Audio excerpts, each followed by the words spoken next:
I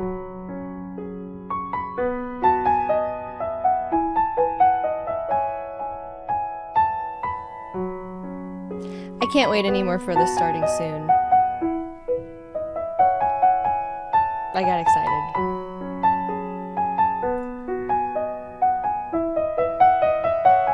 I had to put my monitor on so I could hear myself. Hello? Now I can hear myself. Music does be a little loud, right? Let's tell that. Whoa. Music is jamming. Let's tell that to chill. Whoa.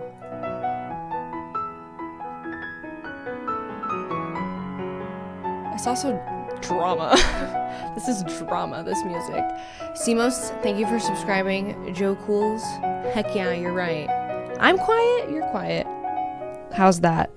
I'll be honest, this camera right here is mounted on my microphone, so I'm not going to be moving it very much. So I have to turn it up quite a bit. But that seems better. Let me make my chat a little bit bigger for me. Give me the give subscribing. There we go. Bigger text for my grandma eyes. I have a pro knitting setup. Subscribing. Okay, yes, hi. Hello, welcome. Oh, Booker's here. Oh, there's no bed back there and he's laying on the ground.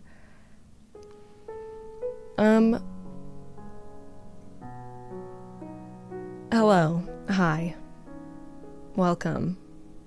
Oh my god, a hype train. Counter me, thank you as I'm subscribing. Here I go. Here's my knitting. I'm a little uncomfortable knitting on this surface here. But you know what? It is what it is. I'm excited to be here. I'm excited to work on some stuff that I've got going on. He has left the building. The boy has left. Oh no, he's going to the bed. There's a bed in front of my desk. How about this setup? Am I right or am I right? Can you believe? Look at this profesh. Look at this pro here. I do have a Ravelry, but I don't do anything on there except like save patterns.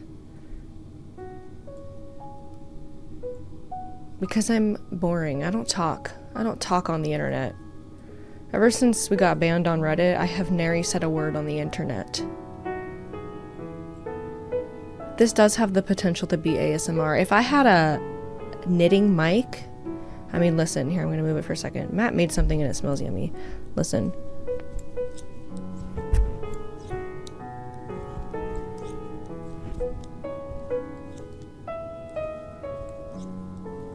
Yeah, I crocheted those. Those are both crocheted. But thank you. Yes, I did make them. I don't know if Matt is dropping Alan Wake 2, but we're getting started on Counter-Strike now. I think we both would like to finish Alan Wake 2. Maybe we'll do that on Friday. I don't know. We'll see. Does everyone have, bussin' Thanksgiving plans? Uh-oh, don't tell Matt you started playing Counter-Strike.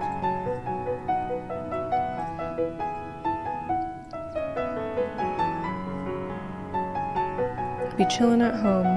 Us too. We're very pooped and tired, so we're staying home. We're very pooped and tired. Ooh, what dessert did you make? Oh, Gangi, you don't gather the both sides together for the holiday? Oh my god, that is a huge amount of people. 50 plus? Can't relate. That's too many. I can't feed that many people. Really? Oh my goodness. I'm trying to adjust myself here so I have a little bit more support for this arm. I'm trying to figure it. WIP Wednesday. Every day is WIP Wednesday. Purr. Oh, cur. So today I'm working on This is a tank top for a friend of mine who asked me to make them a whole ass Harry Potter sweater. And I said, Mama, that is a lot of work for me to put into something with relations to Harry Potter. No thank you. So instead she's getting a tank top. And that's all. That's all I have to say about that. But I can show you some other things I'm also working on. You know, listen, if you are a maker of things, there's a rule, okay? You only make things for people who are really gonna appreciate it. So this is my first test with her to see how she reacts to this. Because this was $30 yarn. This was a $30 skein of yarn. That's expense. I like to buy nice yarn. This was too expensive. And I'm gonna see how she receives the gift and if it is truly appreciated, all the hours of work that go into it. And that will inform my decisions in the future of if it is worth investing a lot of time into a pullover sweater. Yarn is very expensive. Nice yarn is very expensive. Hand spun, hand dyed. This is from an indie dyer called, I don't think I have the paper in there. It's called Rose something. And it's wool. It's merino wool. And it's very soft and squishy. And that's why it was $30. But you can go to Michael's or Joann, and I have many a time, and you can purchase acrylic yarn or just like cheaper, not hand dyed, you know, big yarn companies that are like manufactured, and that's significantly cheaper, and I love that too. I love it. But I can show you guys, because listen, I went to SoCal Fiber Fair. And I took Matt with me. He rushed me a little. But it's honestly probably a good thing because I would have spent way more money. But I can show you the things that I got. Some of them I have already caked.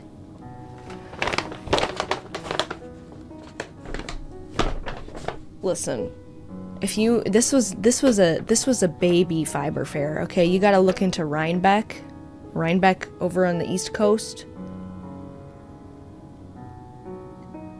How did you know we got recognized? Oh, on Instagram? Yeah, Instagram. No, we didn't vlog the fiber fair. It was very crowded. Here are some things I got. Oh, I left the crochet kits in the other room. But yeah, we met a very nice gentleman who has a company called Club Crochet. And he makes really cute crochet kits. We bought 2 of them. He gave us one for free, which was very generous. And I can't wait to make them. And I'm gonna see if maybe I can convince Matt to learn how to do it. But anyways, here's the haul. Here's the haul from Ray the Mushroom. Thank you for subscribing. This is the haul from, I can't talk. No, it's a tank top, bitch. Don't say that. Fiber Fair. SoCal Fiber Fair. I got 2 skeins of, here, I'll do this, and you can see it so good. Oh my god, look at that. 2 skeins of this. Let me move this so it's not in the way. Oh, I bonked it. Wow. Ooh. Look at that. This is a boucle. I think that's how you say it. Yep. It's called Sun-Kissed.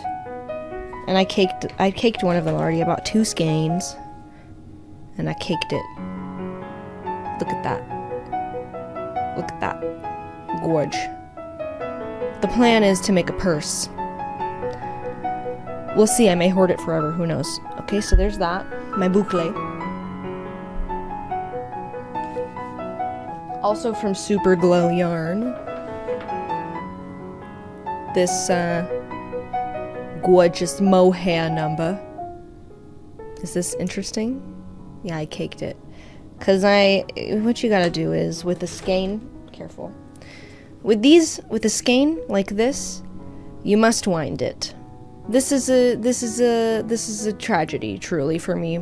It takes a very long time. I don't have a Swift, which is a big thing like this, almost like an accordion, or like one of those plastic ball toys that stretches out open. It does like this, and then you unwind the skein like this, and then you wrap it around, and then you can cake it if you have a ball winder also. Listen, it takes forever. I don't have a Swift. So they start out in ball form. I put the the skein unwrapped around my knees, and then I go like this and I make it into a ball. It's an exhausting process. It's awful. I should really truly just get a Swift. But here I am. And then once it's in a ball, I can put it in my little ball winder and I go dee-lee-lee-lee-lee-lee, and then it turns into a cake, which is nice. And then you can pull yarn from the center and it's not going blah, blah, blah, blah, blah, every time you try to use it. Anyways, here's this. It's gorgeous. Like a marshmallow unicorn cloud. That's also from Super Glow. Great. Is this interesting for anyone? No. Just for me. I have yet to cake this one. This is green. And this is purple. And this is from, let's see, Gems Luxe Fibers. Look at that. Wow. Cool. Oh, sorry. WIP stands for work in progress. That's WIP. I forget I'm not talking to knitters here. I am a little. I'm sure some of you are. And then I don't have this isn't in a skein anymore. But I just bought one of these, and it is, I have the tag here somewhere. Sea Change Fibers. Do. Gorgeous. That's gonna be a tank top. They probably all are. That's what I do. That's what I do. Now listen.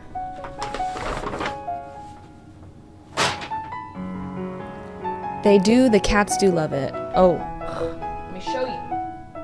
This is another WIP I have going. Okay. It's a scarf. It's just, I needed something to make on stream that I didn't have to look at. So I can just knit in a continuous circle and not think about it. It's a tube scarf. It's a scarf that is a tube. That's it, okay? It's very soft. It's a strand of merino silk, not merino, silk mohair.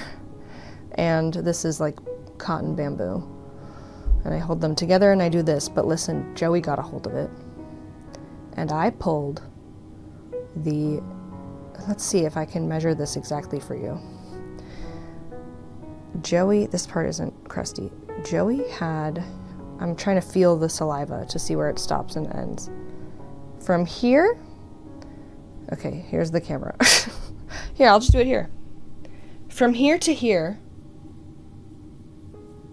inside of his body, going, and I pulled it all the way out. So yes, to answer your question, They do like it, the cats. They do enjoy the yarn. Joey is a freak of nature. Sorry, it wasn't in his butt, it was in his mouth. He was ingesting it. He was going e, and I did this, like when you swallow spaghetti and you can pull it out. Like that.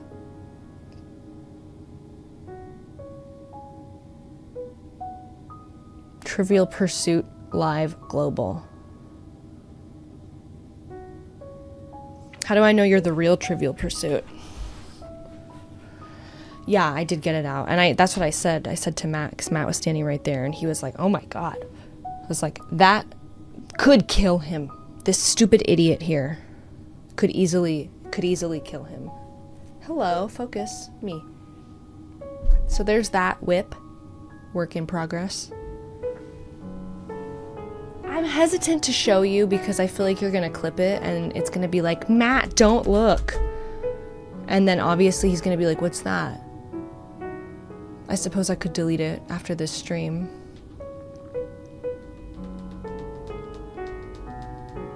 Yeah, I know. It was truly like 30 seconds of him chomping. Heist vibes, don't worry. I would never tangle his organs. He just really got into it.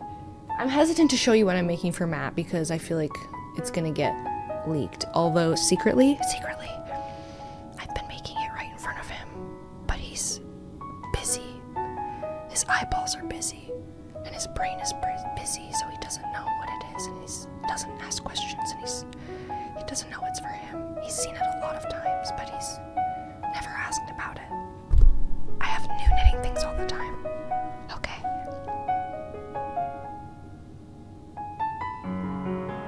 Okay. So he's already seen it, technically. I won't show it. I'll show you the yarn. How about that?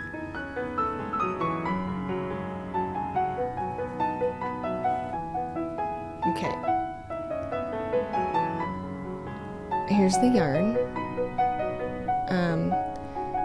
This is from a Japanese yarn company called Noro. And they make stunning yarns. Very gorgeous. I should almost just go get you a ball that hasn't been wound yet so you can see it. Anyways, it is a matte color palette, right? That's what I thought. And I also thought that it kind of reminded me of like hobbits. Right? Look, I'll show you this. I'll show you like this. Don't look, stop.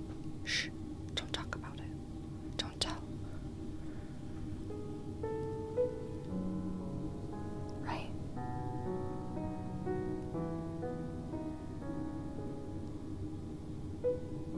Yeah. Yeah. Shh.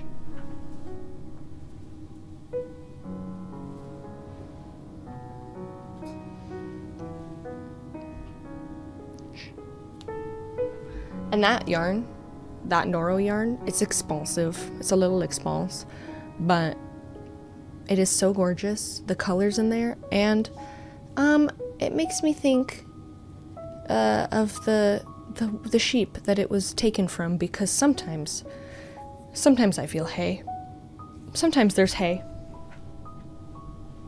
This is also Noro. This is for my mother.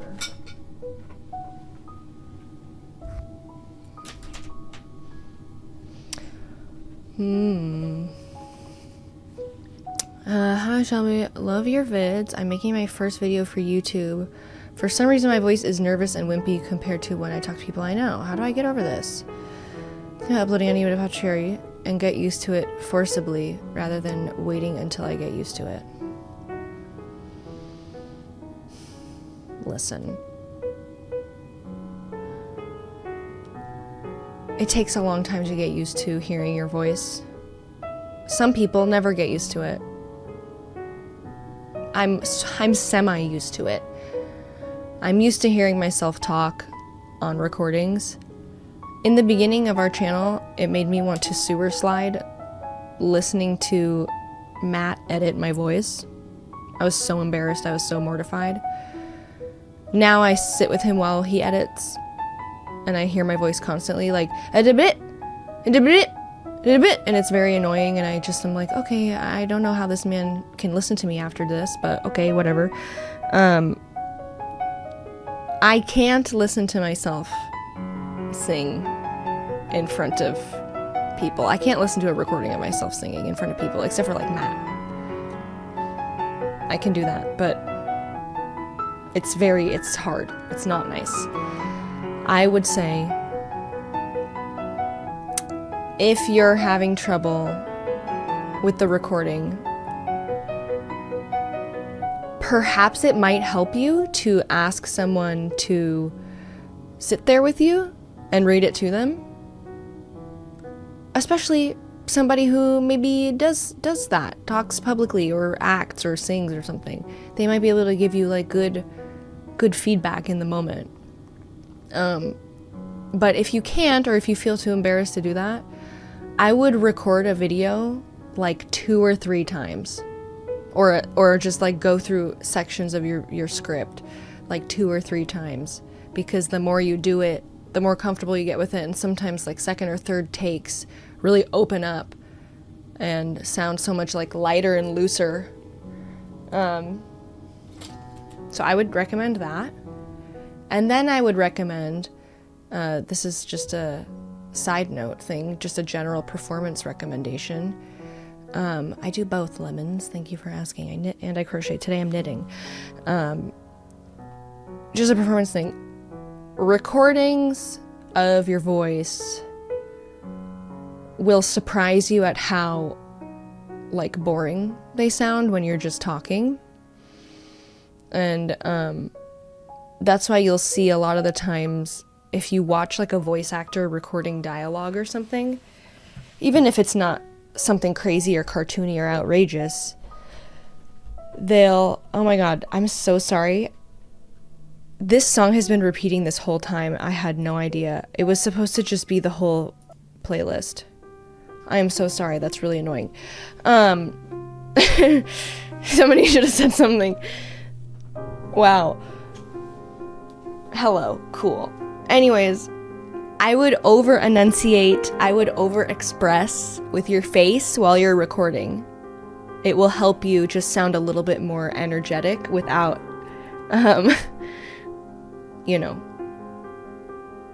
you'd be surprised at how not into it you sound when you listen back to voiceover if you're not like over-expressing a little bit. Same with singing. Okay, anyways, back to the yarn. This is another Noro piece, Noro yarns. Wow, look at that frame rate. Gorgeous. This I'm making for my mother. I'm just winging it. I don't have a pattern, I just had an idea. So this is a back panel of a sweater. I'm doing like an open knit thing. I'm almost done with this ball of yarn, as you can see. And then I'm making the front panel. I'm starting to get a little bit worried that I'm not going to finish it in time because I've got a lot going on here. So Luna and Toxilus, thank you guys for subscribing. So it's going to be, yeah, it's self-striping. I kind of want to go get the balls. The balls of Noro. But I won't. I don't need to keep getting up. Yeah, so these are Noro yarns. They're gorgeous. I love them. Not everybody sells them, but they make some gorgeous stuff. So that's that. Those are my whips at the moment. Favorite yarn brands? I love knitting for Olive. Oh, hello. Why are you here? Get out of here. Knitting for Olive is at a great price point, and they're very ethical in their sourcing. They're just tiny balls of yarn. I'm sorry your day was bad and weird too, So Luna. Okay, Merkin, let me answer your question about music. Twitch doesn't ban for copyrighted things unless you get like a copyright strike. Knock on wood, we haven't ever gotten one, but if copyrighted music is picked up by their like content ID system, it will mute that portion of the VOD, which can protect you, but I've also heard that there's still ways to be claimed by the copyright holder after the mute has taken place. So I don't know, but it would be fun to have a Spotify jam session, and I thought about saying just like, hey, whatever, who cares, I'm just gonna play some music and we'll see what happens, but I don't want the whole thing to be muted. Some people might want to watch this while they're picking their boogies in the future boogies. How's the feel of Noro yarn? I've seen it in the store, but the texture felt unusual. There are some nasty ones. Some of the Noros are like crusty. These ones that I got, specifically, I got them because they feel nice, and there's like silk and wool in there, and cotton and viscose. So they feel very nice. But yeah, some of them, like the recycled silk ones or whatever, feel not nice.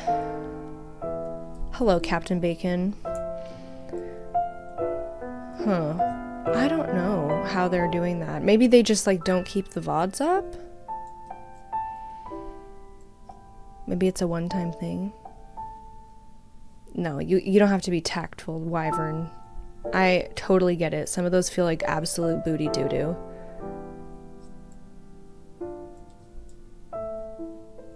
Dee-doo.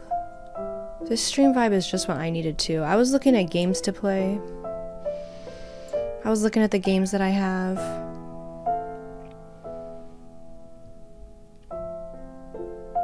OBS, you can separate audio channels, like not send the music to VODs at all.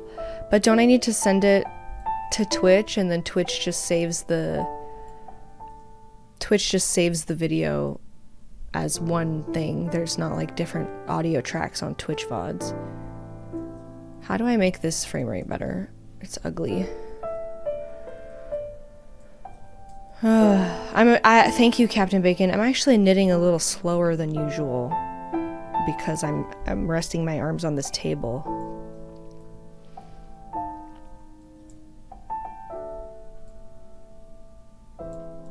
Yeah, I guess I could upload a VOD later, but now we're getting into territory I'm not interested in. Let me see if maybe I can. I might turn on the overhead light. Crummy! Croomy!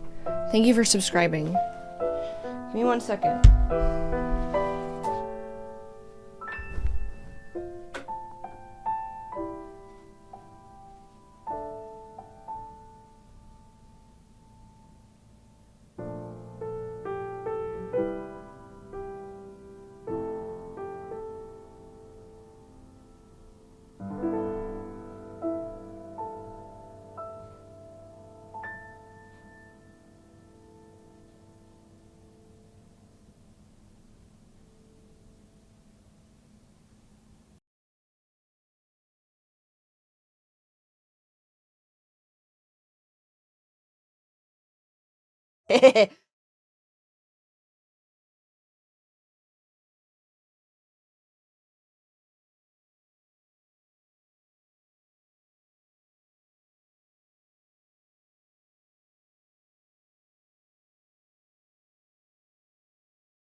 I'm back. I think this will fix the frame rate. It did.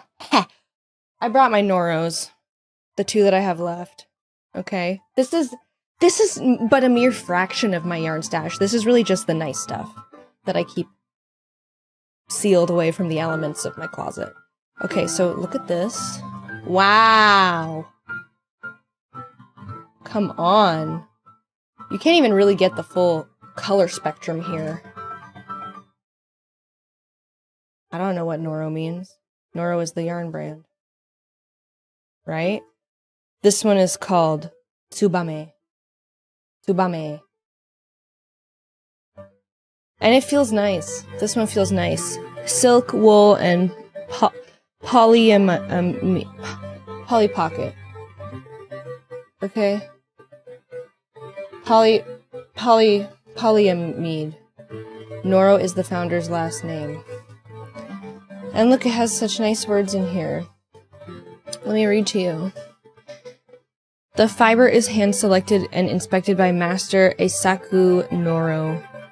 I'm saying it right.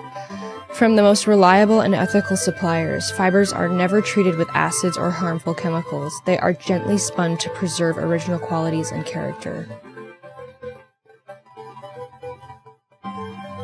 Eisaku Noro creates asymmetric patterns and complex colors to mimic the beauty of nature that surrounds you.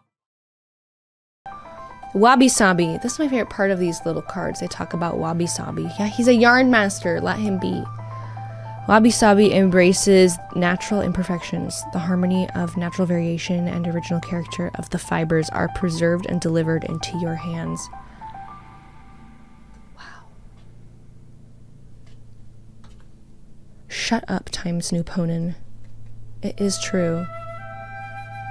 Gorgeous. So there's that one, and then this is the ball from the stuff my mom's thing. They also have this nifty little thing that they come with, but I took that one out. It was cloth on that one. Where's the tag? I took the tag off of this one already. But there you go. Yes, you're getting a look into Yarn Nerd World. Get with it. This lighting doesn't even do these colors justice. I can't even explain. I don't have a Noro discount code. I wish I would use it. That's my toothbrush. I left my toothbrush in here this morning. I was walking around getting the room ready. Oh, you can't see it. The thing is in the way. My toothbrush is here. Thank you. Nail color. They're stickers. I did them this morning. Don't look too close. The yardage, let me tell you. These ones are... I don't remember how much money these were. But the yardage is hefty. This is 600 meters. So that's like 6-something yards, 650? 650 yards, 640 yards, something like that. My wife is a yarn hoarder too. Me, I'm my wife.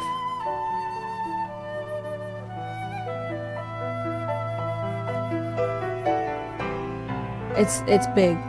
So I got 2 of these for something. I won't say. I'm gonna show you my other yarn now. Yay! Someone to bore with my yarn. People on the internet. No, I need 2 of those 600 meters for a sweater.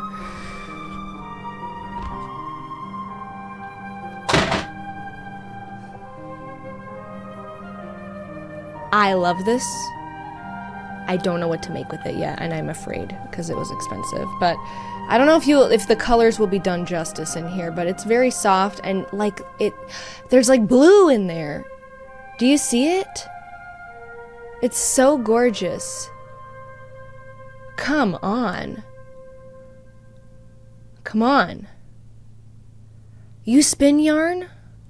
I want some. That's the thing. Wearing something that you made... I'm sorry, it's bop time.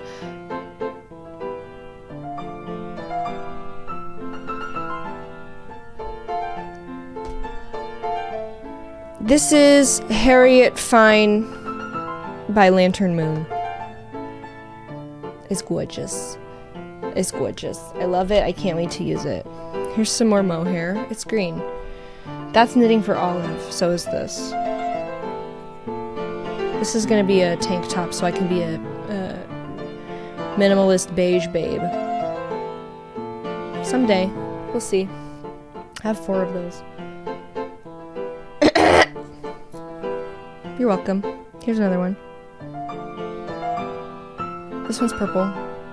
There's that. I love yarn taste, friends. I have a couple of skeins left over from a sweater I made. I'm trying to figure out what to do with it. It's gorgeous. Ding, dee, dee, dee, dee, dee, ding. Malabrigo. Look at those colors. Can you see them? Waiting for it to focus. Yes, mama. Work, bitch. Squishy, soft, delicious. We love it. Here's another skein of this one. I have this left over from a tank top I made. I finished it. You're welcome to that burp. Here's some fun. This is cotton. It looks like this. I have 2 balls of this and I don't know what to do with it. I thought maybe a tank top, but it's worsted weight. I don't know. I don't think so. And there's other yarns in here that I've had for a while, but those are the ones that I'm most excited about. The new ones from the Fiber Fair. Also this. I made something out of this. It's right here. I made a scarflet out of this. Gorge. Gorge. Gorge. Love it. Precious angels. Special yarn. Beautiful time.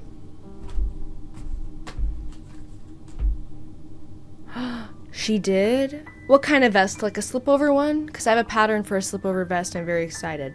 No, Matt doesn't wear my stuff. I haven't made anything for him to wear. Until now. Until I have. Until this. Beep. Don't tell. Shh. So hopefully he'll wear it. That's my question. I wonder if he'll wear it. We'll see. We'll see. Don't tell. I'm not a yarn spinner. I have not mastered this craft. I'm a dad by day, gamer by night. Is that okay for introducing myself? I love it. That was a beautiful introduction. I love it. You have absolutely found the overlap of yarn nerds and gamers right now. Oh, hello, Miss Menagerie. It's a peachy raid. Put your paws up. Potato? Hello? Potato, I'm being held hostage. Come here. Don't go in there, please. Come on. Come here.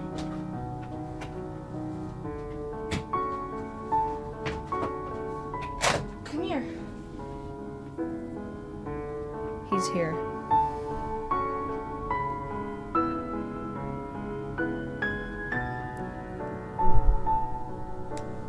Dee, dee, dee.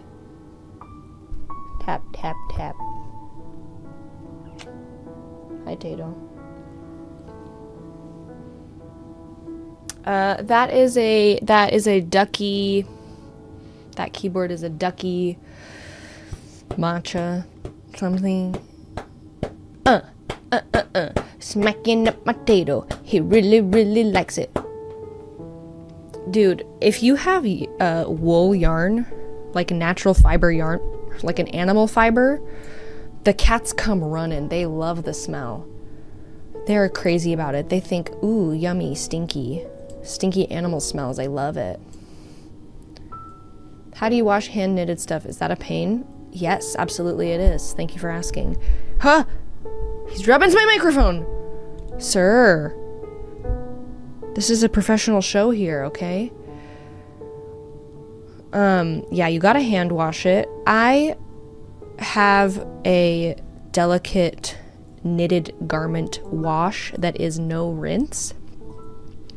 So, I mean, listen, I have some cotton stuff or some like cheap yarn stuff that I have just thrown into the washing machine. Don't tell anyone. But with something that's like wool and I paid a lot of money for, bye. I use my delicate wash. I let it soak. I'll agitate it a little bit. You gotta be careful. Depends on the yarn. Let it soak for like 15 minutes, and then depending on the garment, if it needs to be reshaped and blocked, you have to do that, which involves grabbing a towel, trying to get most of the water out before you put it on the towel, but then you transfer the garment to the towel, It absolutely scares me too. I'm very afraid of machine washing superwash wool. Not a fan. No thank you. You put it in a towel, you roll it up in the towel, and you squeeze all the water out. And then you reshape it and you lay it flat to dry. If you want to be really fancy, you can pin it into place on a wet blocking foam board. No, Times New Ponin. You're pushing it today, okay? You're pushing it. No, my stuff is not unwashed. In fact, I just did a batch. Of hand-knitted washed things. Okay?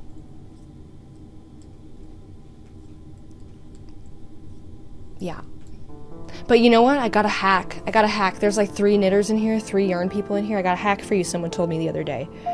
Take that, like, no rinse garment wash, put some of it in like a spray bottle, mix it with some water, spritz it on, and just kind of like, ooh, do like that. And then you got a little refresher in between washes.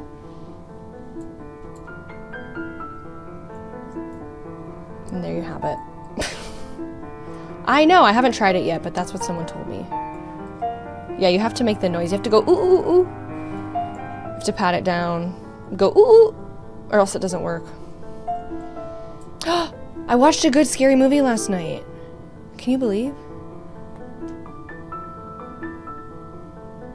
I watched it. It was called Terrified, and it was in Espanol. And I thought it was pretty fun. I had a good time. There were some unique scares in there. I was not terrified. Some of the jump scares got me. I also watched it alone in the dark. Yeah. I'm very brave. But it was pretty fun. I liked it.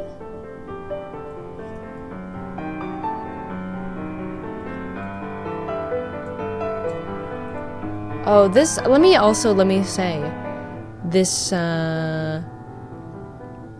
musical artist. This is a playlist of Moises Nieto. Moises Nieto. And he did piano covers of these cool songs. I have seen ads for Slaughterhouse. I can't do it. I can't do, like, I like campy horror, but I can't do it when it's just like the whole thing is a joke. I need someone to have taken the movie seriously at some point. I have seen Krampus. I like that. I really want to watch Black Christmas this year.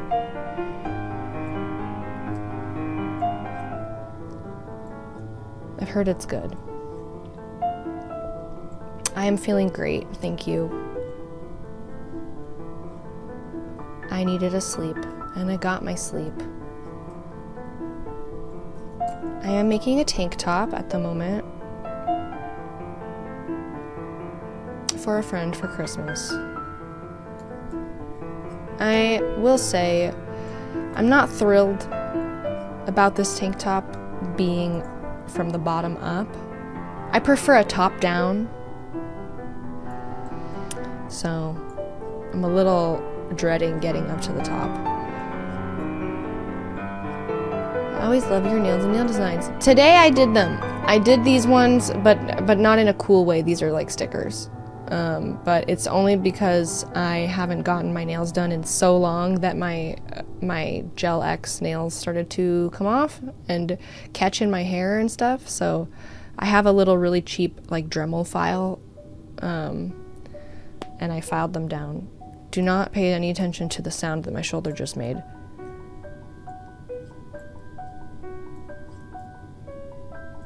I was gonna say, is this Anastasia? It is. Scariest movie I have seen.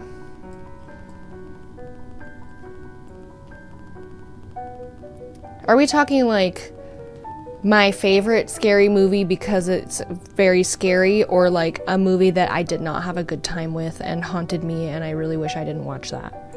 I have to think about it.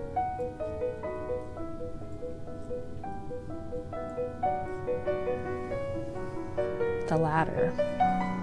Something that haunted me. Well, recently I saw that, it just creeped me out. It wasn't even that scary. It's just like the scariest thing for me in a movie is like when everyone is in on something, and like a Wicker Man, like a Midsommar, and you're the target of like a human sacrifice type situation. There's no running, there's no anything. Everyone is in on it. You can't go to anyone for help. I used to have nightmares like this when I was a kid of just like human sacrifice. I have seen Rosemary's Baby. That is also along those lines. Love it. Very good. So I would say Midsommar did that a lot. Made me feel very weird in a lot of ways and haunted me and stuck with me. Hereditary less so. But I watched Speak No Evil recently and it made me feel weird and it kept me up the following night. I didn't like it.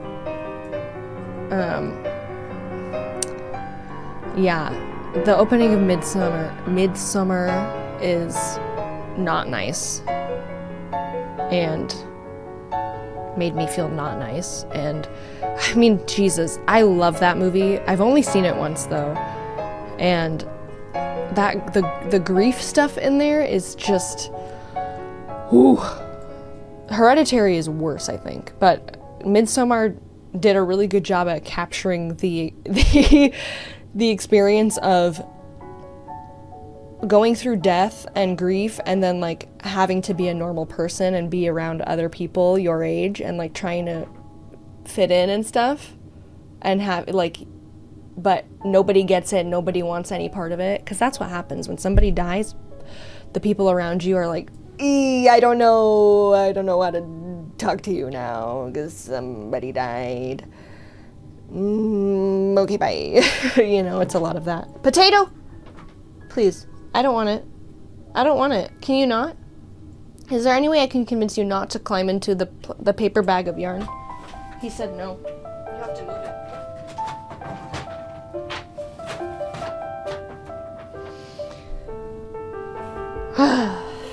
Oh no, I didn't. I put my ring is at my bedside table. I took it off last night because it kept catching on my pillow. Sorry. I promise I'm married. That made me feel weird. Oh god, I feel like I need to text my friend or something, or I need to like look at horror movies I've watched. Let me look at a list here. Let's look at a list of like most disturbing. Antichrist is not nice. The House That Jack Built is not nice. Lars von Trier is not nice.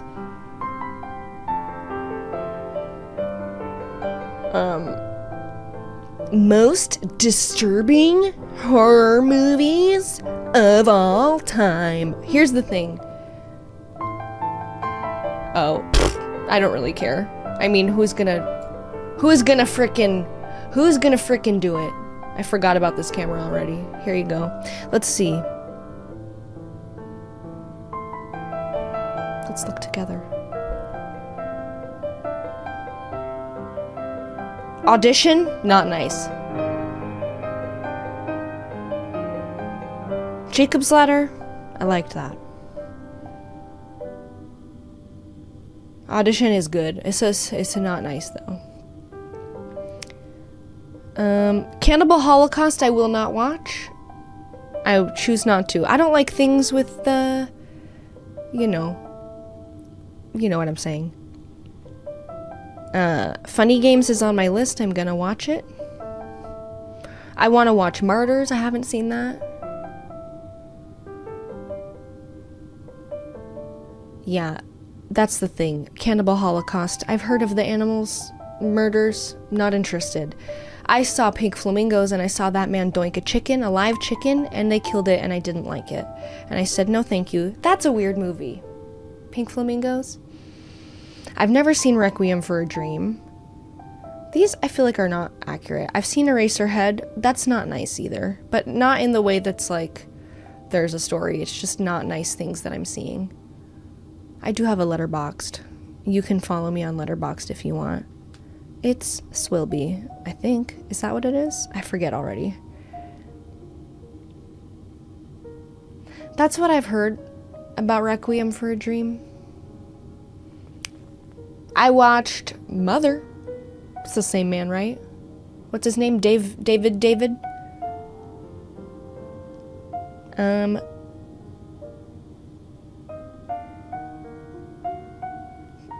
David. What's his name?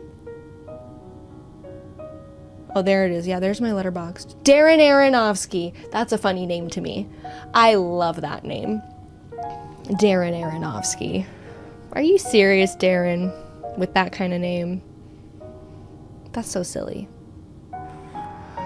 I'm sorry. Frickin' sue me, Joe. Watch cooler movies and I'll follow you. I'm kidding. I'll follow you.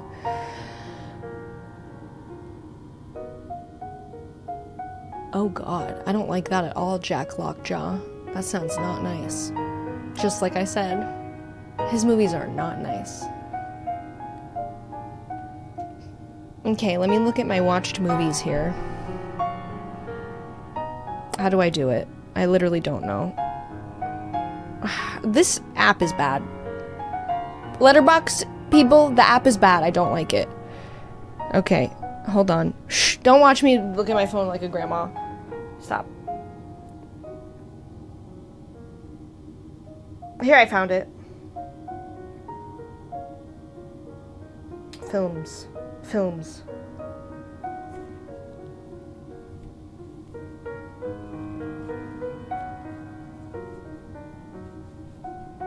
Okay.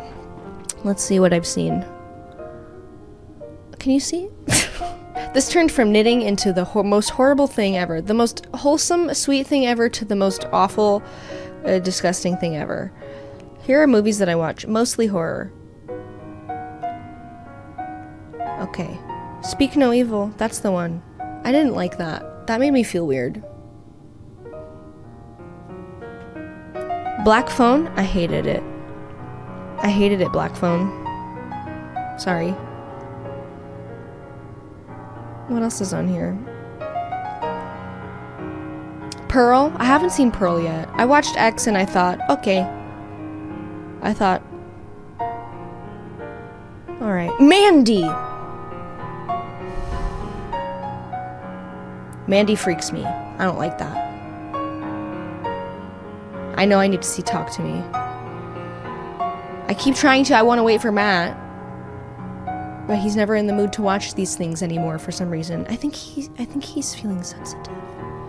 Listen, The Empty Man, Matt hated it. I liked it. I thought it was interesting. Come True, really, really good until the end. They ruined it. Matt's gonna hate Talk to Me? Oh no. I didn't like the end of Come True. What else is on here? What's this? What did it... Oh. Okay.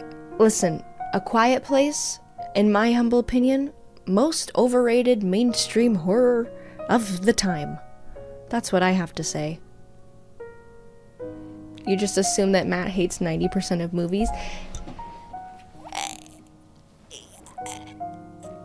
It's, you know, he has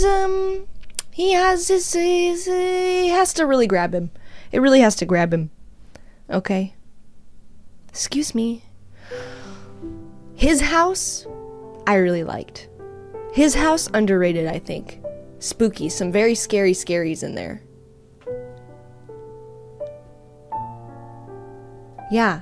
I don't like A Quiet Place. I'm sorry. I haven't seen Green Room yet. I'm gonna watch it, I promise. Color Out of Space made me feel weird too. Nicolas Cage. This is a feel weird movie. Okay, how is Suspiria? The new one? Haven't seen the old one. I've heard the old one is really good. I liked the new one fine. I liked it. I liked to look at it. I like to look at it with my special eyes. And also we had to see it because Tom York. Of course. Joker, I gave 2 stars.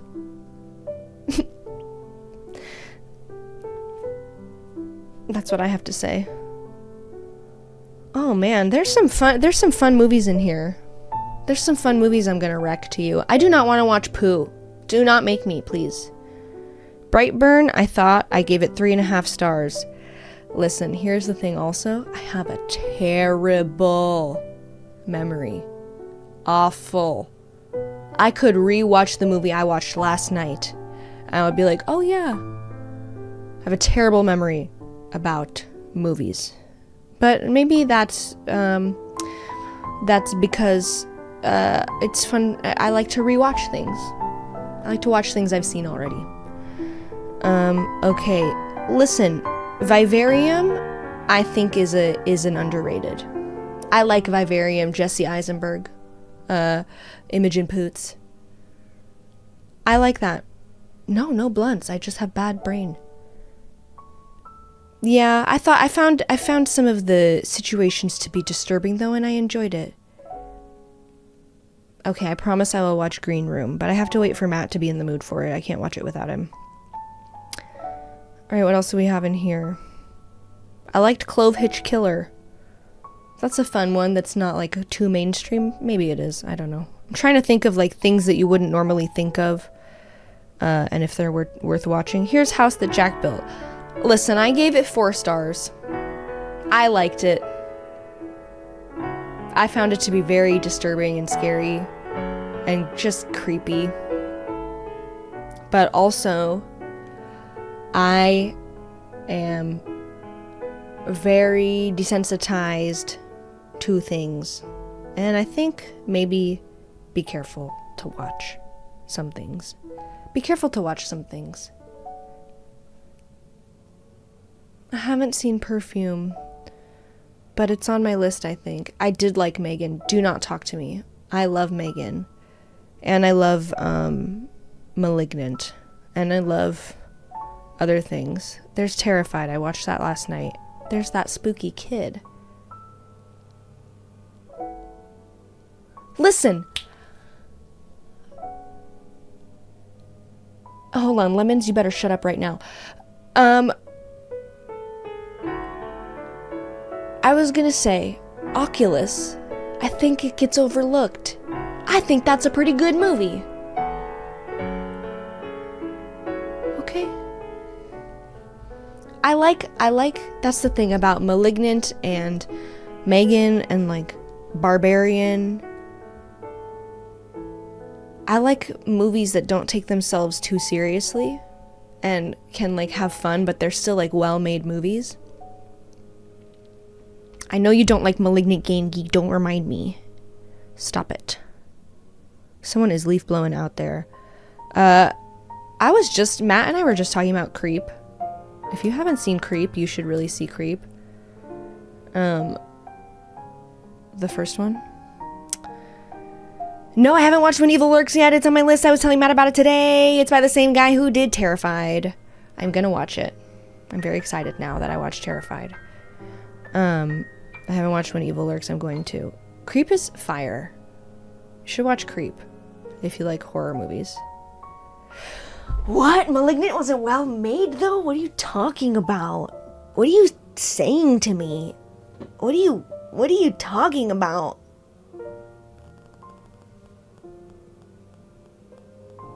Ugh.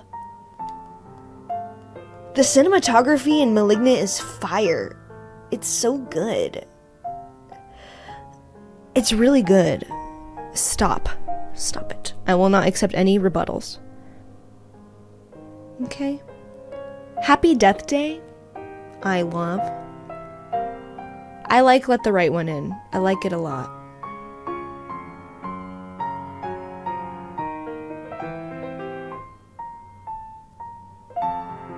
That is not true. What are you talking about? We're fighting. No, the remake. Is the original Let the Right One In and the remake also, or is one of them like Let Me In, bitch? Let Me In is the remake. Awful. Don't change the name. Terrible. Let Me In. Let the Right One In. Ooh, spooky. My tummy's growling. I don't know about how Letterboxd works. If you need to make an account to look at my stuff, my ratings and things. Wow. I do have a list of my favorite horror movies that I can think of. My list is Shelby's biggest horror recommendations. I should add to it, though.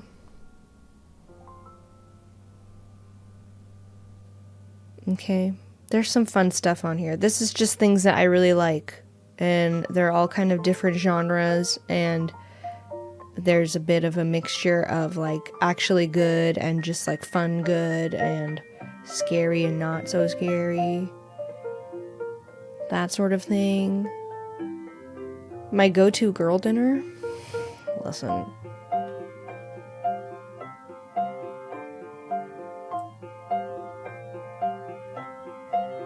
I'm a disgusting monster, most people would think.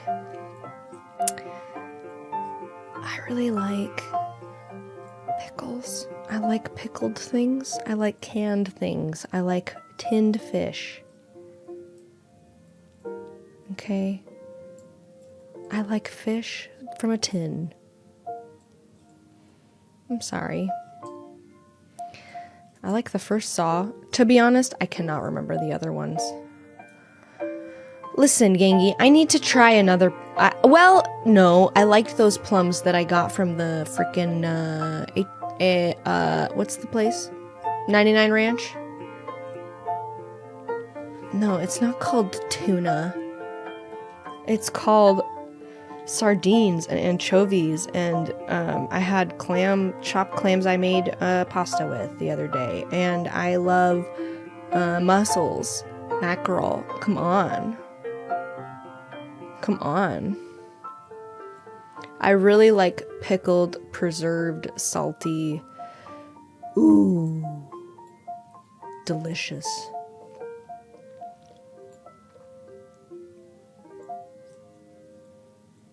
Ooh, that's a great idea.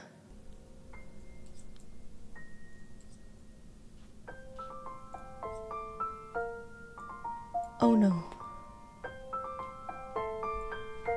Yeah, good. Keep her. That's a good person to have. I have like 3 cans of sardines right now. Some of them are on deck in case the dogs need a little something. But I have a little tinned fish cabinet of like sardines and mackerel and pickles and not pickles and tuna, that sort of thing.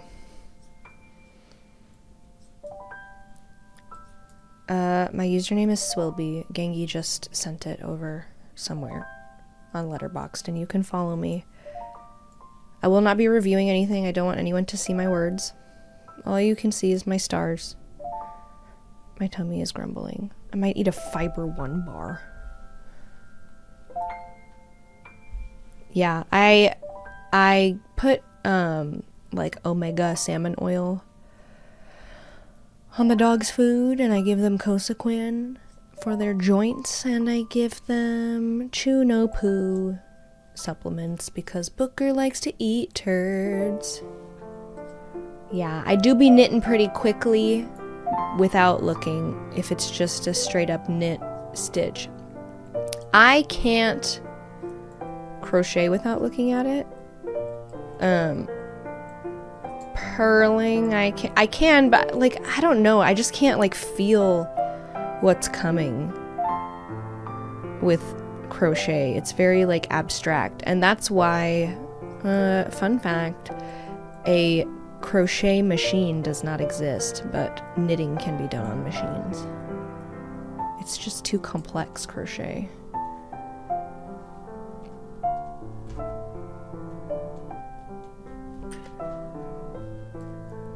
No, I can't type without looking at the keyboard. In fact, I type like this. With these 3 fingies only, and these 2 are useless. I never learned how to type properly. I have tried continental knitting. It doesn't go well. Here, let's do it now. This hand is stupid. Alright, here we go. So listen, this is some information for you non-knitters. You're about to learn, okay? There's a couple different ways to hold your working yarn, which is this right here. My yarn that I'm using to knit with. You can throw it, which is what I do. I'm a thrower. I'm a thrower, not a shower. Ha! Okay, you can throw it or knit, oh, sorry, is there an ad happening? I can wait. I'll wait. Sorry. I enabled some ads because I'm, you know, trying to make money. I need money and I don't want to ask for it, so I'm just gonna put them in your face. Continental, and the other one I forget the name of. European, American thrower. That's this. The other one, you hold the yarn in this hand. And mama, it ruins my life. I can't do it. English. Thank you, Wyverns. I'm so glad you're here. Okay, what? And then, like this. Come here. And, oh. We did one, okay? It's better to do it like this. See how little moving there is? See how much less work it is? Oh.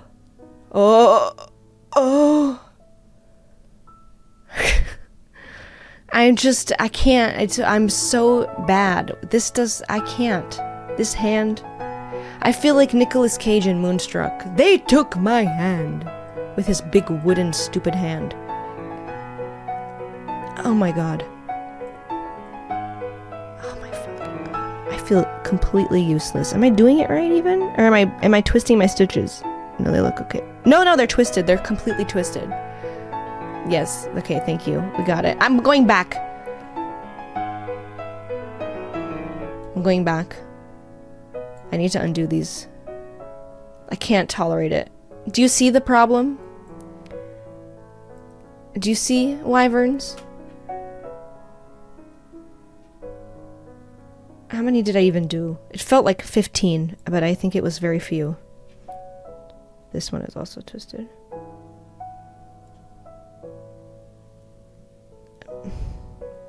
I think this one is also. I might be being dramatic, but okay. I feel like I'm back. Yeah, those are fine.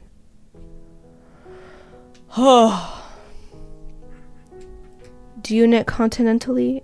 I'm gonna do one more. I think this one is also twisted. Okay. We're back.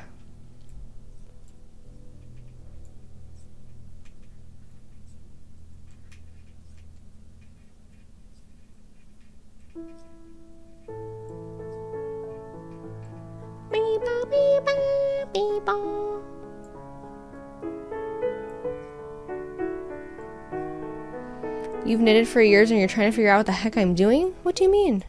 I'm knitting. I'm just doing a knitting. Knit. Knit. Knit. I know it's so fast. Ugh, I'm such a dinkus. I can't do it. But you know what? I figure that if this... I learned how to knit when I was like 8 years old. Like this. And I just think it's been too long and there's no going back. And I don't have squishy sponge brain anymore. And I can't absorb the information. I can't learn how to do it. Rogue Zevo, thank you for 12 months. Yup.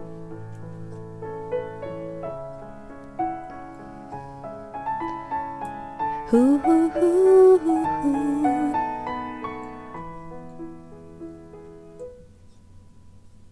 Anyways, did everyone like talking about scary movies? It's my favorite genre. But unfortunately, I just don't get scared very much anymore, unless it's gonna be like disturbing, I guess, and I don't always want that.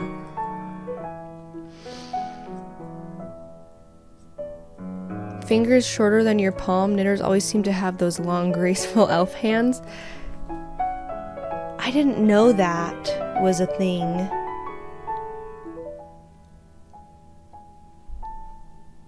Oh my god.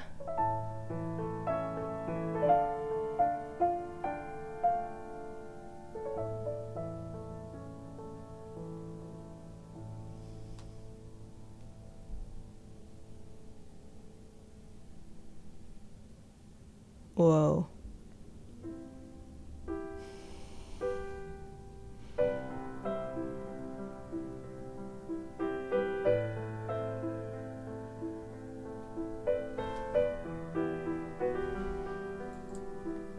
I never realized my fingers are shorter than my palms.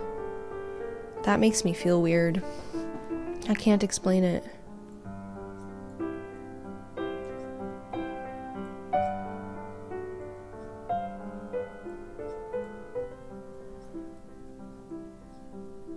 I know a lot of knitters these days because I go to a weekly knitting thing.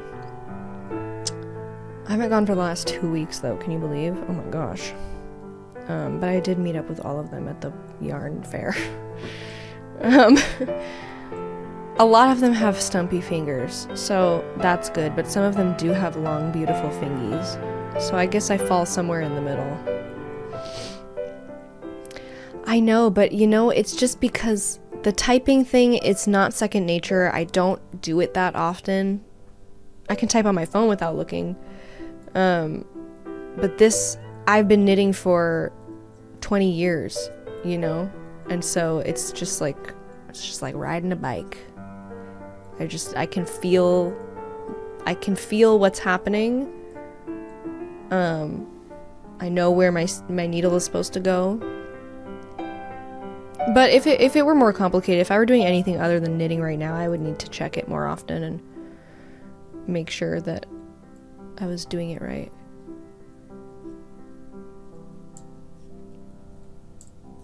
You know?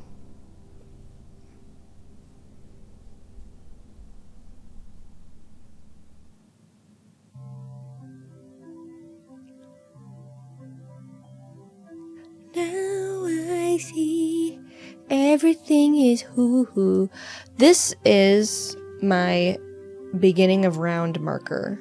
So because I'm knitting in the round, I could just go and go and go and I wouldn't know where the beginning of my round was. So if that were to happen, if I didn't have a marker, then when I go to finish, it would be uneven amount of rows, you know? Like imagine, I'll give you a visual here, because I have something I'm knitting with straight needles. Okay.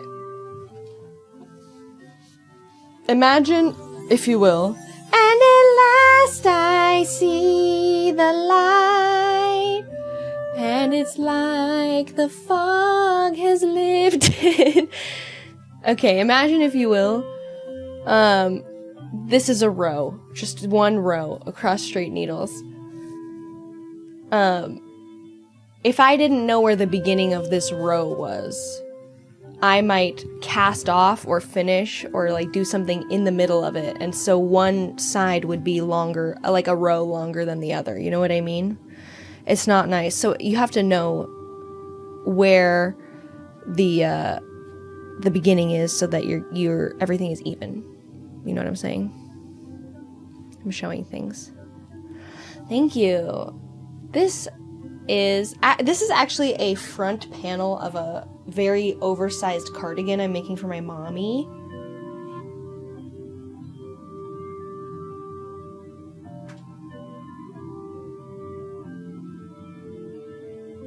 I'm excited about it, and this is the back panel. I already blocked the back panel. But I'm worried I'm not going to finish it in time.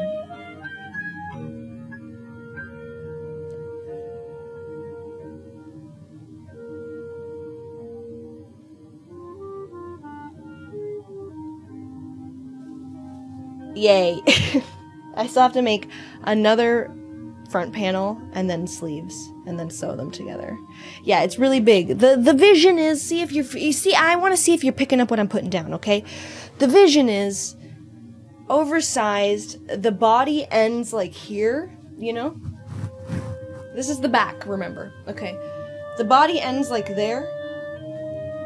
and then there's like the front also, and then the sleeve is only like this long. You know what I'm saying? You know, so it's like kind of boxy and big. You feel me? Are you picking up what I'm putting down? Does it make sense? That's the vision that I have. I'm making this up. This is not a pattern. This is my brain. And it's warm and real and bright. And it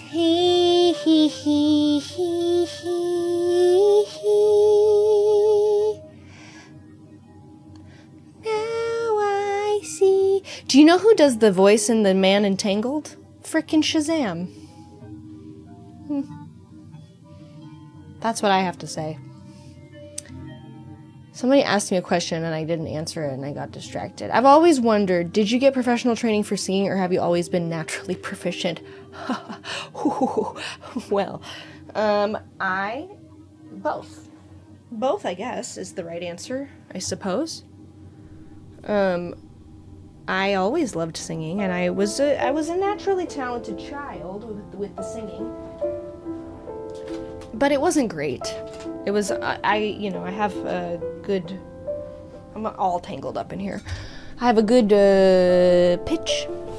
So I was hitting the notes and stuff and whatever, but you gotta learn how to support yourself and sing good. I do also crochet.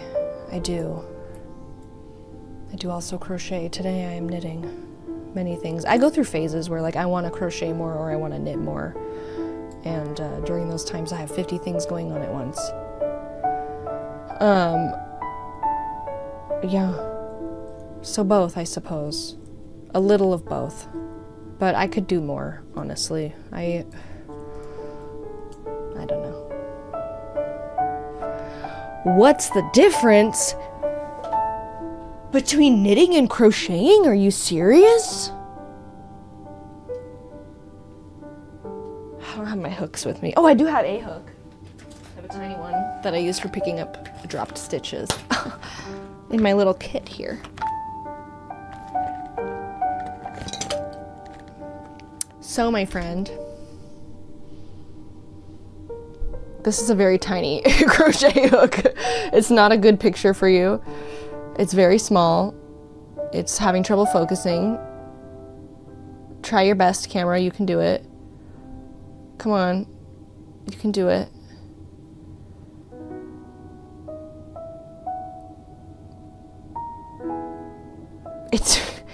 It's working on it. Anyways, it's a hook. Okay? It's a little hook. There it is. It's a little hook. That's for crochet. This one is very small. Okay. And crochet you do with the one thing. It's very small. Don't worry about it. Listen. Look, I'll just show you. Here's a slip knot. Okay, everyone can make a slip knot. You're so smart. You can do it. And here you go. And then, oh look. Oh man, this yarn is too big for this tiny little hook. Eee-hee-hee. Oh boy. Tiny hook. Tiny hook. Tiny hook. These are chains. See how I have to look at it? These are chains. Okay, it looks like a little braid. Okay. And let's say that's all that you want to do, okay? And then you can go here, like I'll do that around there, and I'll put this in, like this next stitch here. It's very small. It's very hard to see what I'm doing.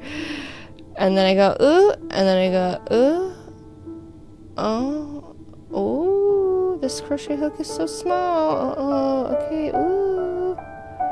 Oh my goodness, I can barely see. And there's a double crochet, okay? And then you go, ooh. And you go, ooh. And you go, ooh. And you go, ooh. And there's a half double crochet. And I need to take this out right now because this is too small and it's making me upset. Okay. Anyways, that's the difference. Crocheting is done with one hook. Knitting is done with 2 needles. Somebody asked which one is easier. Personally, I think crochet is easier. But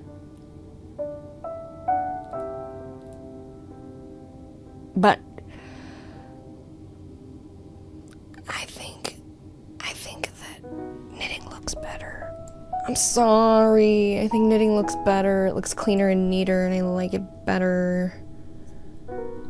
And also crochet uses more yarn, so you know.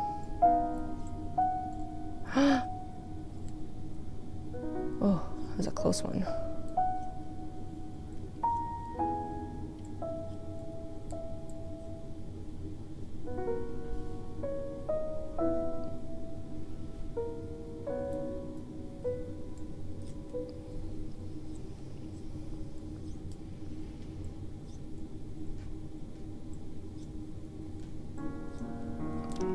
Actually, I think crochet goes faster. It works up much faster than knitting does. Especially this tiny yarn, girl.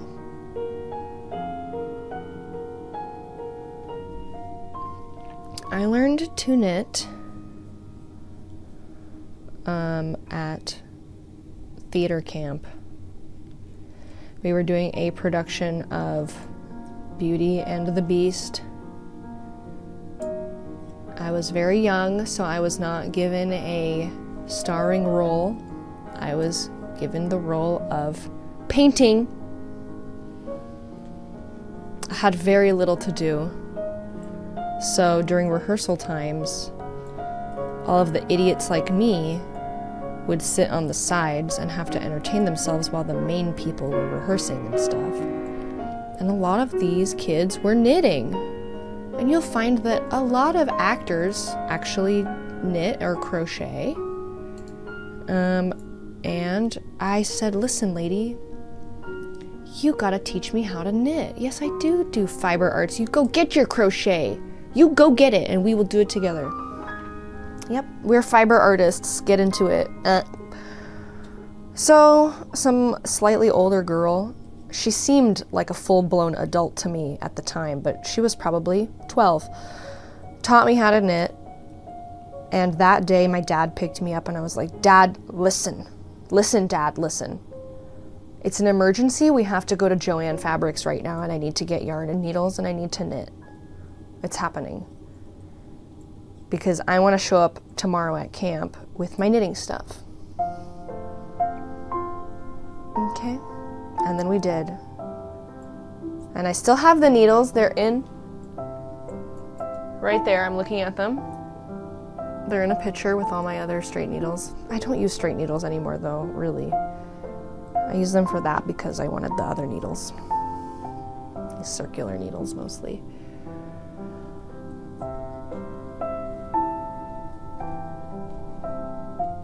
And then the rest is history. I knit on and off for the rest of my life after that. But really, it wasn't until like COVID, I guess, where I was like, boy, I love to knit and I really should be knitting and I really should be expanding my horizons and not just knitting scarves that I'll never wear. So the first project I did was a scarf.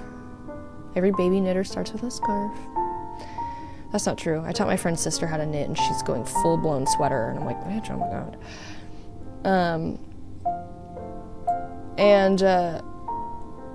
Yeah, it was a scarf and it was shaped like this. It was a mess. It had holes in it. I dropped a bunch of stitches. And then I think I frogged it and made a bunch of other squares and scarves. You know. Is knitting a coping mechanism? I don't know. Is talking in Twitch chat a coping mechanism? Sorry. Yes, it is. It keeps me busy. It gives me something to focus on. It gives me something to do with my hands. That was sassy, you're right. Everything is a coping mechanism. Everything was a coping mechanism and nothing hurt.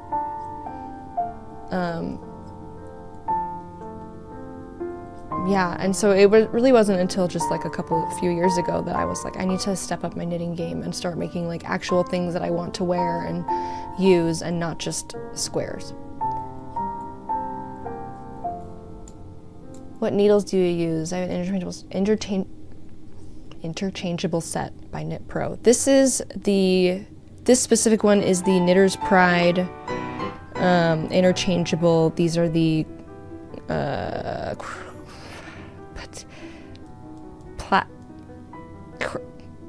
chrome platina, I don't know, whatever, those ones, and the cord is also Knitter's Pride, the mindfulness one. Crap, what is it called? I might have it here. Yeah, I do. I have a bunch here. I just got some new cords and stuff. The cord is this Knitter's Pride mindful collection. It feels really, really nice. I like it. It's much better than these ones, the Knitter's Pride regular plastic ones.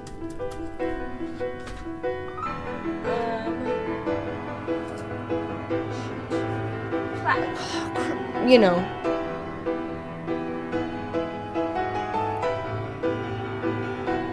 Yeah, I love the ChiaoGoo. I have some circular ChiaoGoo ones. The only reason I didn't buy the interchangeable set is because I read a big review of a bunch of different ones, and I read that this was a little bit smoother and that these needles in particular are really slippery, and I like that. I do have some circulars from them, but also something I learned is that Knit Pro / Knitter's Pride, Leaky, a bunch of other brands, they're universal. So you can mix and match the cords and the needles with them. But like ChiaoGoo is proprietary. Addy, whatever, proprietary, you know. So there's a little bit of... I like the idea of mixing and matching. I also have these Knit Pro, Knitter's Pride carbon fiber ones. I don't like them. I don't like them. I don't like the seam here. I don't like it. But I use them. It's unscrewing. Yeah, it's like the connection is different. So I don't know if you're near your ChiaoGoo interchangeables, motherfucker. But like the connection is very different. This one goes into the needle, and some of them will have needles that go into the cord. And ChiaoGoo, I think, has a needle that goes into the cord. You can look at yours. Good tools are critical. It's true. It really does make a difference. It makes a big difference, especially if you're like me and you're knitting for hours at a time. Because if we're streaming or something, I'm knitting. It's true. And like you see that I don't need to look at it to knit. There are some things that I need to pay more attention to. But I'm knitting for like hours at a time. I don't know if I would consider myself an expert knitter because there are things that I just like haven't delved into that I'm intimidated by. One of those things is color work, like making images or patterns using different colored yarns. I just haven't, I would like to, and I'm just trying to find the right like project or something to get into that. Another thing that I haven't tried is socks. I'm very intimidated by turning a heel. I will listen to your song, probably not on stream, I don't want to get copyright claimed, but I will check it out. I am interested. What is it called? What's your simple hat pattern? But really, the thing is with knitting, is once you know how to knit, meaning a knit stitch, so this is knitting, that's one stitch. Once you know how to knit, and once you know how to purl, I'm gonna take this out because I'm not purling right now, which is just a backwards knit. you can basically do anything. It's like, that's pretty much it. The quick ombre hat on Ravelry. Let me look it up. Don't look at my phone.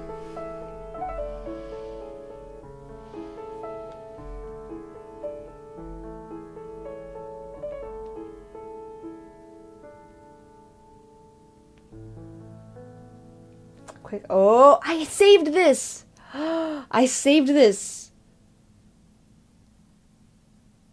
I saved this to be one of my first my first colorwork patterns. I'll show you. Feared it away. That looks like a good thing to learn colorwork.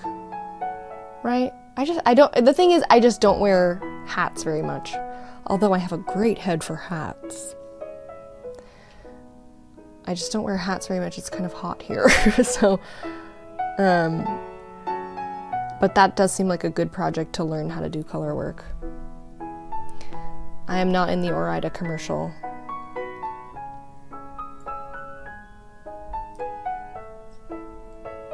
Somebody let me borrow their... I don't know how into knitting we are here, but there are some famous knitters, okay? And one of the most famous knitters is West Knits. Somebody let me borrow one of his books to see, because we all talk about West Knits at the knitting thing, the knitting meetup, and I'm like, I think it's too much for me. I'm intimidated. I'm about to get the book. I'm gonna get the book.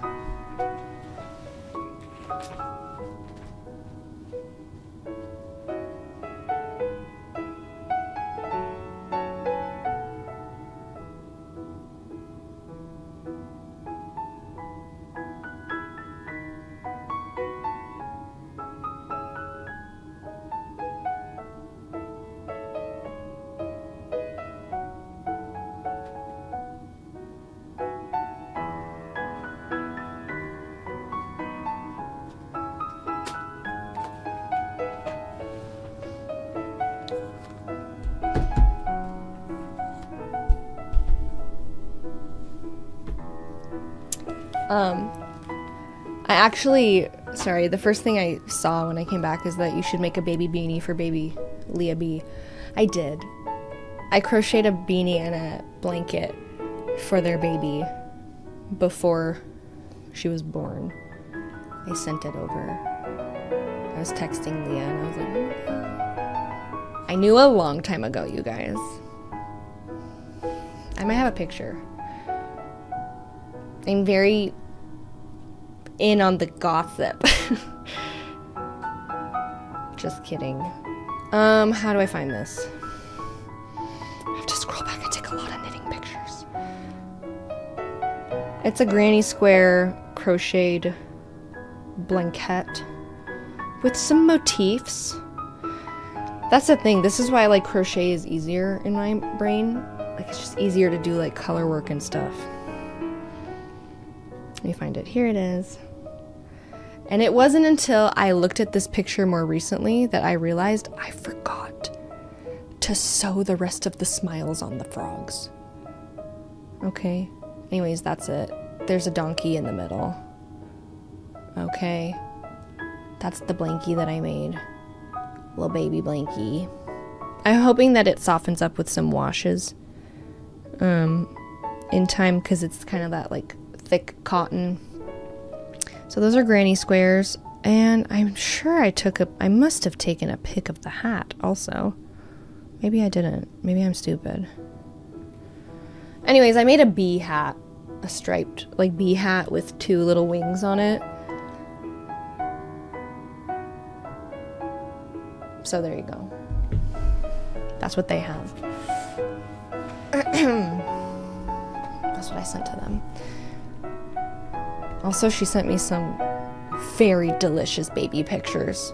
Really good baby. They got a really good baby. Okay, that's enough. Anyways, this is West Knits. Stephen West. He's a very famous knitter. Okay, his stuff is so gorgeous. Yeah, Sennheiser. They're Sennheisers. They're so gorgeous. I am so very intimidated. Look how intricate. Look at all those little things going on. The colors and the stitches. Like, the stitches are crazy. The stitches are crazy. I am so intimidated. I can't do it. I'm afraid. I don't want to get frustrated because I very recently got very frustrated trying to make a very simple, like, collar.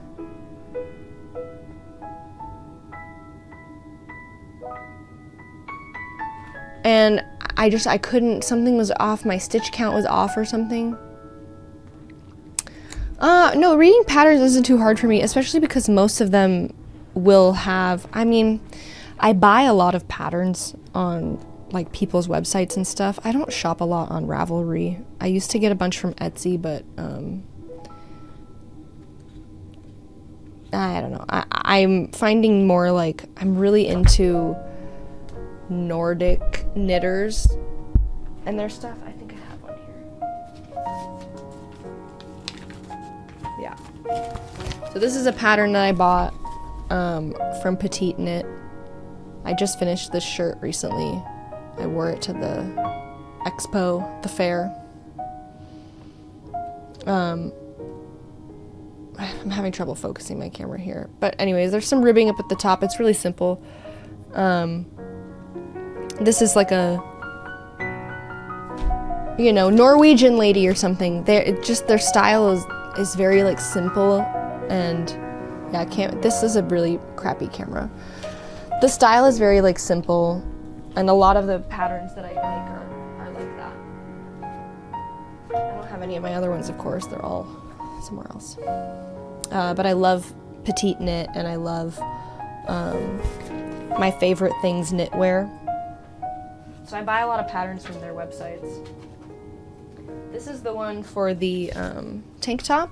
I'll show you so you can kind of get an idea of what it's going to look like. Anyways, the reason I was saying that is because a lot of these patterns come with abbreviations in them. Sorry, you said you have trouble remembering what the abbreviations mean. Most of the time, if you buy like separate patterns, I find that they come with the abbreviations very close by. So, I don't know.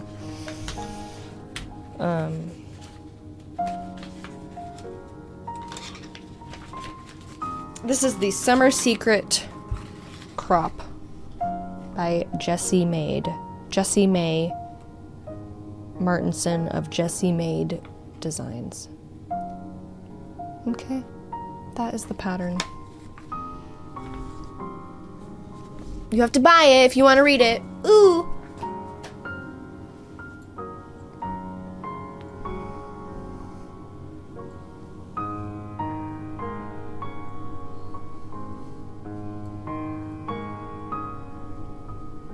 Anyway, so that's what this is going to be. But it's not looking as like airy as it did in the picture. But I'm using fingering weight yarn, so I don't know what the problem is. Maybe once I block it, it will like open up a bit. I don't know. I don't buy knitting magazines. Honestly, I would subscribe to one, but I would love to get like a knitting magazine in the mail. I can never figure out how to do it. You can like buy them individually on like Amazon or whatever. It might be the only knitting stream on Twitch. I doubt it though. I doubt it. I saw a lot of crochet people or like yarn. I saw some yarn related thumbnails in the makers and crafters department. We're everywhere. You gotta look over your shoulder.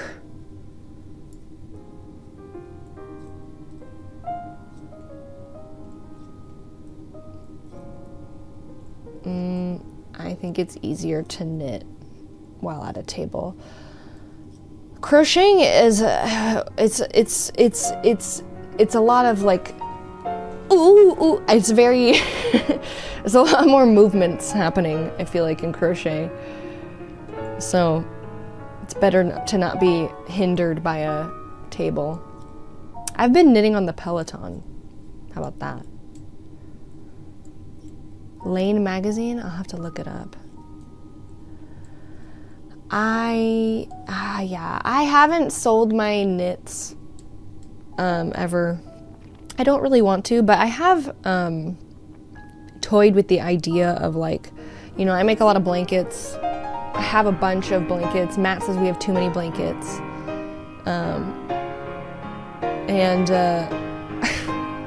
I toyed with the idea of, like, doing a charity auction or something on like some of the things that I've made. I have a bunch of shirts, like tops, that I'm just like not that into, but somebody might be.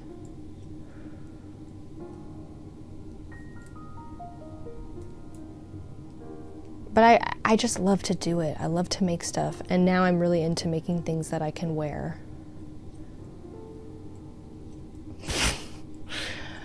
Your mother knitted a bunch of stuffed animals for kids in the hospital and then kept them instead. That's diabolical.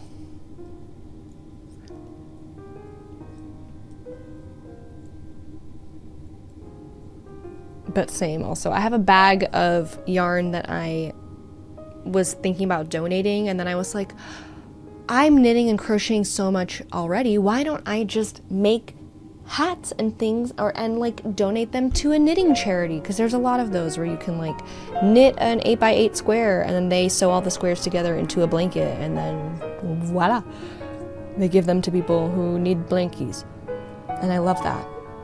But I made one hat. No, I made a scarf. I crocheted a scarf, and it's in that bag. It hasn't gone anywhere. What does Matt think about the Legend of Zelda movie? He doesn't want it to be live action. He thinks it should be Studio Ghibli film. Studio Ghibli. Studio Ghibli.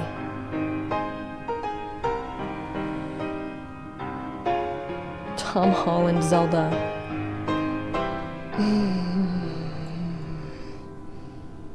He is right. I agree. I'm afraid. I'm afraid. Yeah, unless they go like full on Lord of the Rings or like Pan's Labyrinth and it's kind of spooky ooky. That I could be into. Oh my gosh, welcome Dr. Pepper Spray. What are you buying? Buying too much yarn. That's what I'm buying.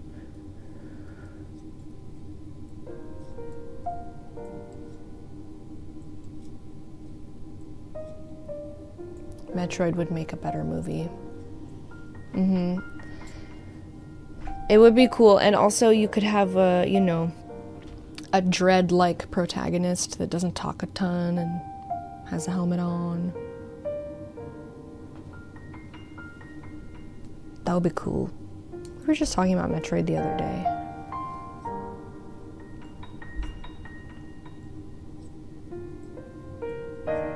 Yeah.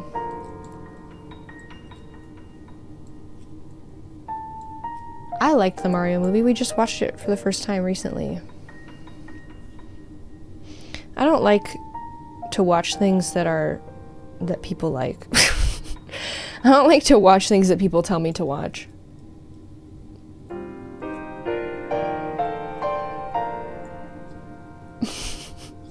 I don't like to be told what to do.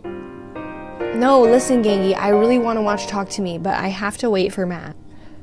And I have to make sure that he's in the right mood for a horror spooky, okay?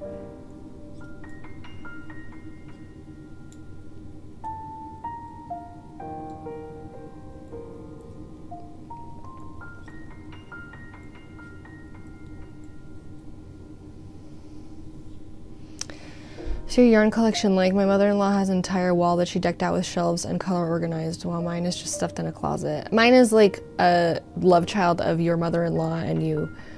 I have bins. I have hanging, like those fabric, like hanging cubby things. I have a shelf in there. It's in a closet though.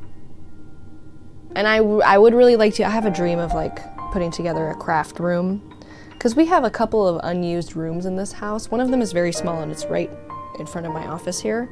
It's like an entry to my office. It's very bizarre. And that would be a cute craft room. It's full of the Peloton and some office chairs we aren't using and a bunch of computer monitors that are sitting on the floor and some boxes. You know, it's one of those. And then the other room back there is very long. It's a little warm. And the litter box is in there right now and the lazy boy is in there. And that was Matt's office when we first moved in. So one of those rooms could potentially be a craft room. Matt gave me a sewing machine for my birthday and I want like an actual permanent place to set it up. And that would be fun.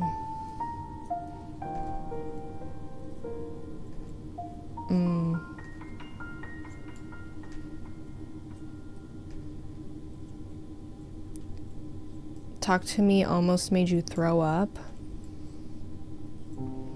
You sound like a baby.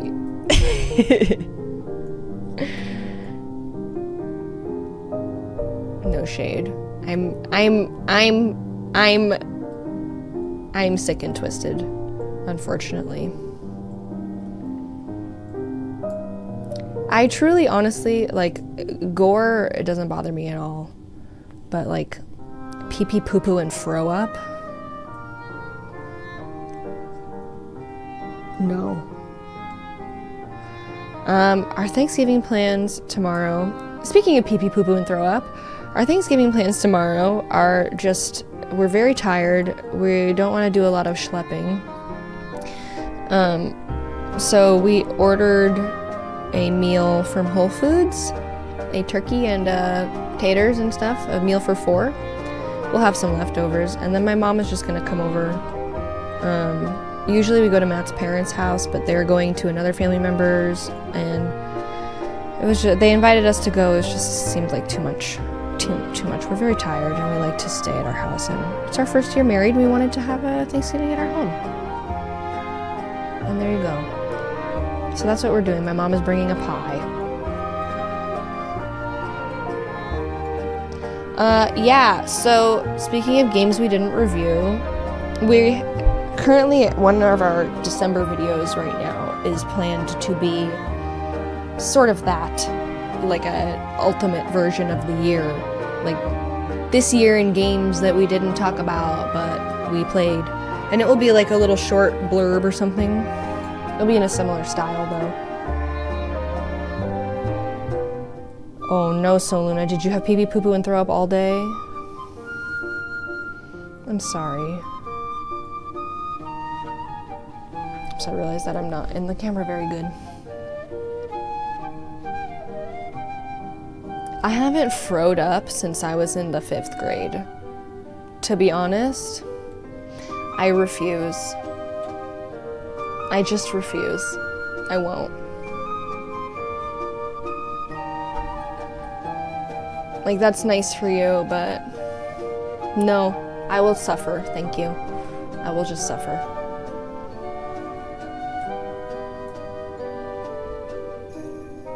Wow, that sucks.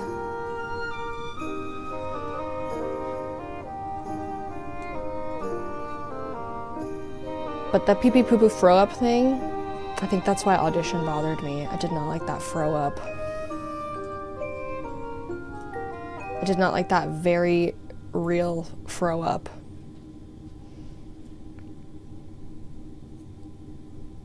I said, ooh mama, what is this, 2 girls, 1 cup? It was realer than that. Sorry, this is gross now. Don't tell Forbes. But I don't like a movie that just does that. Nasty knitting stream. Nasty. Nasty. Nasty knitting stream. Nasty. Nasty. Wait. Hold on. It's taking a long time. It's loading. It's been a while. Nasty. Did it work? I heard it. Yeah, you heard it. Okay, good. Mahini, thank you for subscribing.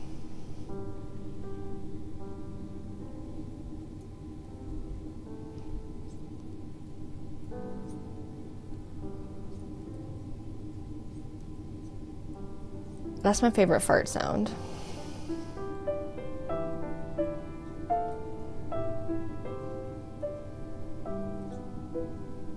Yeah. I feel like there's a lot of throw-ups in horror movies, which is fair, because sometimes the situation calls for it. Sometimes you go, ugh. But I don't know.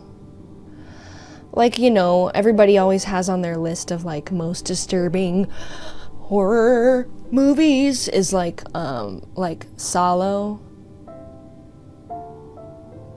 And I'm not interested. You know. Yuval, thank you for gifting a sub. And for 10 months, bless. For 10 months, bless. What other soundboard sounds you got? Wouldn't you like to know? Wouldn't you like to know? I don't know, let me see. You would, huh? Okay. You're ugly, you're disgusting, I'm gonna kill you, give me $200. Oh, Dancing Baby. Let me see. Where is it? Hello, where is it?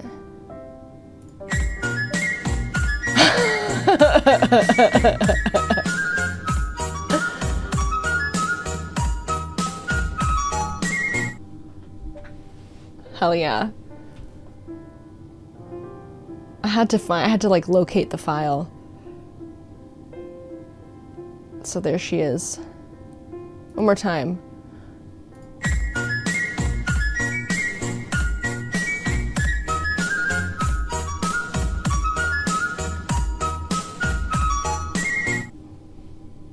You better work, bitch.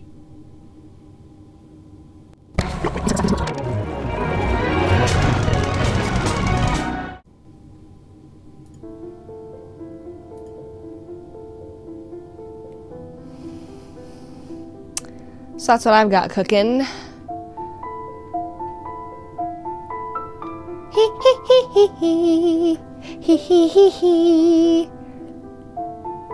You're expecting the furry one?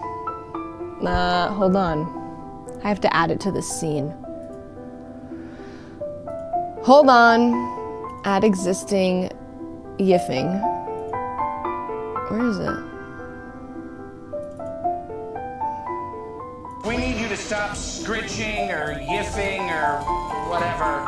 Big yiffing. The playlist is This Is Moises Nieto. Bing, bing, bing, bing. Here you go.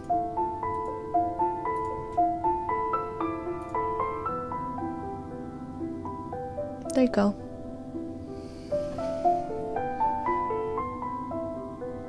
Wow, my viewers went up after that sad Gil Grissom roller coaster ride. That's usually the opposite of what happens.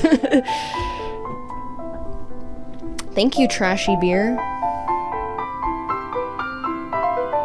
So that's the kind of stuff I got cooking on here. I got some CSI stuff, but I have been watching House, and there's some pretty good stuff on there worthy of adding to the stream deck. You know. Yeah, no one wants to sit through my sad Gil Grissom roller coaster ride. It's too sad. It hurts too much.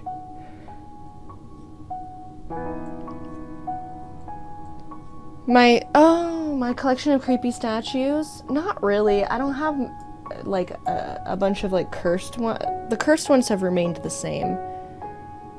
You can't see them on the camera. They're right here. But I do have a very good camera for showing them.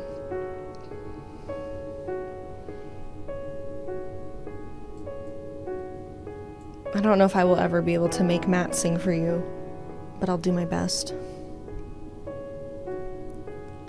Well, Eeps, he was so distraught and sad, he had to go have a roller coaster ride. He said he needed to go away. I love Gil Grissom. I am a Gil Grissom stan.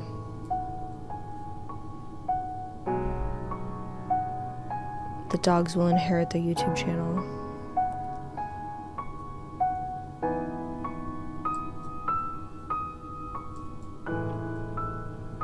I should get some more cursed statues though. They bring me a bunch of joy. My strange little statues. My strange little figurines.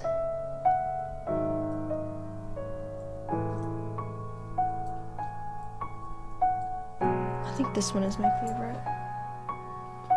This naked Cupid absolutely going to frickin' town on this cello. Just absolutely hammering it. And also Hank Hill. Oh my god, Amazon is here. What's in there, Amazon? This is 4 a.m. from Animal Crossing cover. Yeah, absolutely, I would take it in 1,000 seconds. In negative 1,000 seconds, I would be like, yes, Nintendo, what do you want me to do? Even if they were like, you have to show ass, I would be like, yeah, done.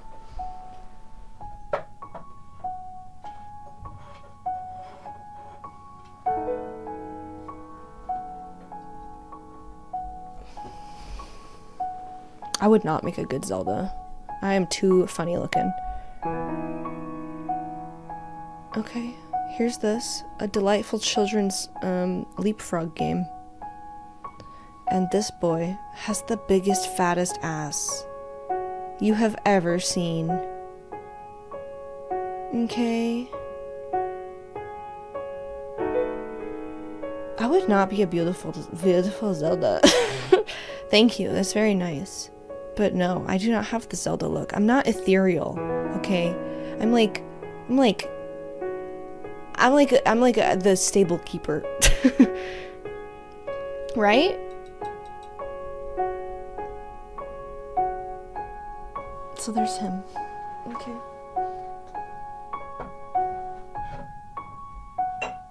Oh. And then here's this one. These are the good ones. This is Mama's pet. This is my piano baby. Ponyo. I hear it.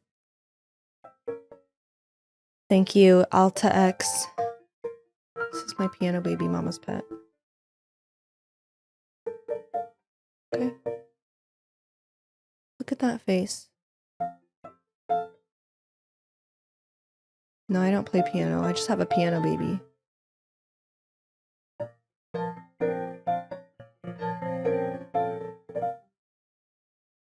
I love it. Look at that face. There are secrets in there.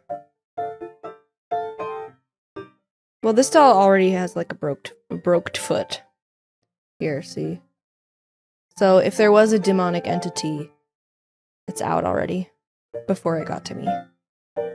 Okay. And I have a bunch of these Beatrix Potter figurines. These ones are just normal and cute. See, there's Tom Kitten and Benjamin Bunny. Because I love Beatrix Potter. Very cute. But this one is cursed. This one is fully cursed. Hold on.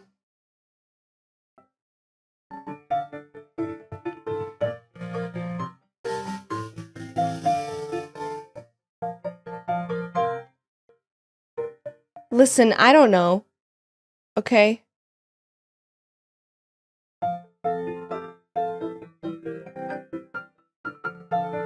To tell you the truth, I mean, it's legit. It's a real one. Beswick, England, on the bottom there. I'll tell you what's happening, okay? This is Peter Rabbit, in case you're not familiar. This is Peter Rabbit. This is his friend, Benjamin. This is Peter's friend, Benjamin. And in the story in which this takes place, Peter gets Benjamin into some trouble. Because Benjamin is a good boy, but Peter is very, very rambunctious and naughty. Okay? This is Benjamin's father, and he's like, Peter! And he's spanking him. This was a different time. When you could spank. And spanking was allowed. Especially other people's kids. And so really, I think he's just supposed to be like holding him by the ears and spanking him. Already kind of cursed. The angle doesn't help. I think it translates differently in 3D space than it did on the page. Okay. I have a bunch of other Peter Rabbit ones, and I mean you can't see my shelves, but I have some Yadro, because I'm an old lady. These are Yadro, these long ducks. These are I can't fit these in the camera. They're very long. Here we go. Long duck.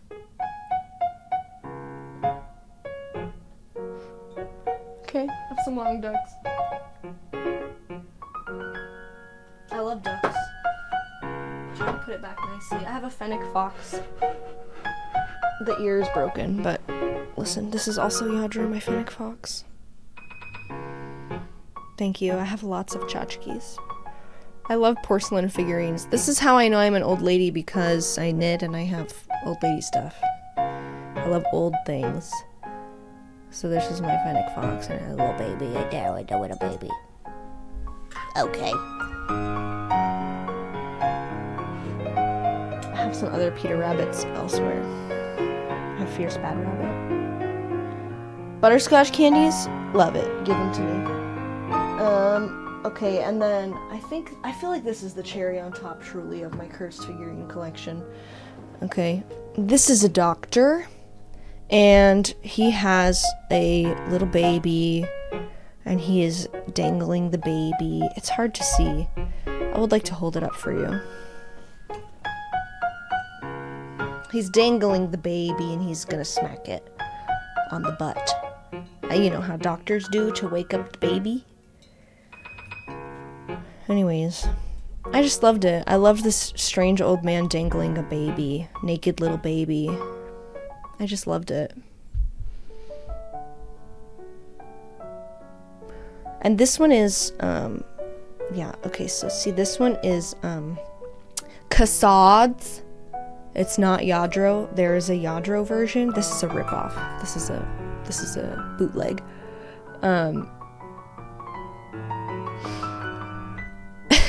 There's a Yadro version of this, and it looks much better. And I almost got it, and then I googled like baby doctor porcelain figurine, and I found this one, and it looks worse, and I love it. It looks worse, and it's cursed. And this doctor doesn't look very professional. It's just, I love it. So this was really like the beginning of my cursed figurine collection. He really inspired me. I love them. My little children here. But I have a lot that aren't cursed also. I have a great little worm here. Love him. Love that. Like, come on. Get a load of that, Punim. Cute, right? That's one of my faves. I can't find it anywhere else. It's a one of a kind. Maybe. I don't know. Don't quote me on that. I love him.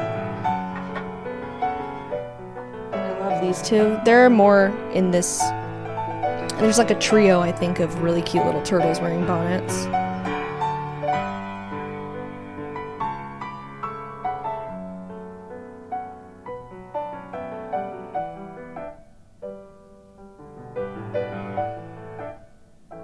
Right? Aren't they precious? Look at their sweet little faces. I love them. I know it's old lady shit. Let me have it.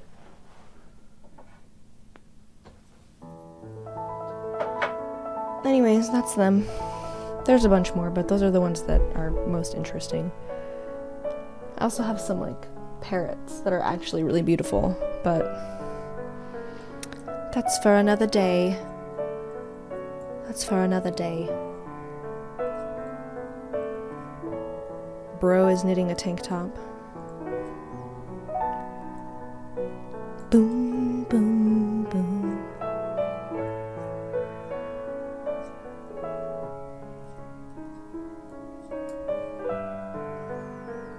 What else? What else is up? I need you guys to be constantly in the chat saying things so that I know what I'm talking about. But until you get me on a tangent, then you can relax again. But now my tangent is over. So now I need a new one. I need a new thing to get me going onto a full-blown thing. How long did it take you to be able to knit without looking at your project? I feel like I've been doing it for many years, just knitting without looking. But again, only if it's just a straight knit stitch. If I have to do anything else fun and different, then I'm looking. Let's talk about exercise. Do you do mainly Peloton? I don't exercise. I don't exercise. I occasionally will sit on the Peloton and do a free ride and knit and watch something on my phone or something. My favorite form of exercise is Beat Saber, but I go through phases with it, you know. I stretch just naturally. I like to stretch. I used to dance for many, many years, so I'm a bit of a natural athlete. I just don't exercise very much anymore. I walk around quite a bit, just like doing things around the house, but... Well...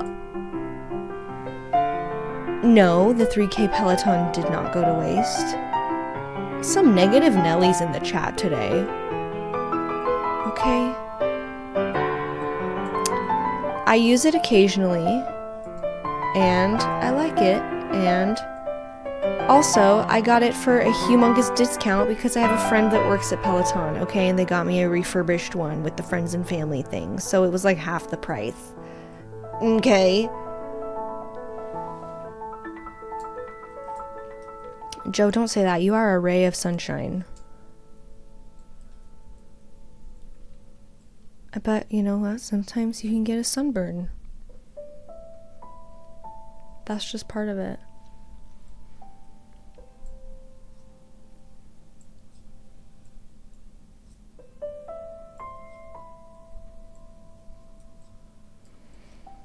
I'm about to fight. I will fight. No, it didn't go to waste. Did you not hear me? I go through phases. And it's great for hang drying my laundry on, okay? So freaking kiss it. Kiss the butt. Just goofing and gaffing. Alright, well. You have met your quota of goofs and gaffs, alright? I know about exercise. Why did this become a frickin' scolding session? Look at me, I'm exercising right now. Look at my hands go. They're moving so fast.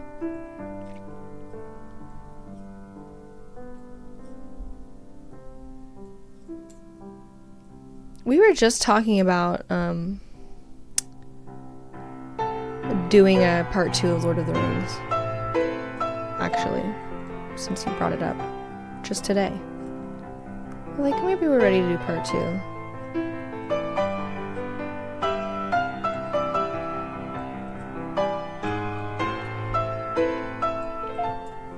Because we make such little money on YouTube anyways with the amount that we upload.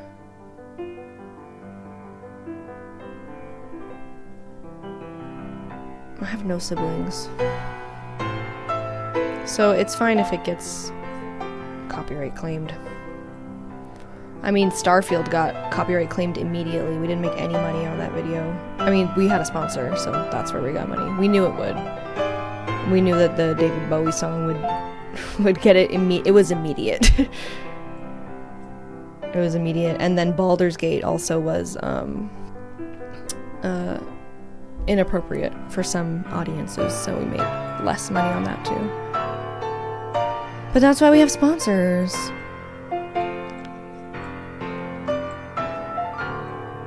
Yeah, that's the thing. It's very finicky, and my shoulder cracked. Sometimes when we do a cover song, it will recognize it as a cover song, and we'll share revenue.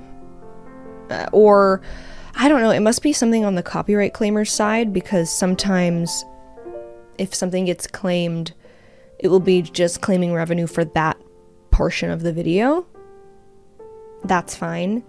But then sometimes also, it will just claim the entire video. So like Starfield, Lord of the Rings, Star Wars, we edited it out post-upload. The video games trivia video, we played the Game of Thrones theme song in tiny little second increments for the Game of Thrones question, and the entire video was claimed, and that was our longest video ever. And so we didn't, we're like, we need to make money off of this, please. And so we just trimmed out the Game of Thrones question, unfortunately. So it is missing a thing, but it got rid of the copyright claim. It's some shenanigans. It's Warner Music Group. It's Warner Music Group. They're the worst. They're the literal worst. I don't know if I would say buku money, but yeah, our primary income is from sponsors.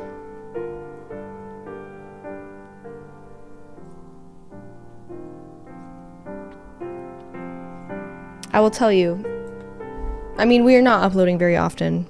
Let me hide this from this fucking... Ooh, that was almost bad. Let me look in YouTube Studio right now. I will tell you how much money we made in the last month.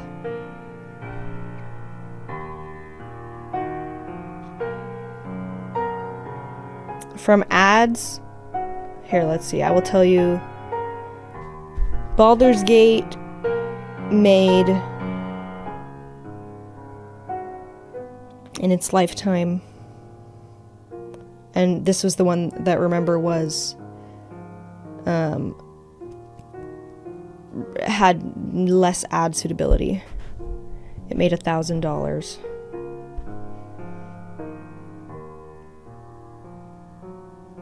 in 83 days.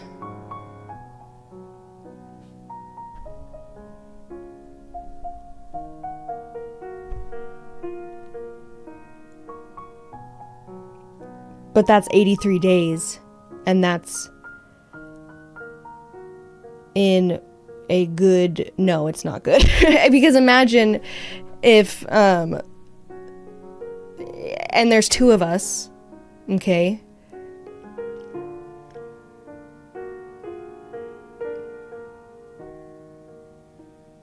Yeah. But that was the one with bad ad suitability. I don't know, it really depends. Starfield, let's see how much money our Warner Music Group made on Starfield.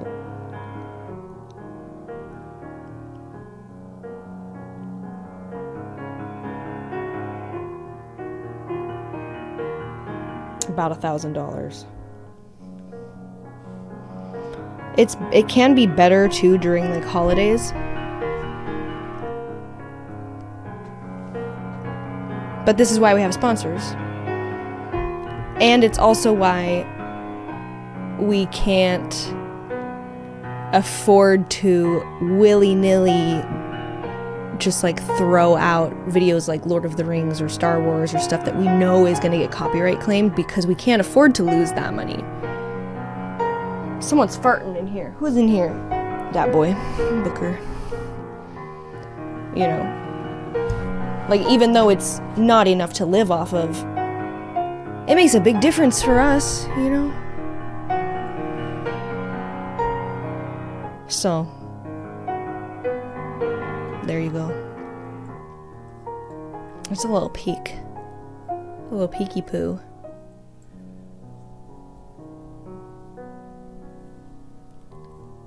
So, next time you get irritated at somebody on YouTube for having a big long mid-roll ad, sorry my thing is not here, a big long mid-roll ad, you just remember YouTube is not paying them good enough. They need this.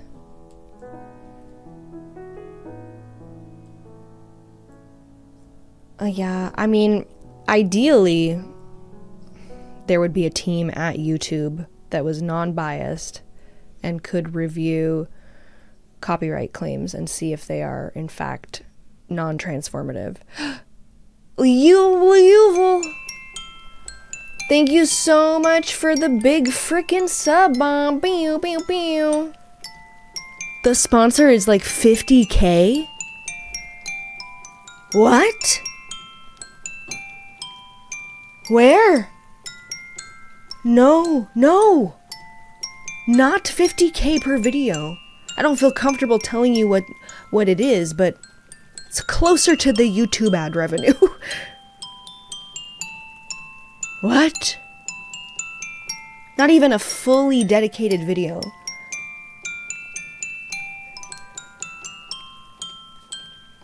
Anyways, this is for Yuval. Thank you for the sub bomb. Yeah, I think 50K you're looking at closer for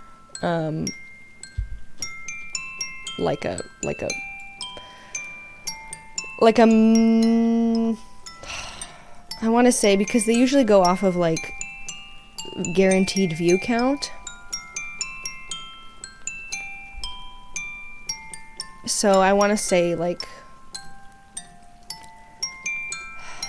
I don't know, it's hard. Yeah, I would say Mr. Beast is probably getting closer to $1 million. I don't know. But ours have not been that.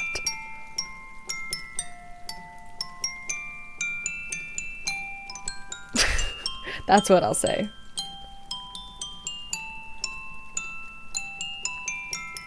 I can't even do the math, but also it also depends on where the ad is placed in the video. So a pre-roll ad, somebody who gets on and says, before we get in, this video is sponsored by blah blah blah, and you're gonna do this, and you're gonna put it up your butt, and you're gonna fart on it, and it's gonna be great. And anyways, use my code blah blah blah, and then it's gonna do. Alright, time for the video. Hey guys, within the first minute, you're gonna get significantly more money than a mid-roll or post-roll. And we only do post-roll ads because we don't want to interrupt the flow of the video. Greenie, thank you for subscribing. And as YouTube viewers, we don't like it. We don't like to be interrupted. So it's honestly a personal preference, because even a mid-roll ad we don't want to do.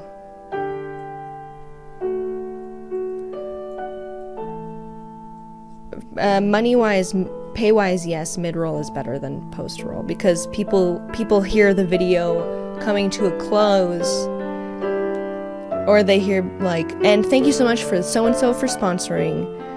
Let's have a word from our sponsor.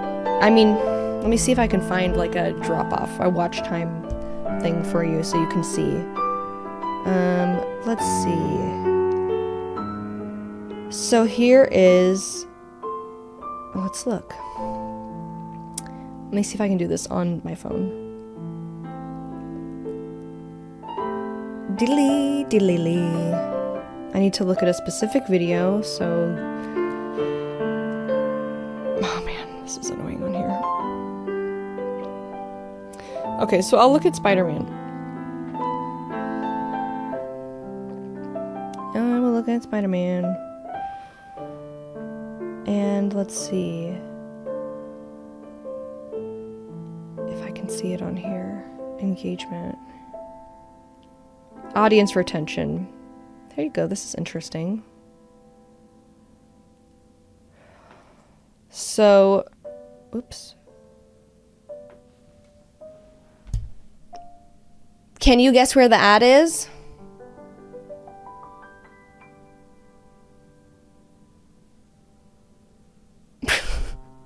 Spot the ad.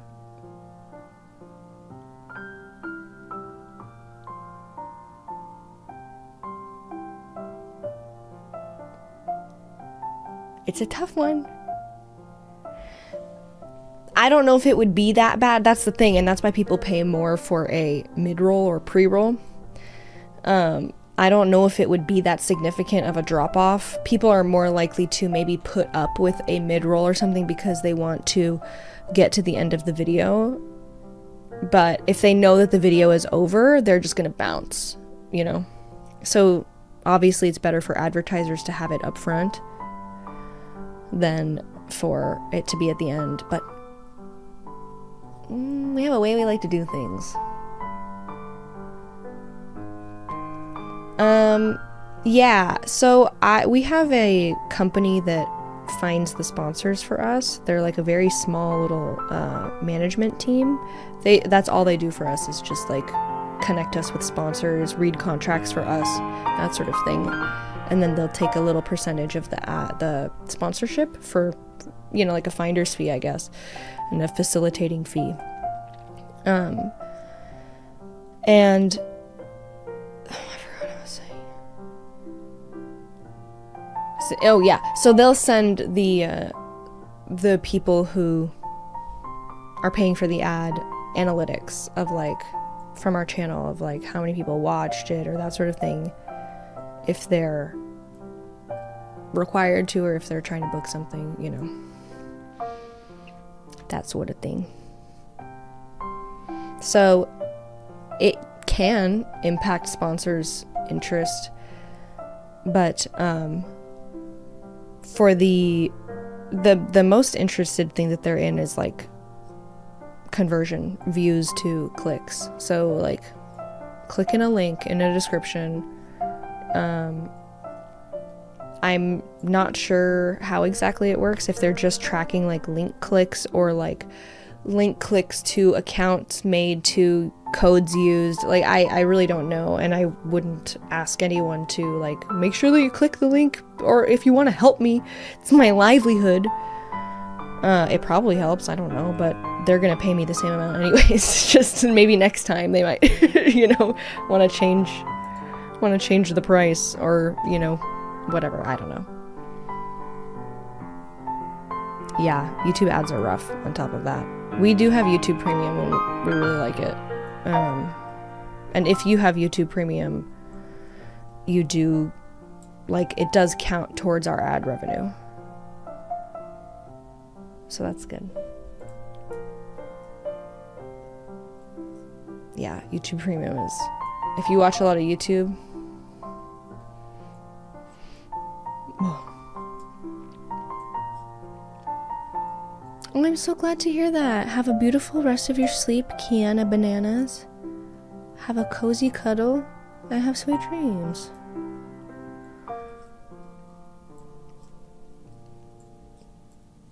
Yeah, so we still get paid for like an ad view from a YouTube Premium subscriber, so that's good.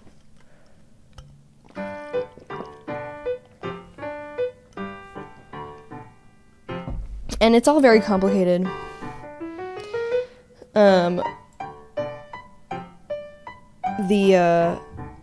The price the price per view changes throughout the year based on many different factors as well. So it's, who knows, based on like how well your channel is doing, or how many subscribers you have, or how often you're uploading, how many people are liking your videos, that sort of thing. It fluctuates pretty drastically, I've noticed.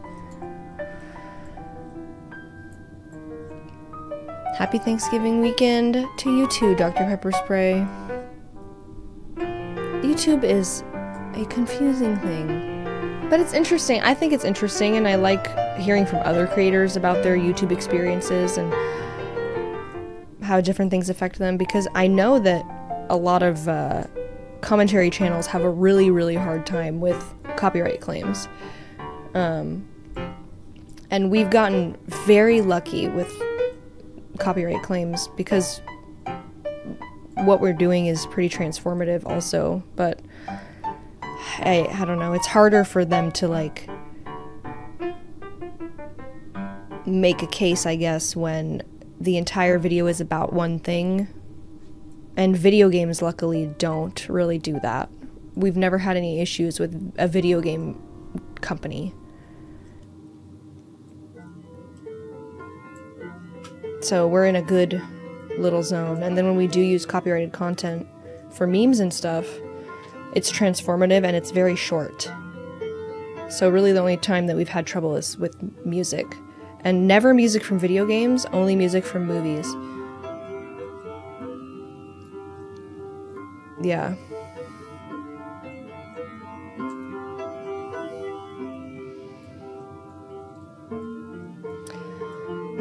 Yeah.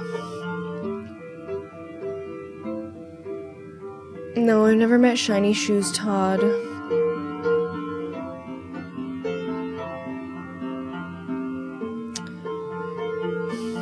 Can you get like a Wish version of the music? Like from movies and stuff? I'm sure you could. Or like covers of songs, like piano covers or something. But I don't know, it doesn't seem fair to like use somebody else's cover that's a creator like that. In that way, I guess you could promo, you could ask permission.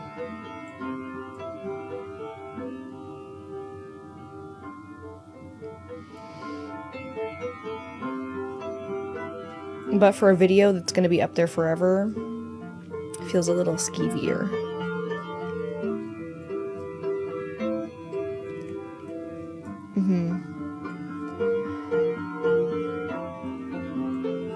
Ideas for Christmas gifts. This is one I'm making a tank top.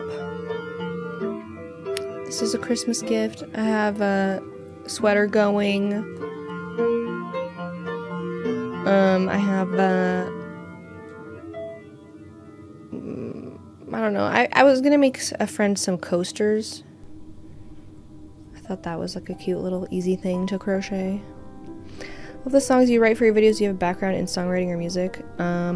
Sort of. I was always in musical theater and creative arts, performing arts programs in school. I went to school for a year to college for musical theater, and then I fucking dropped out. I did not like it. Don't do that. Go to school, I guess. It's supposed to be really good for you to do. But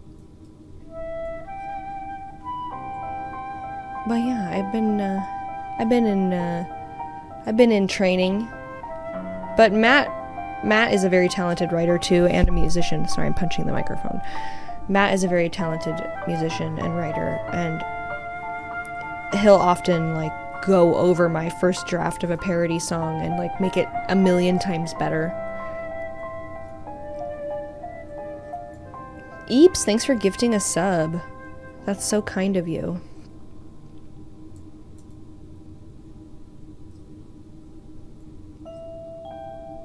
I mean, he's got the writing brain. And yeah.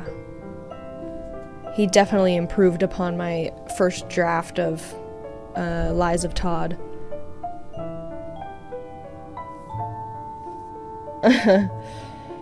Yeah, I did sing all that jazz in our high school musical.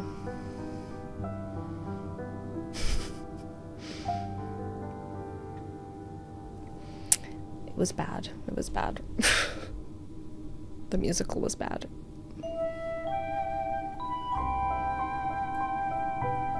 Did you do any kind of show choir?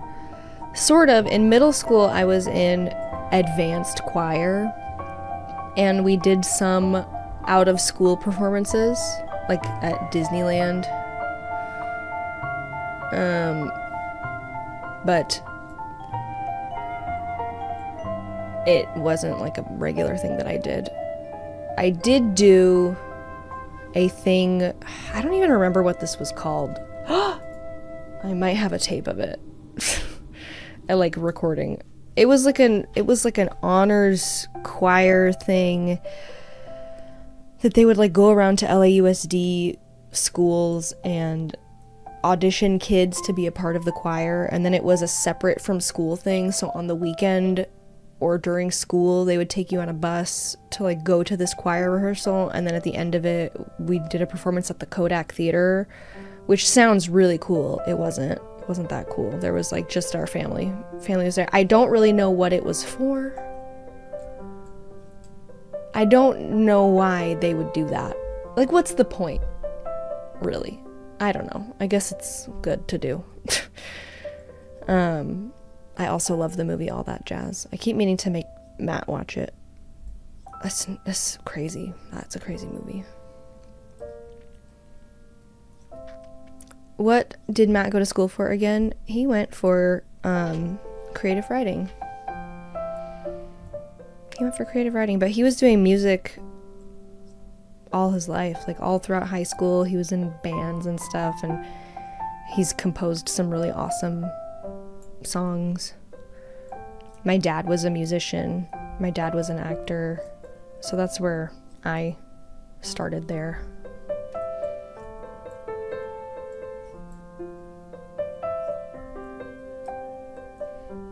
Matt is a guitarist, but he has finger problem now, some arthritic finger happening.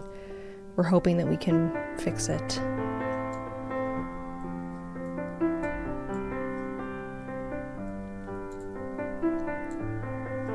Matt and I met online. We met on Bumble.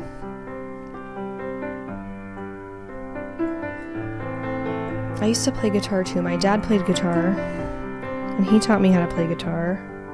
I know your basic chords. Yeah, I broke his finger with all the games. I'm gonna move this like this so I can sit back a little bit. Yeah. We're musicians in this house. My shoulder keeps cracking. It's very embarrassing. Thank you. That's very kind of you. We were meant to be. We were frickin' destined.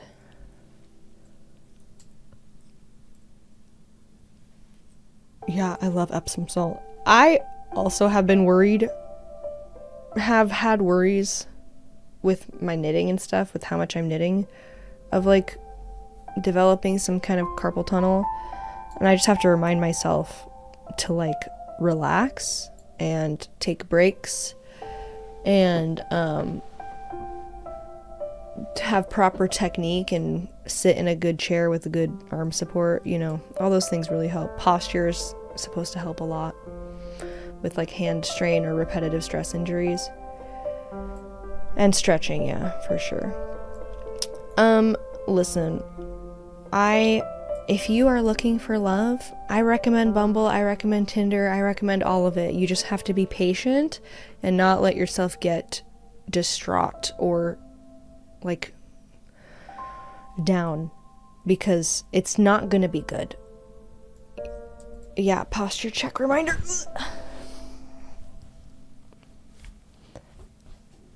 And I'm gonna do some stretching in my neck here.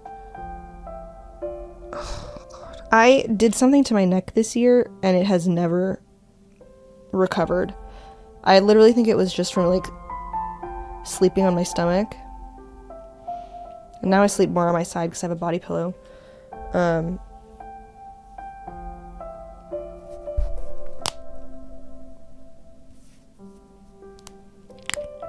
so sorry. That's really gross. Yeah, I mean, anytime I'm knitting, I get real crackly. Do some of these. Ooh. Some of these. That one didn't do anything.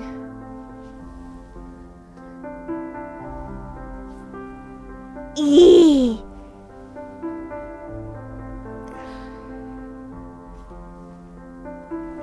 Yeah, that's what I was saying, is that it just takes time to find someone worth your while. And you're gonna have to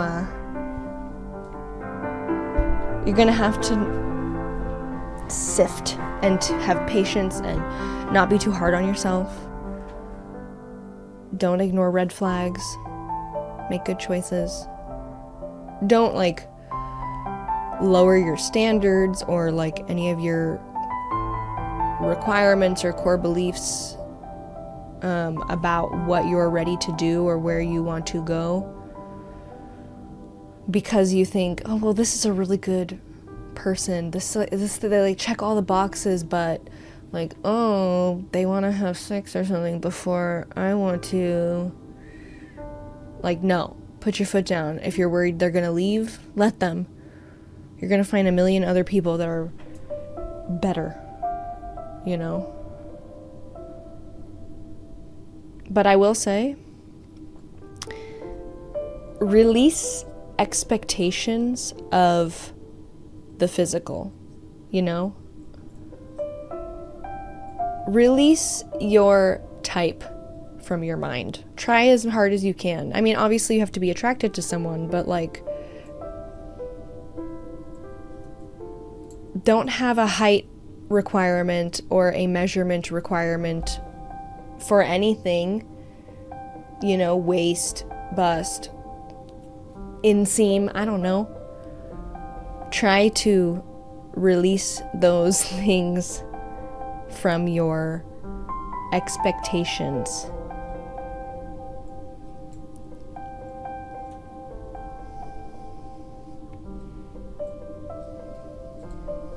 Yeah.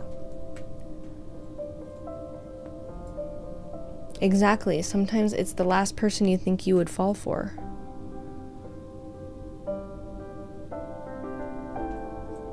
Sometimes you might see someone's picture on there and they might be like really cute, but they're not doing any like open mouth smiling, and maybe they have crooked teeth or something, and you meet them and you're like, oh my god, the teeth are crooked, more crooked than I thought. It's fine. It's okay. Give it a second. Are you laughing? Are you having fun? Pay attention to those things.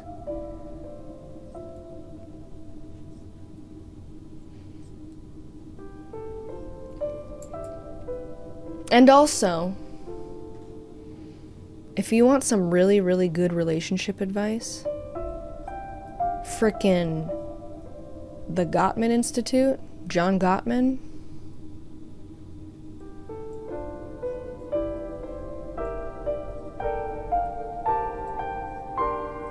That is it, bitch.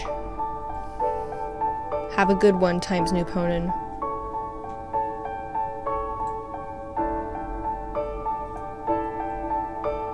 Yes, I can elaborate. Thank you for asking. Okay, so there is John and Julie Gottman are a couple, married couple, psychiatrists, and they have John Gottman primarily, but I think her name is Julie. Anyways, they have put together this Gottman method of identifying if a relationship will work, that has like a 90% success rate. They founded the Gottman Institute, where they did a ton of research on couples and relationships. They observed couples in a like home environment. They built a lab that felt like a home, and of course, when something is being observed and it knows it, it's going to act a little bit different, but you get some pretty good information. I just identified like some principles of marriage and some green flags, I guess, to how you will know if a relationship will work. And like, I would recommend reading anything by John Gottman, but 7 Principles of Making Marriage Work is really, really good. Even if you're not in a relationship, it's just like kind of like priceless information to know out in the world on your journey. Look up, he coined the phrase like bids for affection. Just like an awareness of these things, I think, is invaluable. An awareness of just knowing what bids are and being able to identify them. You gonna be so in love.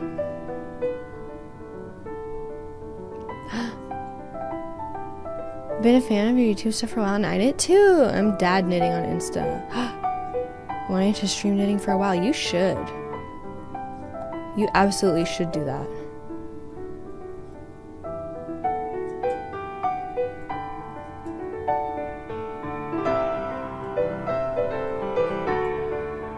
This song sounds familiar.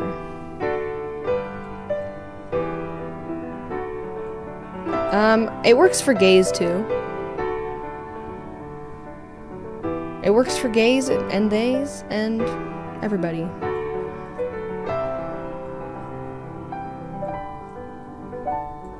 Because people is people at the end of the day.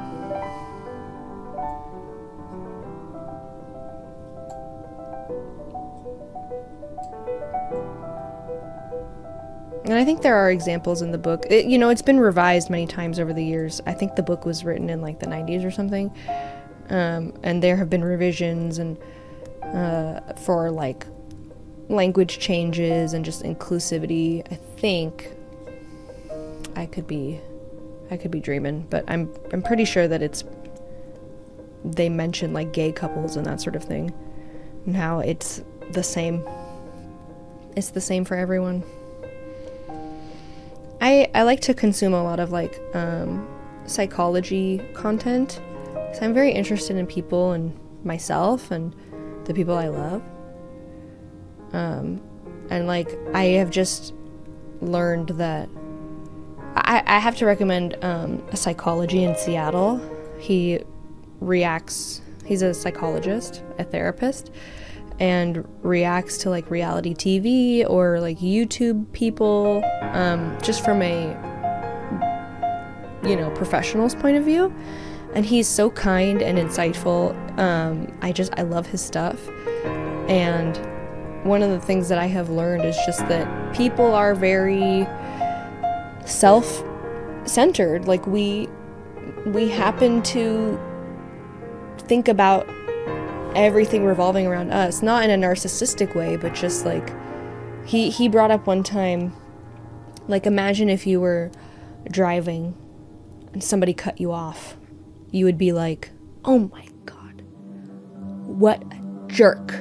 Why is this happening? Why are they doing that to me? They did that to me, But if you were driving and you cut someone off and someone asked you, why did you do that? You would be like, it was an accident. I didn't mean to. We're just inclined to think that things are happening to us.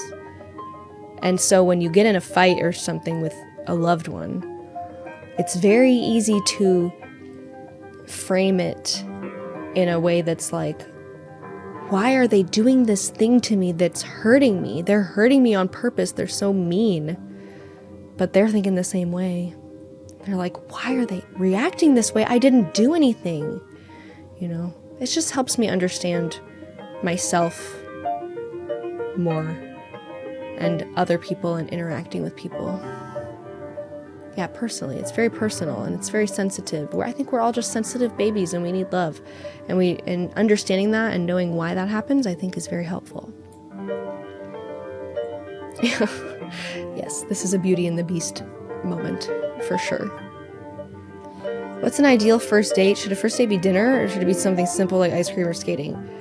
I think a first date should be the most casual, low, what's the word I'm looking for? Low commitment thing, because if you want to get out of there, you don't want to wait for a check or like a dinner You know, let's do coffee. Let's do, hey, you want to walk down the fucking street? You know, very, very casual. I don't even want to commit to skating. I don't want to commit to mini golf and have to finish the thing. Let's just see. Casual, casual.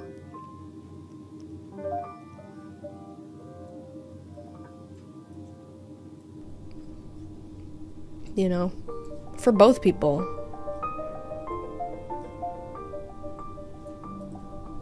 Gottman is the shit, amen.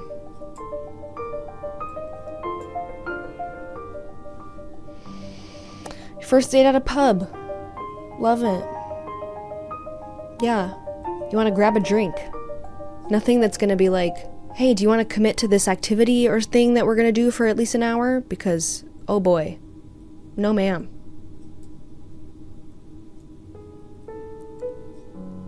Yes. Cat Megan. Exactly. Exactly. And then it gives you the freedom to continue the date. And you're like, oh my god, we just hung out for 5 hours. What is happening? Oh my god. Oh my god. And yeah, a competition type date. I mean, hey, the good news is if you don't like somebody competitive and you know that about yourself, maybe get the competition date out of the way fast and see if they're gonna be a dick about it, you know?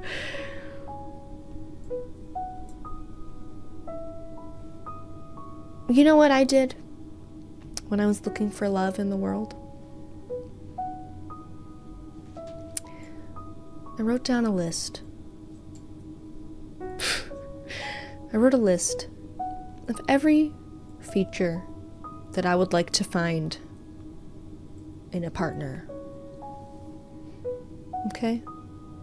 Everything, every aspect that I was looking for in a partner. But nothing physical. No brown hair. No big boobies. No tall. None of it. Get it out. But be very, very clear and specific about the type of person. Make your list. Keep it going for a while. Add to it throughout a week. And then when you feel like I have truly hit every single thing that I could possibly look for in a partner, you rip that page out of the notebook and you put it under your pillow and you make a wish on a star. You put it under your bed. You put it in your wallet. You know, something like that. Just like tuck it away and don't think about it.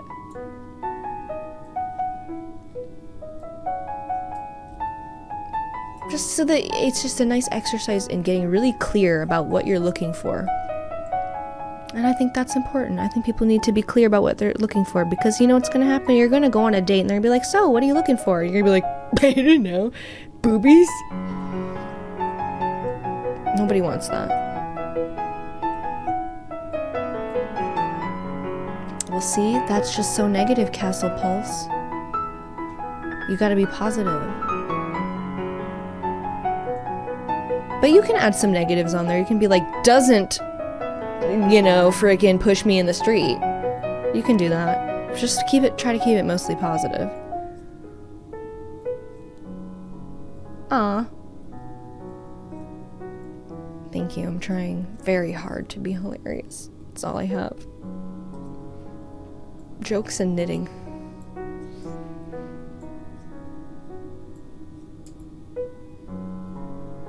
Yeah, you know. I put on my list, doesn't push me in the street, and Matt has not once pushed me in the street. So I'm very lucky.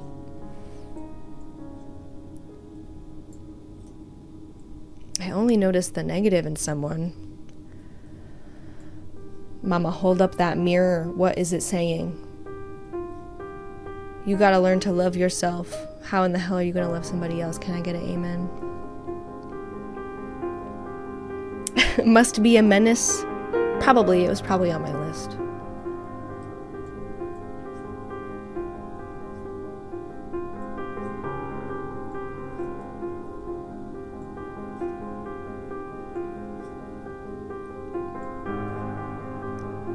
There are beautiful things about everyone in the world, even the bad people. There's beauty in everything. There's beauty everywhere. It's good to acknowledge the beauty, but don't ignore the bad things. You can be picky, but you know, it's all about balance. Have a good head on your shoulders. Get in touch with what you really want in life. Look inside and say, hello? Who's in there? Say, knock knock. What's going on in there? What do I really need? Because if you're like writing down or thinking, I want someone who cooks for me. Great, I love that. Why? Why? What is it? Do you just need food and you're lazy and you don't want to? Or do you need to feel cared for? Do you need to feel taken care of?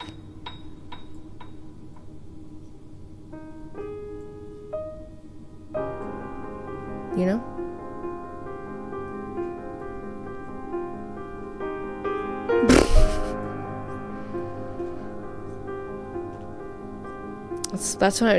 Yeah. Listen, 7 p.m. is the most inspiring music from Animal Crossing.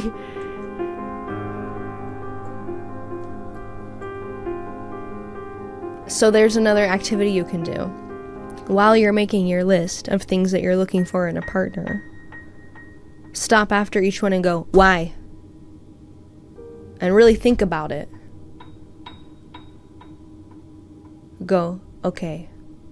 I want someone who makes me laugh. Why? I want them to be my best friend. Done. Easy. Check. Next. I want someone who is patient. Why? Well, because I know that I can be emotional and I'm prone to some emotional meltdowns, and I know that inevitably that's going to happen. So I really want a partner who can stick with me and have patience during those difficult times and doesn't judge me. Great, love it. Yeah, it's true. Could do it for a friend also. For any kind of relationship. For jobs, what kind of job do you want? You know, what are the aspects of your perfect career? Anything that you want, any situation. It's just visualizing. I'm not going to tell you it's the secret and you already have it and pretend you already have it, but just I think that having an epiphany in your brain and having the awareness of something just makes it so much easier to achieve. Just being really clear about what you want. Eeps, you enjoy your shower. But what if there is a rift of what you want and what you can realistically get? Well, I would love to hear an example, because as long as you're not saying, oh, this is why the physical is left out, because all of these things can exist in a person, all of these qualities can exist in a person, or a job, or a whatever.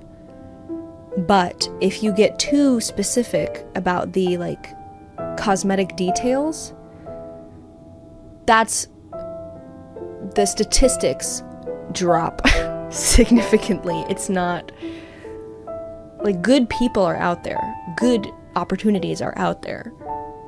Just don't have any expectations for what that exactly looks like, you know? I want to work at a tech company where I make this much and everyone is really nice and my boss is very understanding and kind. Great. I want to work at Google doing this exact thing and my boss is really nice and everyone is really kind. You know? Open your mind, open your receptions, because who knows?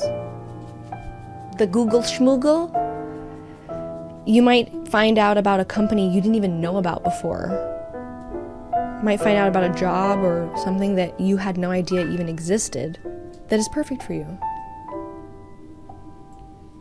Does it take you a long time to understand what things are most important to you? No, but it took me a long time to stop thinking in pictures, in like cosmetic expectations. You know? Hope you have a great Thanksgiving too. I try not to have expectations for things. Because if you have expectations, you will be disappointed. Just have open mind. Dad, boyo. Oh, it's dinner time, that's why. That's why he's here. Hey, boyo, what you doing? Come here, you want to say hi? Come here, Booker boy, Booker boy. It's a Booker boy. It's a Booker boy, and he's that boy. It's that boy. It's a Booker boy. Come here. Come say hi. Come here. Come on up. Yes, sir, come on. I will move it. It's so scary. Yes, sir, come on. Come here. Booker. Booker.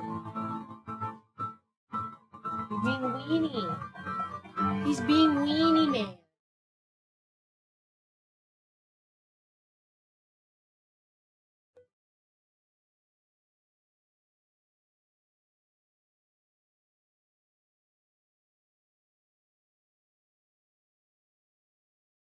Yes, are you smiling at me? That dog's smiling at me. Oh. I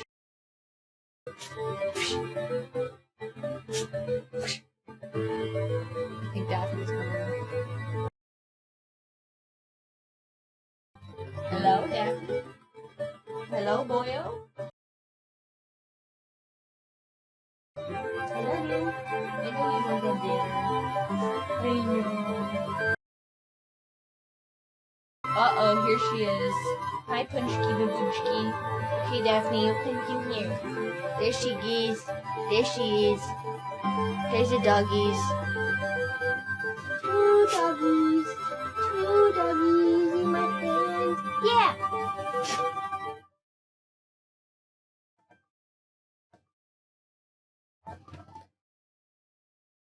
Oh.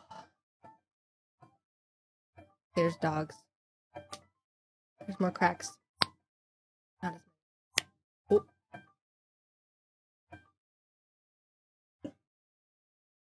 Exactly. Pick your character based on their gameplay / abilities, not because of their cosmetic skins.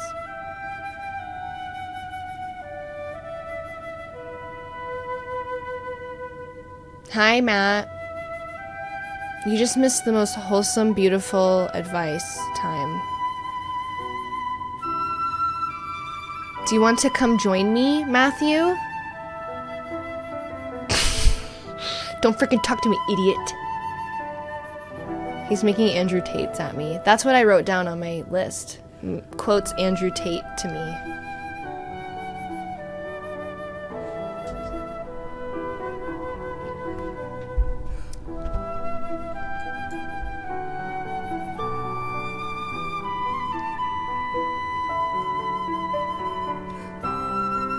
Okay, so put clothes, dinkus.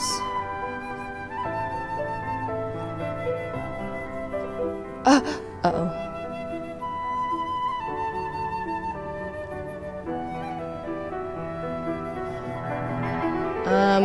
Listen, Matt is mostly naked, usually, most of the time. And his office can get a little warm with his computer in there bussin' so hard. He doesn't like pants. So oftentimes the shirt is removed, the pants are either entirely removed or unbuttoned. Okay, Matt, now they want advice from you. This is not gonna be nice. Matt is not gonna give nice advice. I was just giving the most beautiful relationship advice, the most thoughtful, sweet, kind, touching, heartwarming, and if I do say so myself, useful relationship advice. That is the number one thing I said not to do. I said don't look for big boobies.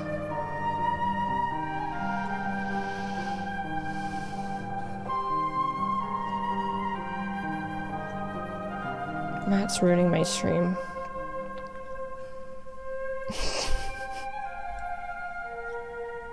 Matt, come here and I'll teach you how to crochet those dinosaurs. That's true though.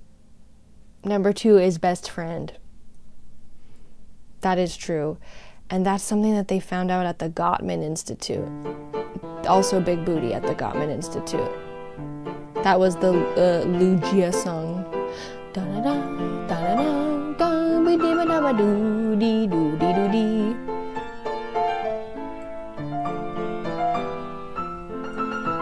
Because John Gottman discovered that the number one principle of like a successful marriage is that the relationship is built on a foundation of friendship, and like they truly are friends. They're best friends. And they have similar interests and they want to do the same things, whatever. Doesn't mean that you have to do the same things all the time, obviously. Hello, I'm knitting. I'm knitting and he's picking his boogies in his underwear. That's his interest.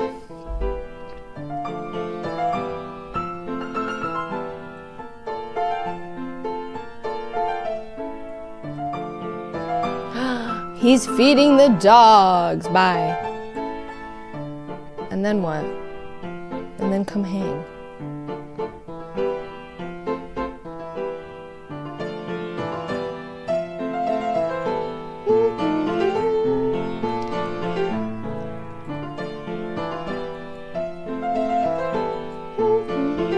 Yeah.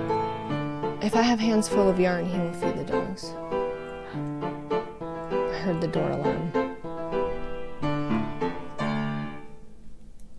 There's 2 dogs, 2 cats, a fish, and some snails in the fish.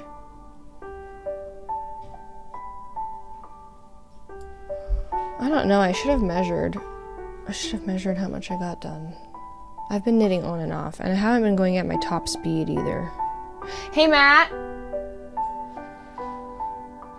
Hey, Matt! Will you add Cosequin to the dog's food? Yay. I do. I love to drink the tank water. It's so yummy.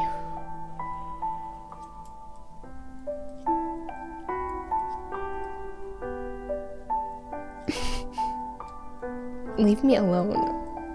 I'll drink regular water. How about that?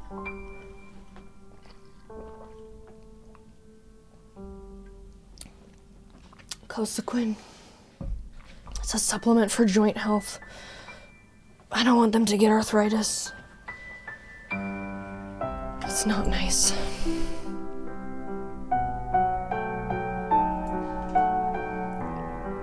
I looked up the other day before I got the Cosequin. So this was a couple months ago. I googled how old to give dog Cosequin for when. When to give dog Cosequin, how old do dog need to be? When to start preventing arthritis dog, at what age?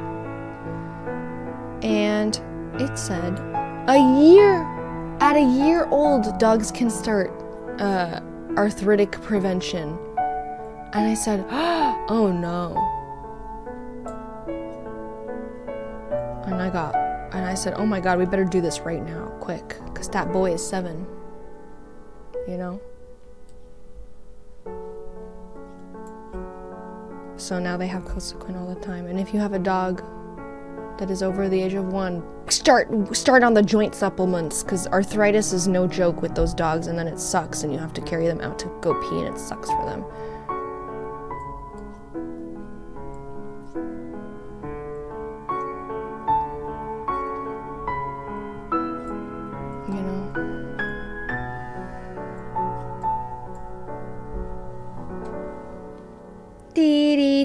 Dee.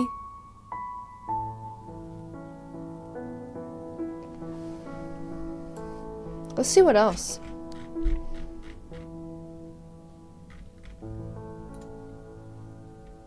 Let's see, others.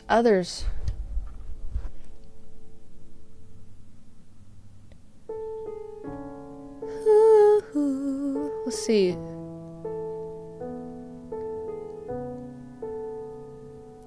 Streaming music studios. Wow. Suica game. Spirited Away. Totoro. Mario Galaxy.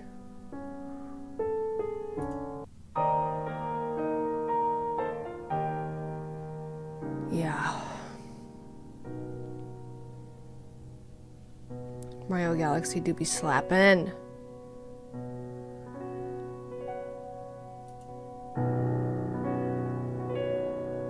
Oh, okay, bye Eeps, enjoy your shower.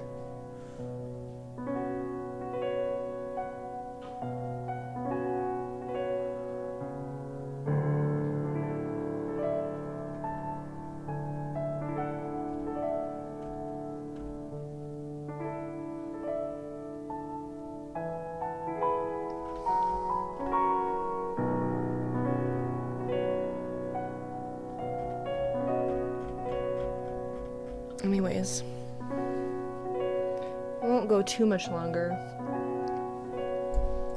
but I am having a fun time knitting and talking, my favorite things to do.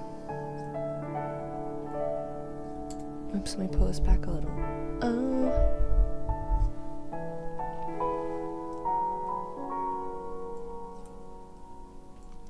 I have also loved this. We'll do it more. Maybe I'll make WIP Wednesday a frickin' thing, okay?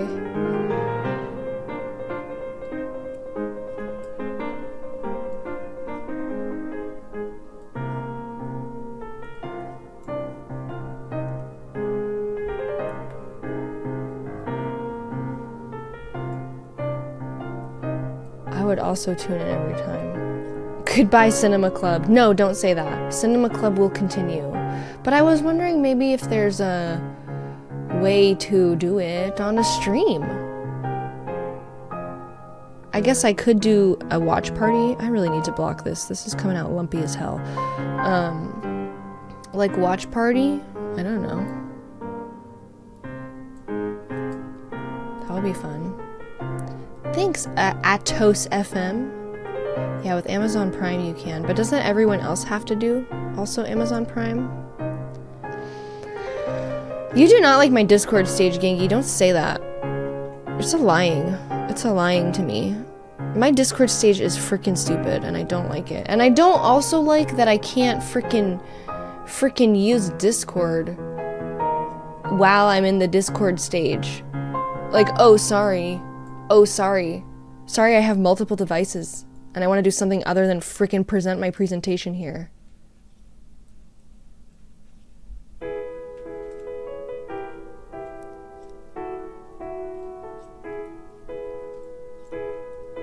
It looks so bad for me. Also, the Discord stage, if I'm the one, which I am, I do the Discord stage. It's a good thing that I can watch it separately. Like, I have my two monitors.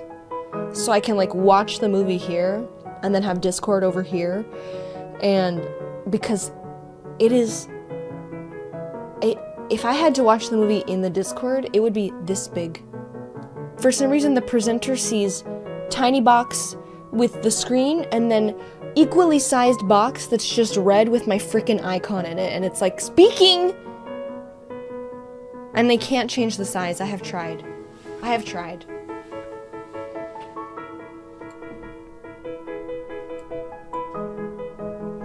Anyways, we were going really strong and steady there for a month, doing a weekly cinema club movie watch party night, in which I would present a movie and we would watch it and we would all talk in the chat. And then life finds a way to distract me.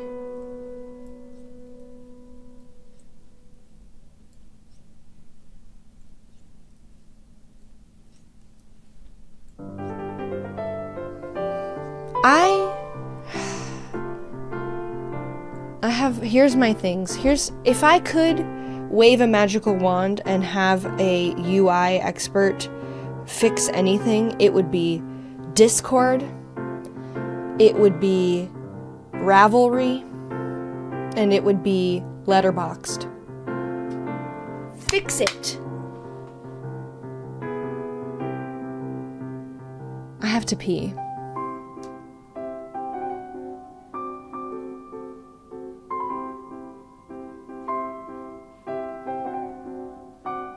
It's ugly. Letterboxd on my phone, the app is horrible. Okay. Does mostly everybody have Amazon Prime? Yeah, I think it would be fun to watch on Twitch, but also I don't know if people want to hear me talking.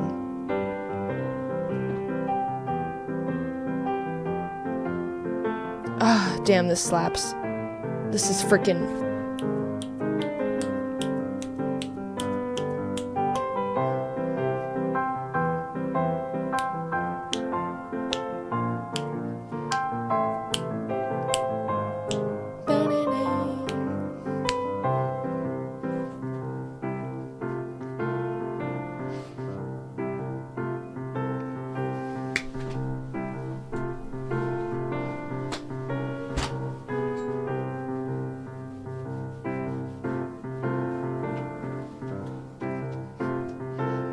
Hey.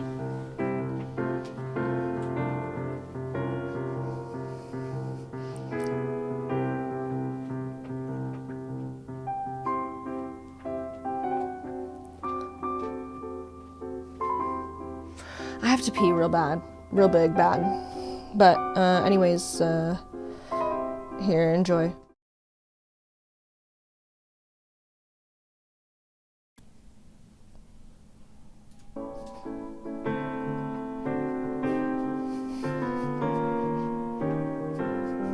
Sorry, I had to pee. And then there was no towel in the bathroom, so I had to go get one. Sorry, it took so long. I needed the towel to wipe my butt. I'm kidding, I needed it for my hands, and now my hands are kind of wet, and this tension is weird. I can hear Matt singing and playing guitar.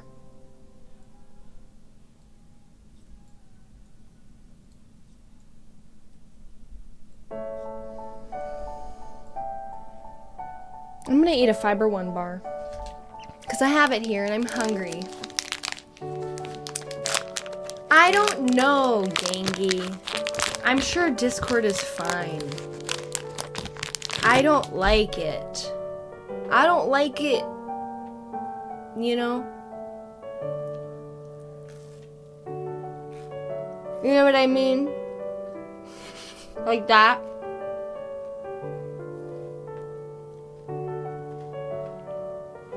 Bidets?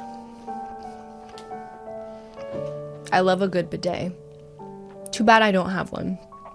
I have a bad bidet.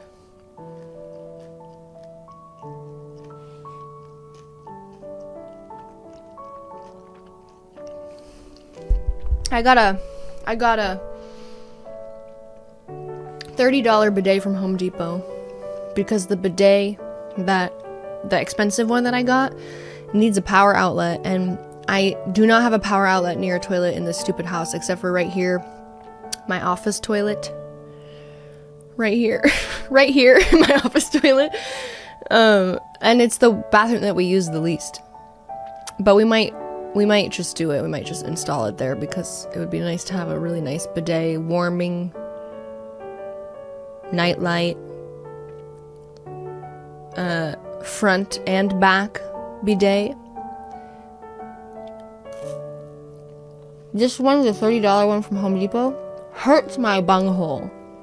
It's too sharp. The water is too sharp.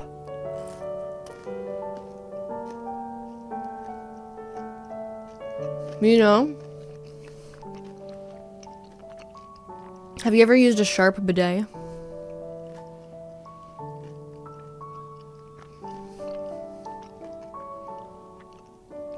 No, there's an intensity setting, but I mean, it's like this, you know, Bigger, less, like that. Hi. Meow. Meow. Come here. Come on. I want it. Please. Please.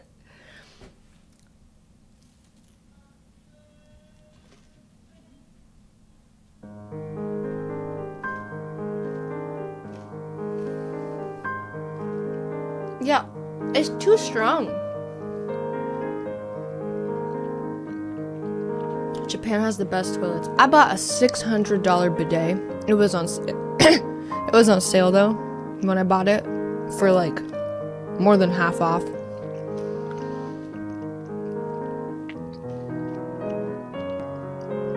And I have yet to use it. That's the nice one.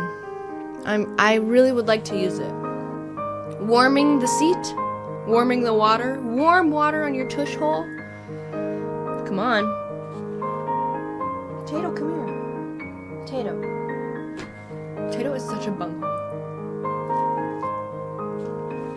Come on. Come here. Please, I'm begging. I love you.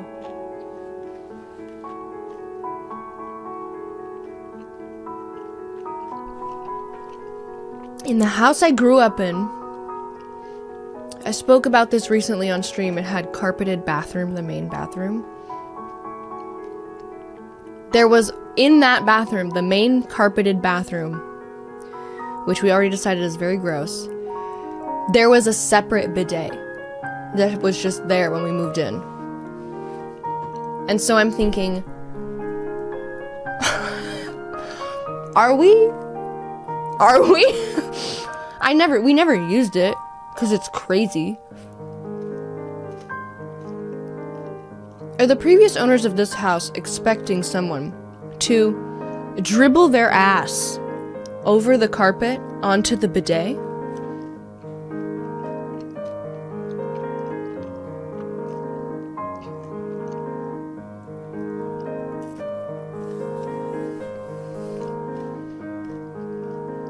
I don't get it. Do you dribble your ass? Is that how you do it? With the separate bidet? Or do you, like, wipe first and then just go for like a little, you know,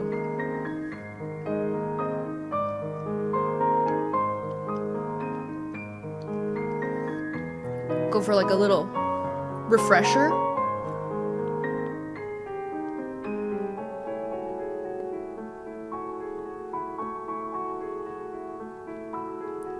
Well, hop from one to another, but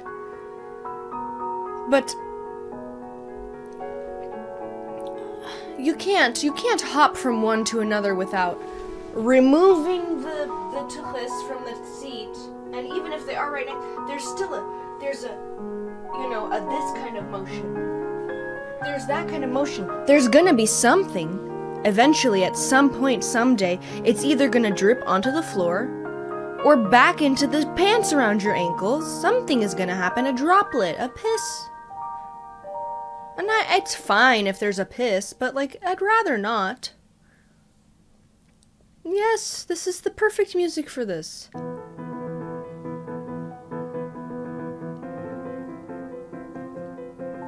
It's true. It's worse if it's not piss.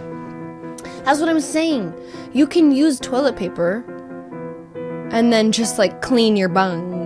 This is gross. Matt told me to stop being so gross on stream. He said it's not nice. And I say, well, I can't help it.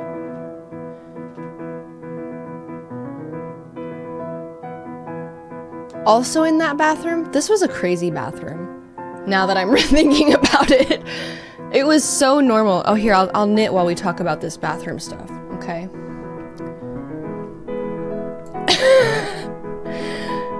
Yeah, okay, true. Matt roasted. Okay. This bathroom, not only fully carpeted, separate bidet next to the toilet, also a jacuzzi bathtub. Straight out of the 80s, I think. Jacuzzi. And I liked to use the jacuzzi But one time, after a while, I went to use it and black stuff came out of the jacuzzi. I didn't care for that. But also in this bathroom, let me tell you. Also, it's not over, okay? Also in this bathroom was a wall of glass next to the bathtub. It was wall of glass, bathtub, toilet, sinks, door. And the glass was that kind that is like ice cubes, you know? So it's see-through, but it's kind of like swirly. You know what I mean? So, if there was someone in the backyard at the time of a shower occurring, you could see a naked person. You couldn't see the specific genitalia or features, but it's more information than one wants to have out, you know? No, there was one other bathroom, and it was my bathroom. On the other side of this was a strange house, now that I'm thinking about it. Okay, the color scheme, let me tell you. It was white. Everything was white, basically, except the carpet. The carpet in the bathroom was like sage green. It was fine. Honestly, as a kid, I loved the carpet. I loved taking my soaking wet child body out of the bathtub directly onto the carpet. I loved that.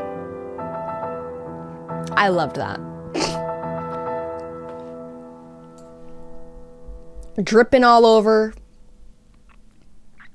And my mom would be like, "Oh no, we need to place the bath mat." And I was like, "Why? Why? It's carpet. It's already carpet. I'm not gonna slip." I'm sure she was probably like, "I don't care if you slip. You're making mold."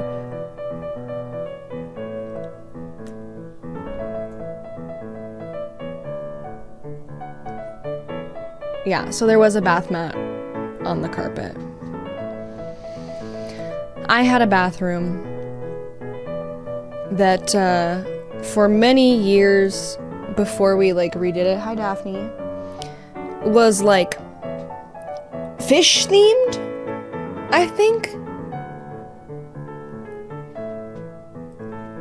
And there was a separate bathtub and shower, and the shower was one of those that's like very small.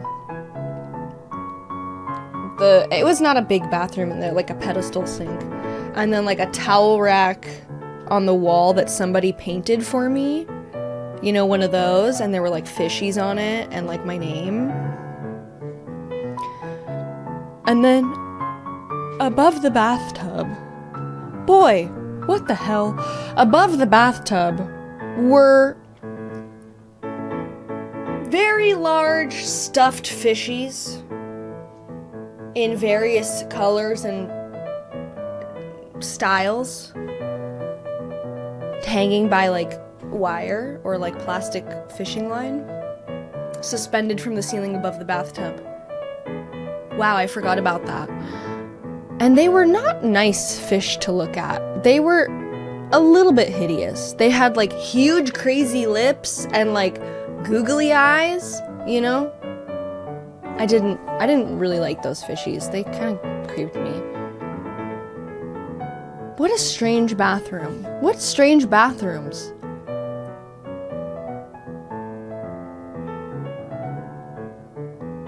Oh man, that happened once in my fishy bathroom, my ocean bathroom, where the sewer backed up into the shower, and it was such a freaking nightmare.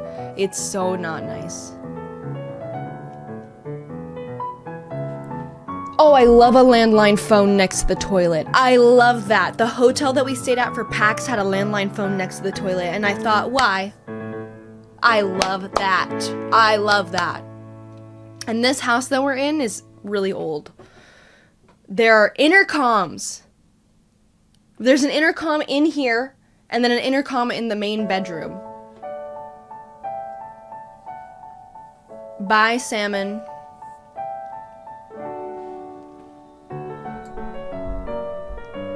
I would love to know why there are phones by the toilet. No, they don't work. We really wish that they did. The first day that we moved in, we were like, what is this? And we tried it, we tested it out, couldn't get it to work. They're like really old intercoms. It says new tone. It says new tone and it's beige.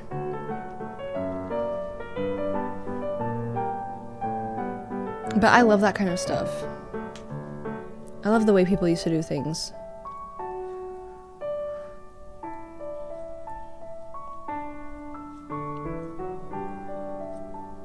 Oh, you're right, it is a quest. Oh, I can't fix it.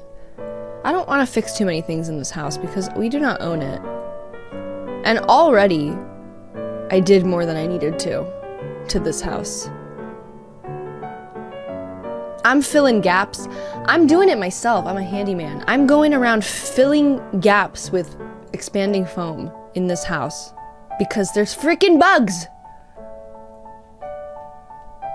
And caulk. Caulk. I bought caulk.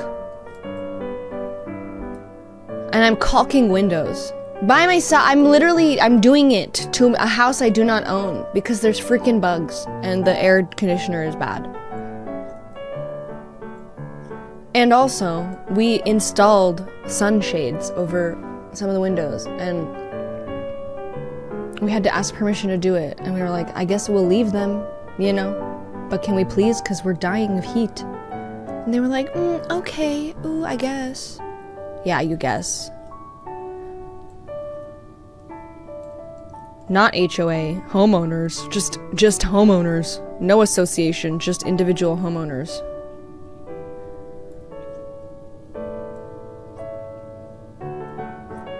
Yeah, paid for the shades, installed them. Have to leave them behind.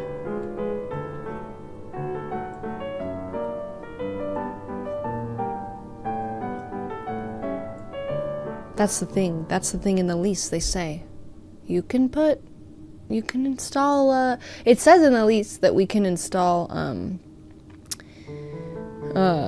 like curtain rods and stuff, but we have to leave them. And so, you know what I said? Fine. I will get spring-loaded tension rods. And you cannot have them. And so I have a huge wall here that's all windows. And the world's longest curtain rod that bends a little bit in the middle.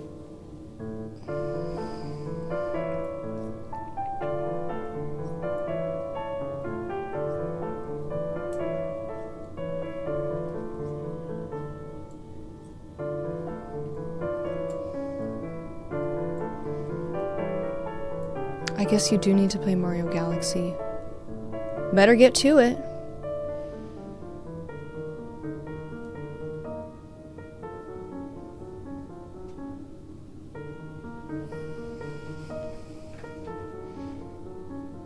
Oh. Well, see, I like that. I'll maintain your old house for you, old person. But, you know, like, give me a good deal. It's not. And they're charging us so much pet rent. It's like $50 each pet. Extra a month. Not including the frickin' fishy, obviously.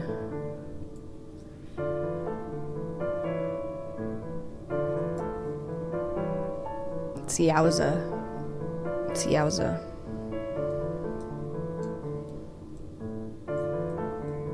This song is repetitive, Mario.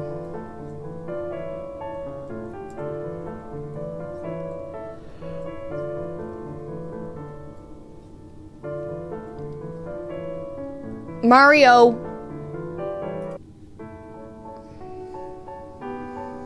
I know.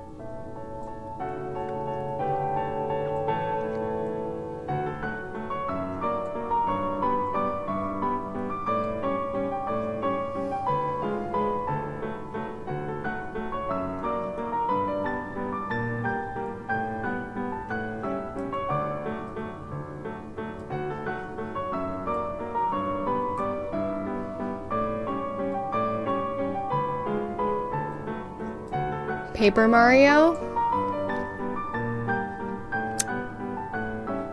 Maybe I will.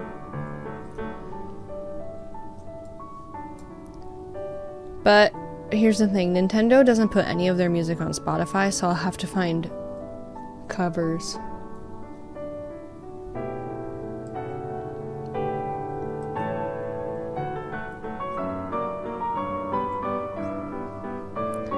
This was at the Toadstool Cafe, I heard it. I was mega bored with Mario RPG. I'm sorry, you guys. That's grandpa stuff.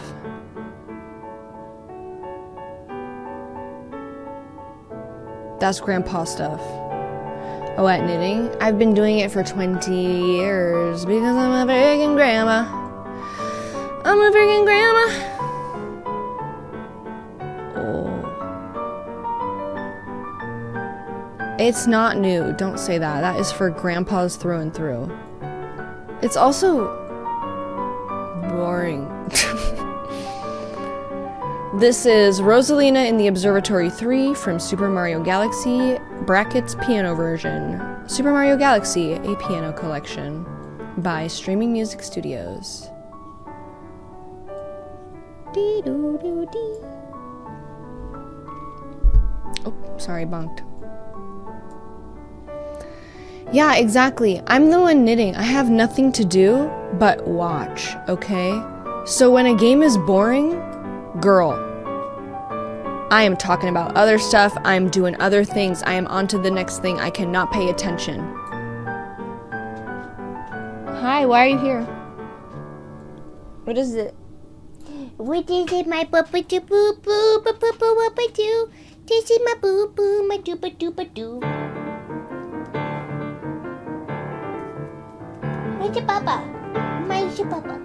Oh, it's your papa too. Oh, I'm spinning, Daphne.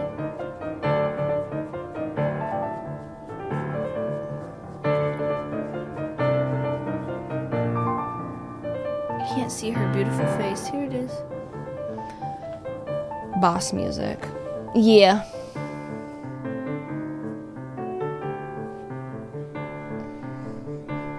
We'll see what other albums these people have streaming music. Animal Crossing New Leaf.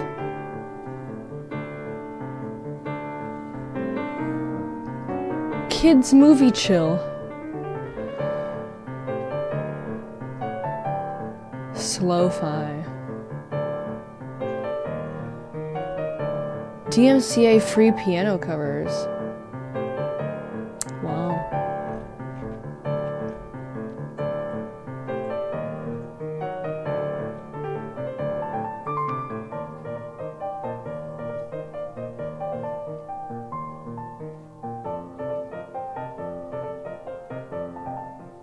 Thank you for subscribing, Mr. X.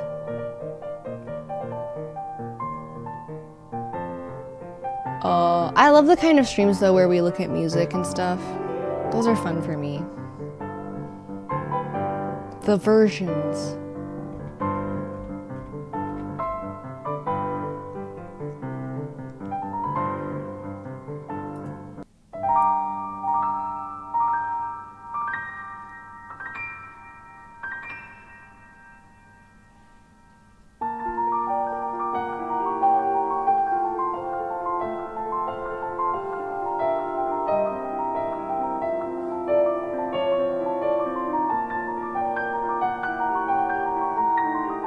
I could cry. That's good shit.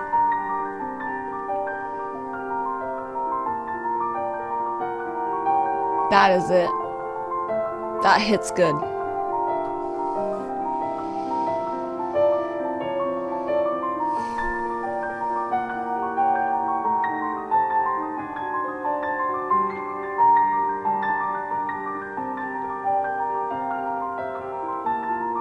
Wow.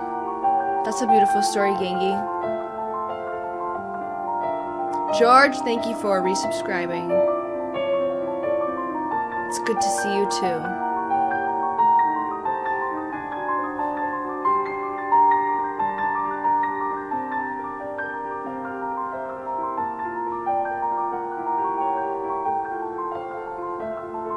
That's good stuff.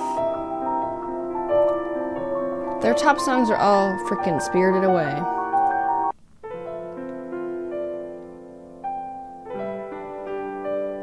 I want the one that goes. Is it this? Yeah, it is.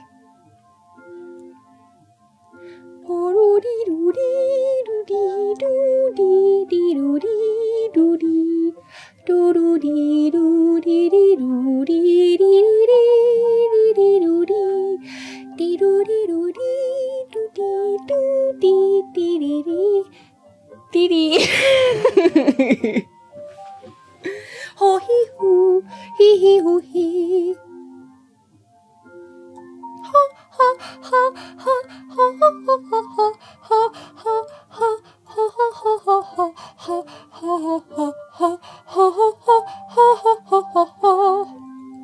My needle is coming undone. Don't laugh at me, Genki. Stop it.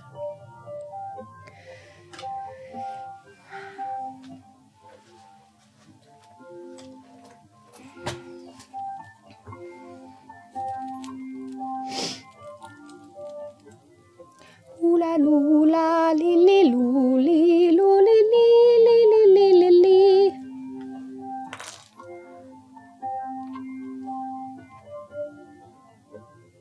Dee dee dee dee dee dee dee dee dee.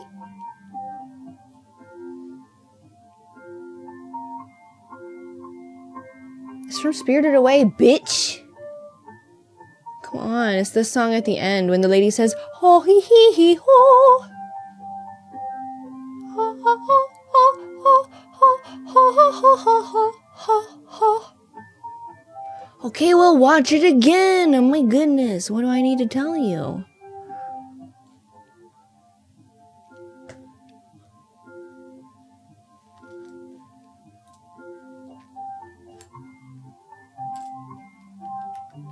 I can't pick these up.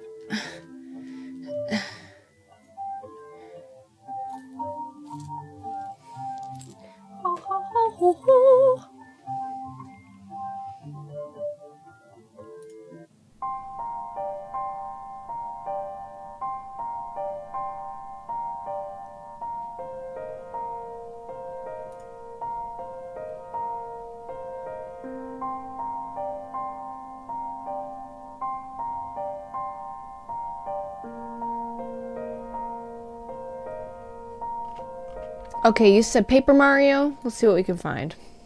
Paper. I typed in paper and it said Paper Planes MIA. And I said, no! Idiot. Okay, let's see.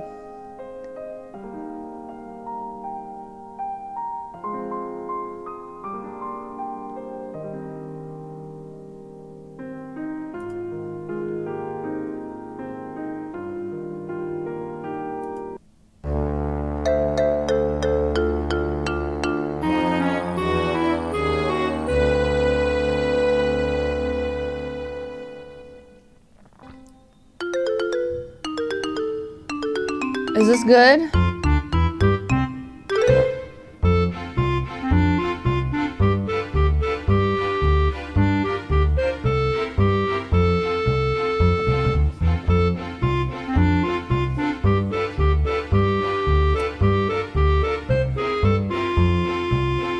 Sounds old-timey, you know?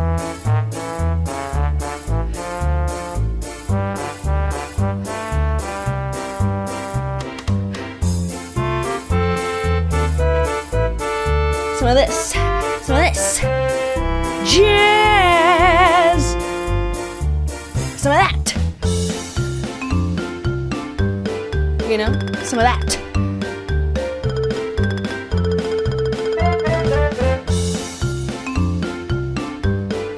A little bit Mickey Mouse, a little bit This Is Disneyland.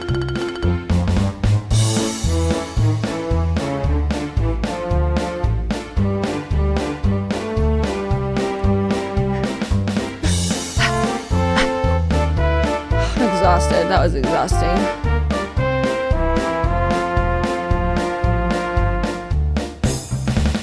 What else we got? Title screen. Too long.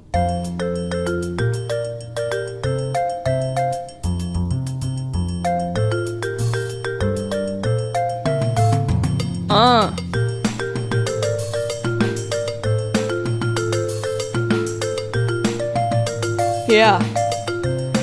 What?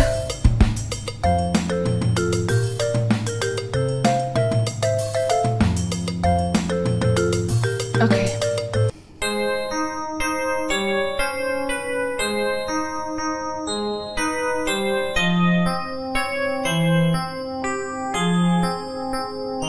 That's very nice.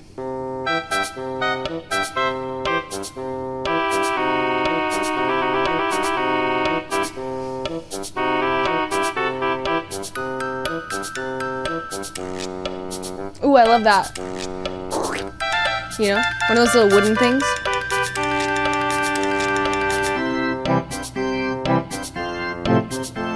Ooh, Yoshi's Crafted World. That is the same song 50 times. Don't try to trick me.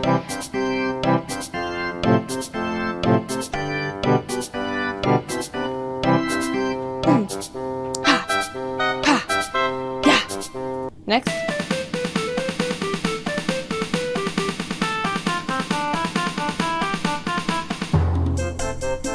Yes. God damn.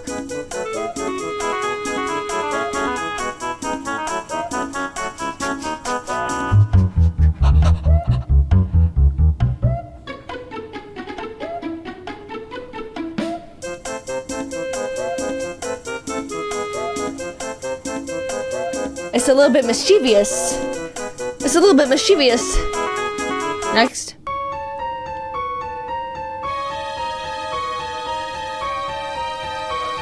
That last one was Goomba Road.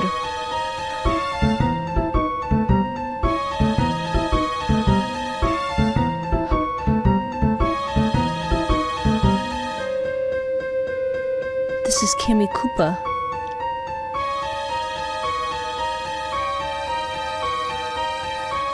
I'm scared. I don't know what was that. It's too spooky. Toad Town. This is rather dapper.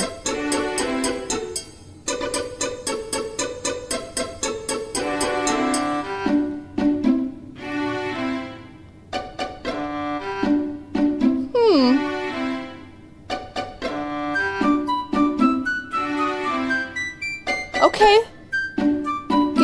Get a little piccolo in here, a little flute action. Oh, I forgot my camera's attached to this microphone. Bye, Toad Town, you're boring me.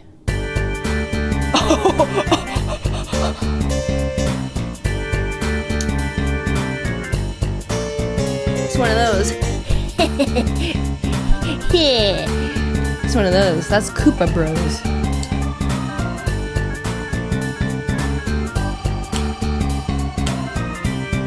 Wise guy. It's one of those. Next, Koopa Village.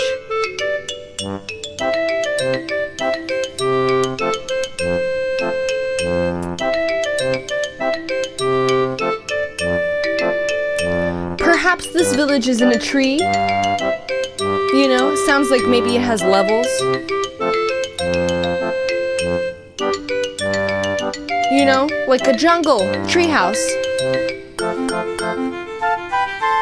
Like a video game. Bullet Bill theme is next.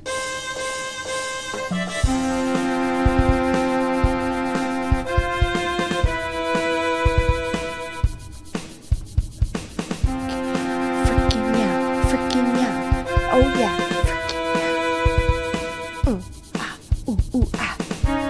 Oh my god, there are about 1 million songs. There are 58 songs.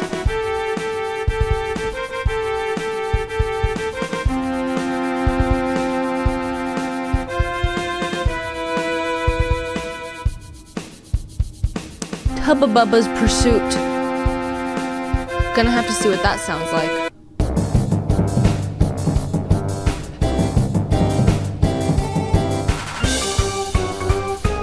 Yes!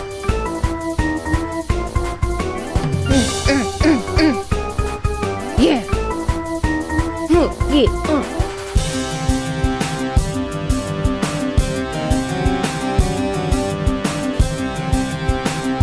But you know what this is making me want? It's making me want Breath of the Wild, to be quite honest.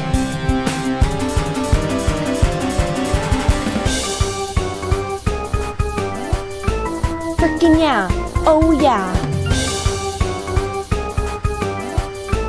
Frickin' yeah. Frickin' yeah, yeah.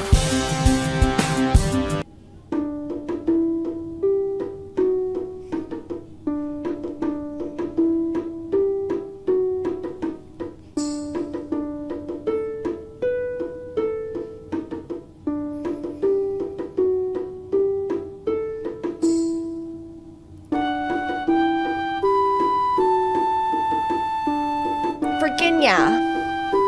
But honestly, what I really want, what I really truly want, I want some like Goron funk right now.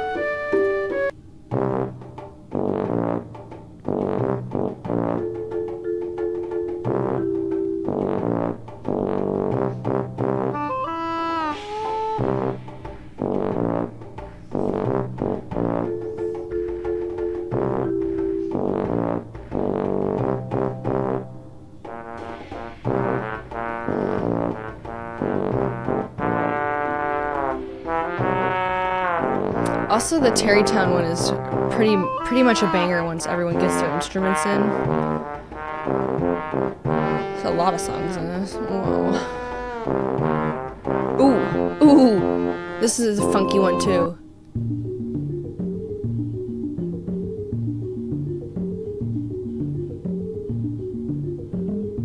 Let's see if it gets funky for me. This is not as funky as the real one. This is a shitty cover.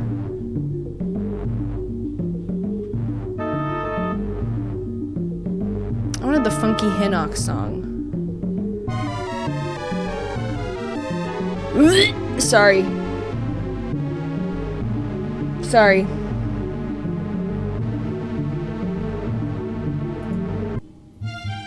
They killed him.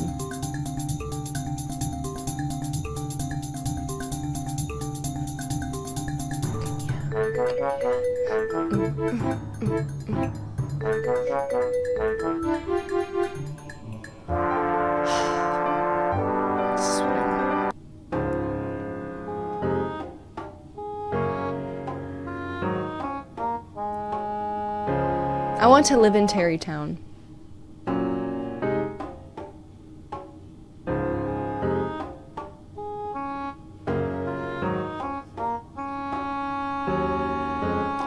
Hell yeah. Molduga? Let's see.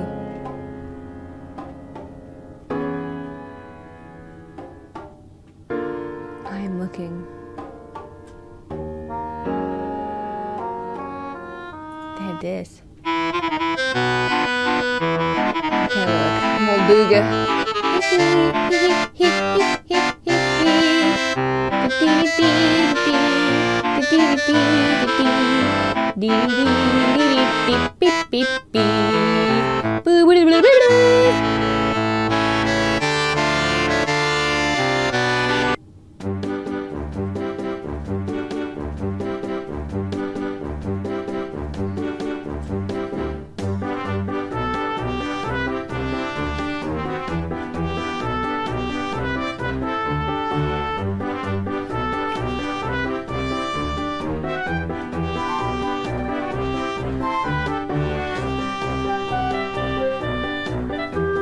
Yeah!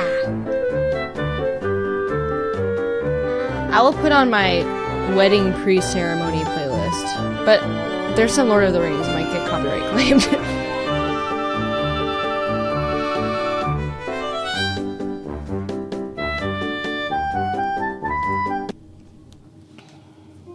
Okay, this is the playlist of music that played while people were coming to our wedding and sitting down in this frickin' chairs. It's Spirited Away. This one is Spirited Away.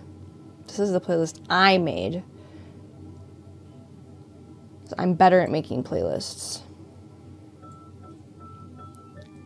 We've heard this song about 10 times today, but you know what?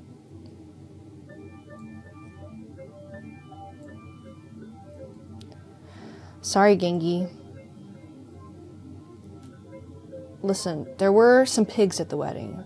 So, in theory, you could have been turned into one of those pigs.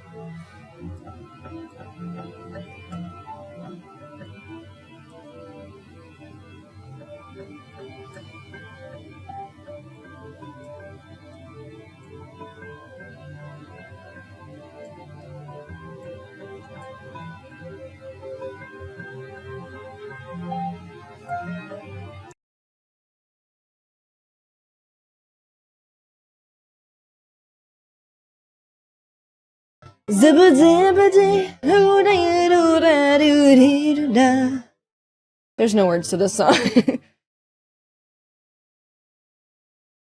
doesn't do that.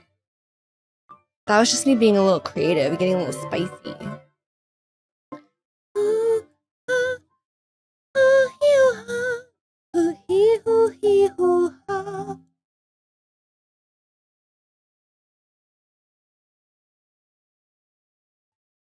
This is Spirited Away. I will tell you when things change. Okay, don't worry.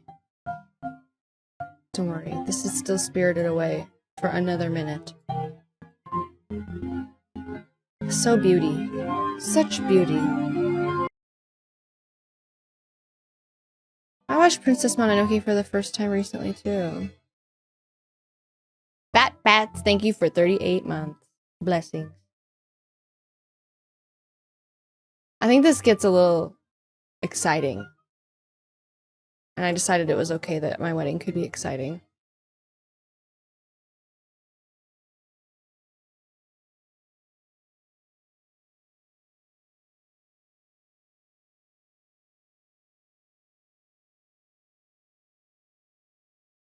Having trouble knitting while dancing.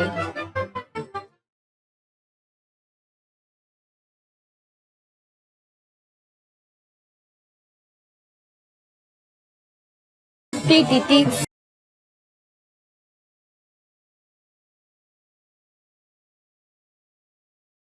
No, this is Spirited Away. Oh my god. Spirited Away. Alright, next!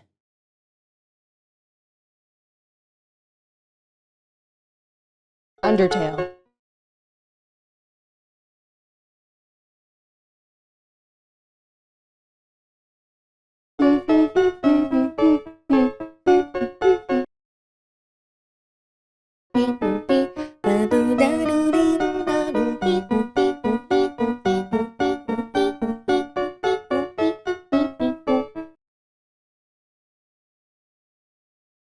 Good ass song, bitch. Damn. Good job, Toby Fox. What the hell?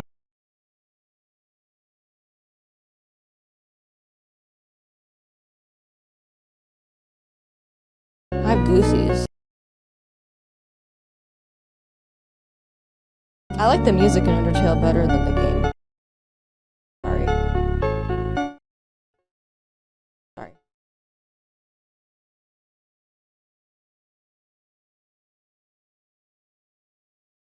This is also Undertale. No, sorry, no Megalovania. Megalomania!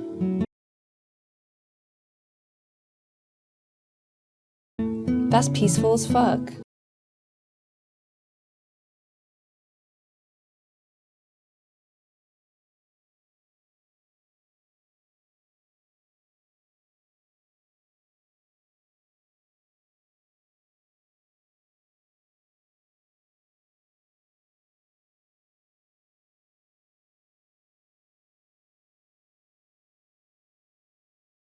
It's almost like Stardew Valley, this song. Copycat. Caught you.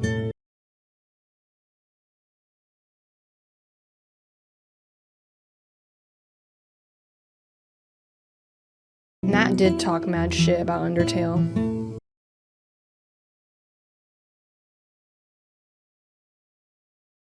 But he was talking a lot of shit about all those games and that top 100 thing.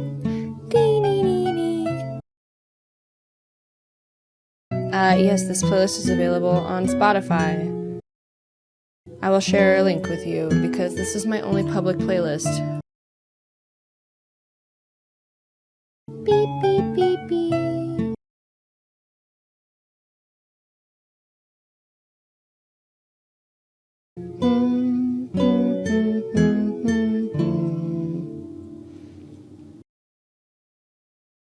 You don't want Matt to make a list. It's just gonna be Radiohead, okay?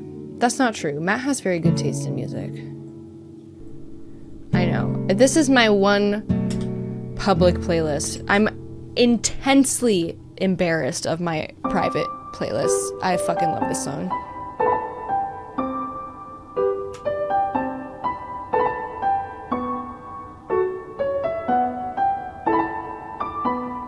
Oh. I have a playlist on Spotify that's just called Terrible Songs. And it's just songs that I know are god-awful, heinous, disgusting monstrosities of music, and I just love them. What's my profile picture? Oh, it's Gagging Remy. Yeah. That's my favorite picture of all time.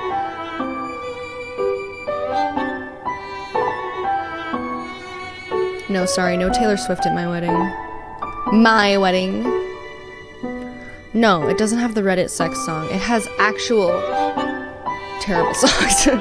Actual songs that are terrible. Let me read some songs to you. Terrible songs. Let's see. Oh man, I don't even want to read what these songs are. I'm embarrassed. I'm like legitimately embarrassed. I don't want to tell you.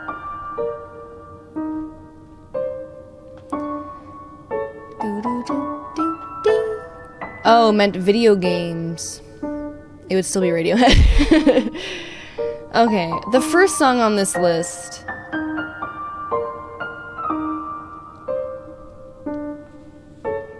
Listen. These are mostly like nostalgic songs for me that make me want to do this. You know, make me want to go. Frickin' go. Okay? So, there was a time in my life when I wished that I could be a raver. I never went to a rave.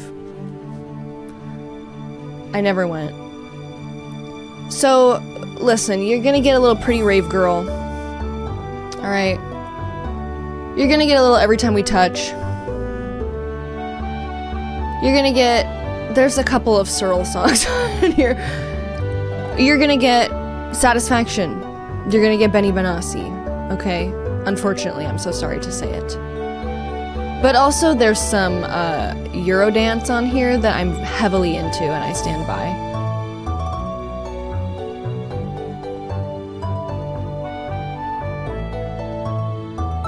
See? He's here and I'm telling you. Yes, Plur. Amen. Dubstep, I mean... I'm looking. There, yeah, there's Bass Nectar is on here. Oh. There's Axel F by Crazy Frog. There's Skrillex.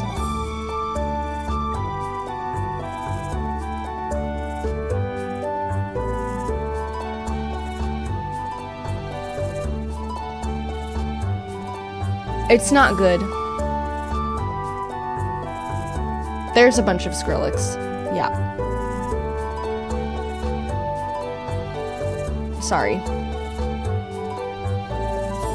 Harlem Shake is on here, but I will literally never be able to listen to it again since Matt showed me that video of Blippi having a shit.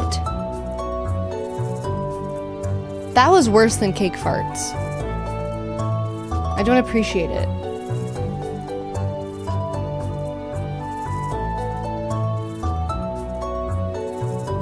No Chainsmokers. I was a little... There is a Chainsmokers song. There is. Oh. There is. It's hashtag selfie. I was a little bit older for Chainsmokers, so it wasn't like... I was already in high school. And that song, once you get past the talking about the selfie... a little bit, it's... And listen, I will say this until the day I die. I like to move it, fucking bangs, okay? I don't care.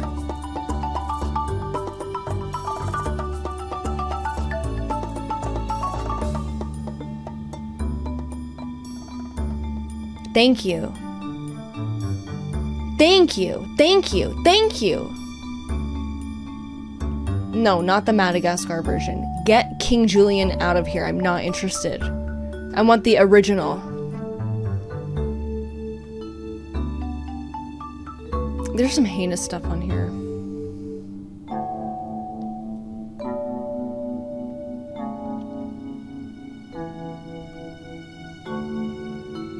Major Lazer. I stand by I like to move it. I stand by Dragostea Dinte.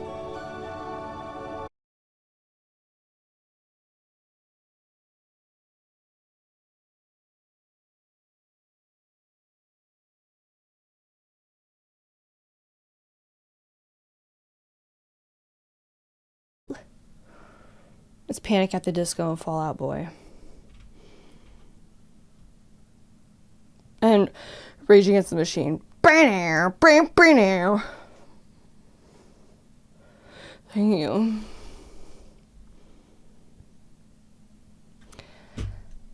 The Ketchup song, Aceraje. Oh my god, is this turning into a freaking DJ stream? I guess it doesn't matter. Listen, VOD viewers. From this point on, you may or may not hear any sound.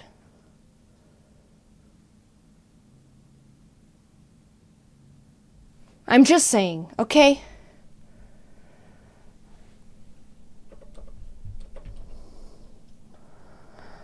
Aceraje.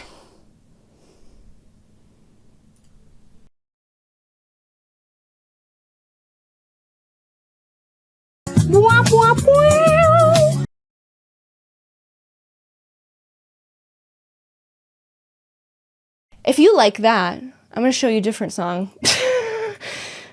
Okay.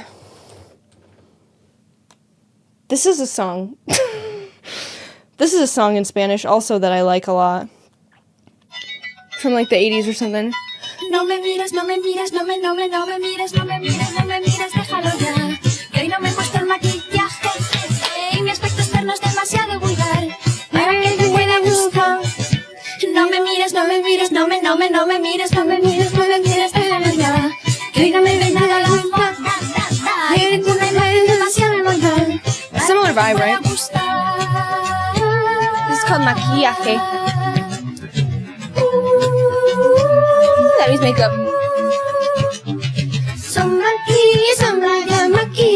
Maquíllate. Un espejo de cristal, mírate. Se maquilla, maquíllate. Good song. That's a fun one.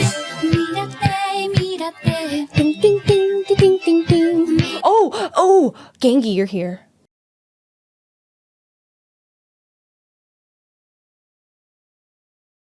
I'm cool, that's how I find them.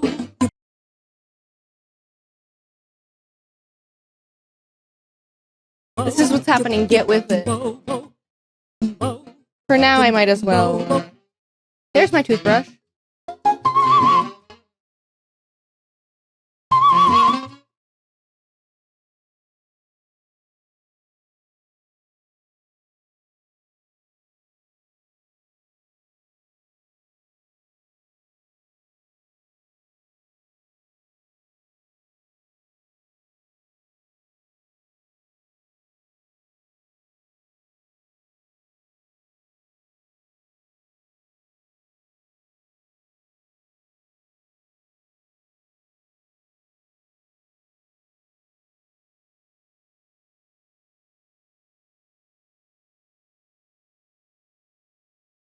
So crisp, so clear.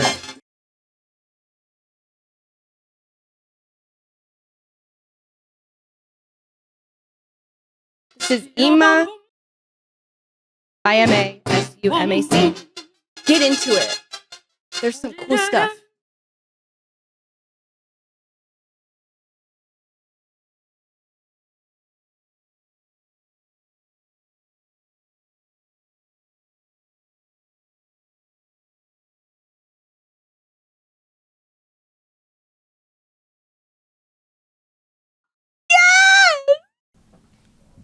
Oh my god, what a queen. Alright, anyways. So that, I wanted to show that. You want some more weird stuff? You want me to show you weird stuff? I will. Let me find my eclectic mix here. The Caribbean women? Are you talking about the ketchup song, Aceraje?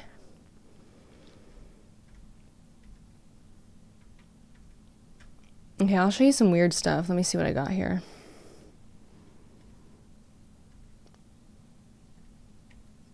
Dooba dooba doop doop doo.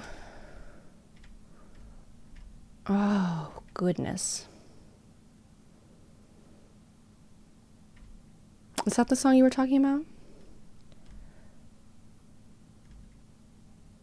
Wicked Game by Chris Isaac. Is that weird enough for you? Sorry, this is a big, long playlist. I am looking for something in particular. I might just Google it, but I don't want to get the wrong one.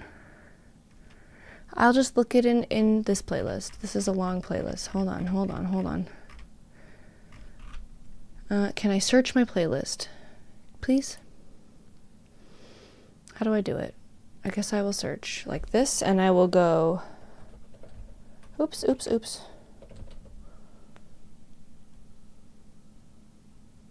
Nope. Let me do this. Let me go like this. Hold on. And let me do... hold on. It's one of these. This is weird shit, okay? No, that's not it. I'm getting mad.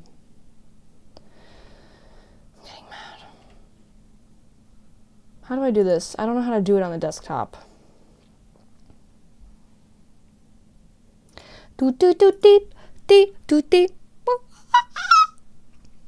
That's beautiful. I'm so good at it. I have to find it. I'm sorry. Okay, in the meantime. No, not in the meantime. I'm trying to find something weird for you to listen to and to be like, whoa, I've never heard anything like this before. In the app you can. I did not do the app. It's just the the freaking browser because I didn't feel like it.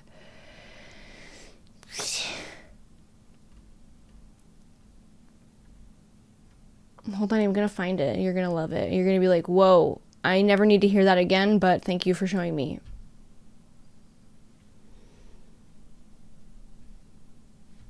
There's a magnifying glass next to date added. You think? No. Beep, beep, beep, beep, beep, beep, beep. No. Okay, hold on. Let me try again.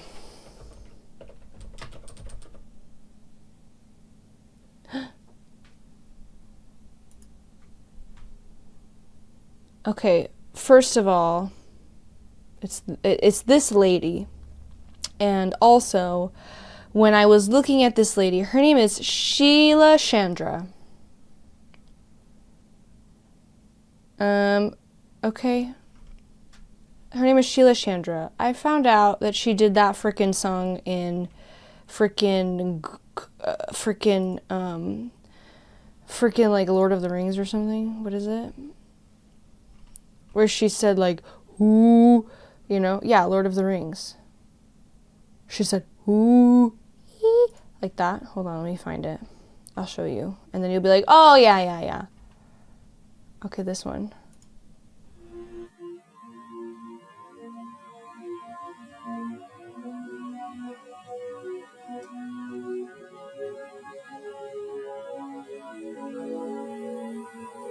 I'm skipping.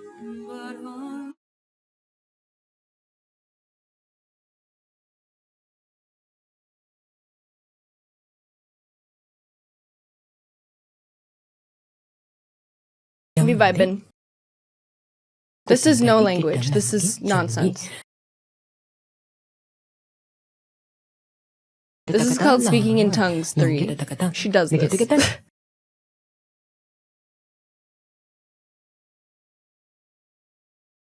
Are you stressed?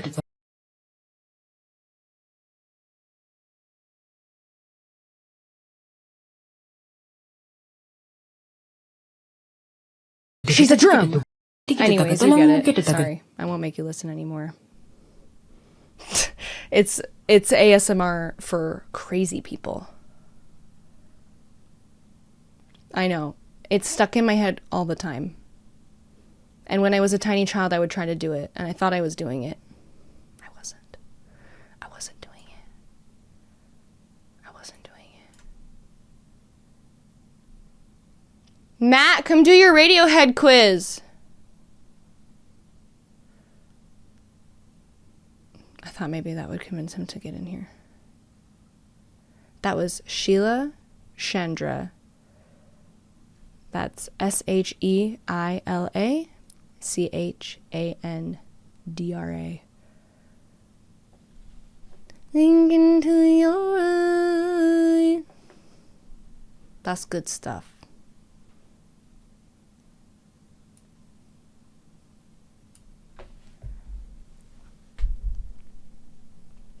I will text him. I will say, come do your Radiohead quiz.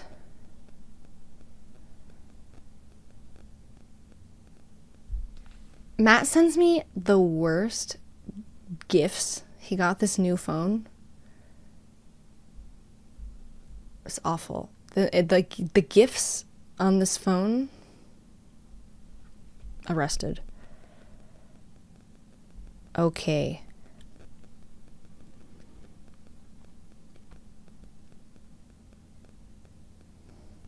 He said, okay, then we go. He's hungry. He's hungry.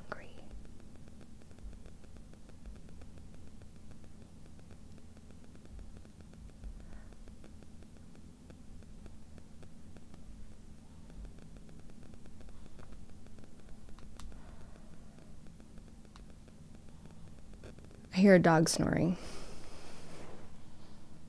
It's that boy.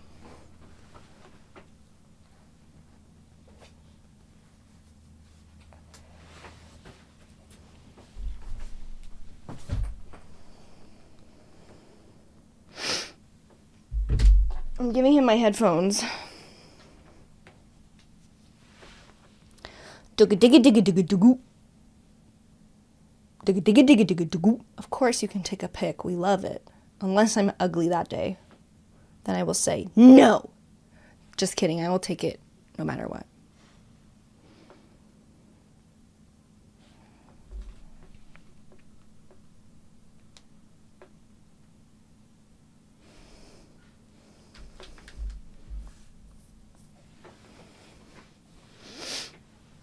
He's coming.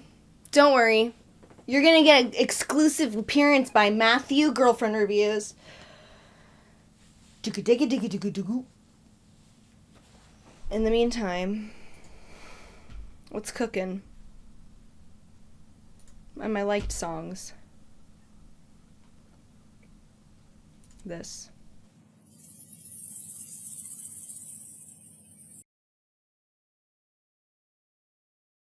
Talk about Radiohead in here? Yeah. You can sit here. Yeah. No, here, just take. I'll sit on this ottoman.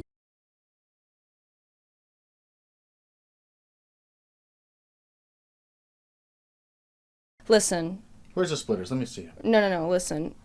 I'm not doing it unless you can hear it. Why? Because it's way more fun. I can see it, though, and I can hear it through the headphones. No. Wait, look at me. Do this. You have black in your tooth. Bottom tooth. I'm helping you before you get on the cam. Pepper pasta. Bottom tooth. Okay.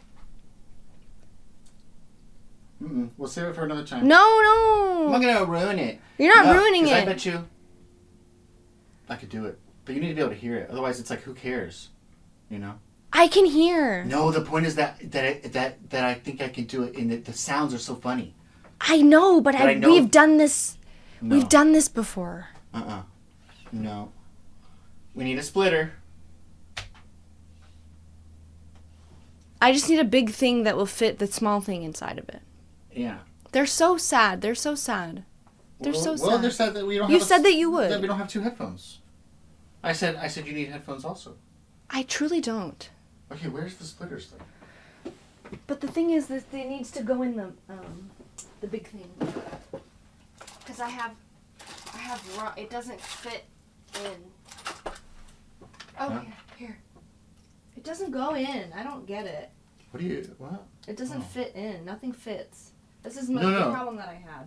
No, we just What? put this in. No, it needs a thing. Well, I have a thing for it. Okay. Bring it. Okay. Because it needs to be big.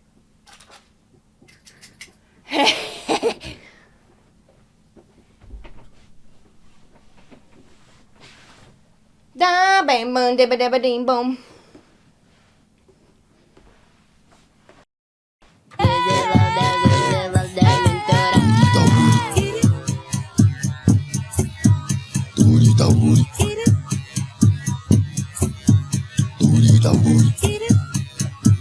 I like this one though.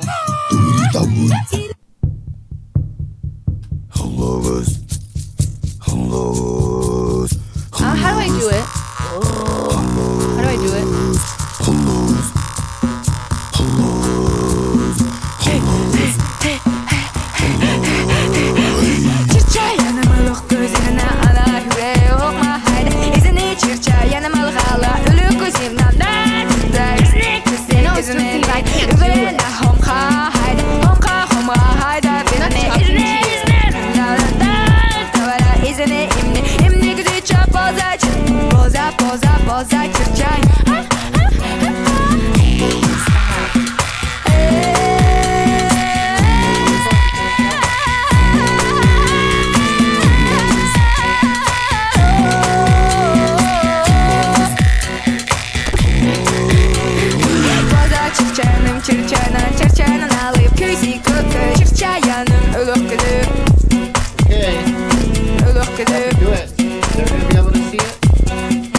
Well, they need to be able to see. Okay. You know, or otherwise they don't. I could just be saying, like, you know, Big Mama farts, and they wouldn't know if that was a song or not.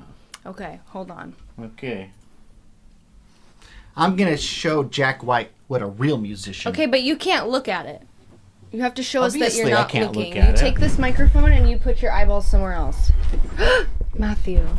Give me an eye mask or something. I don't have that right now. Okay. Give me this thing you knitted. That's what it's for. Here. I made that. Put it around my glasses. You No, cannot look. I'll put Let me it check. in my Let me check glasses. that. Oh, you put it in your eyeballs. I need to use my full ear power anyway. You're squashing your eyeballs in. Well, you know what? Okay, let me see if I can do this. Do I look good? Hold on. Okay, listen, Jack White. I can't.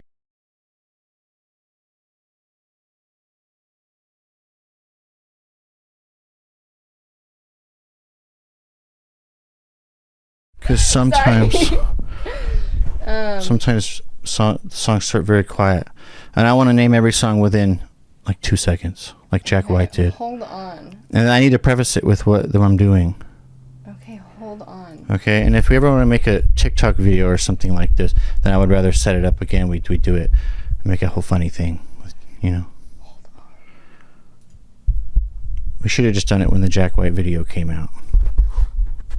Oh boy. What is this? Oh boy, what? What's the problem? Nothing. You shouldn't have blindfolded yourself yet, because now you're. What? It's kind of hurting me. What, the blindfold? What's the problem?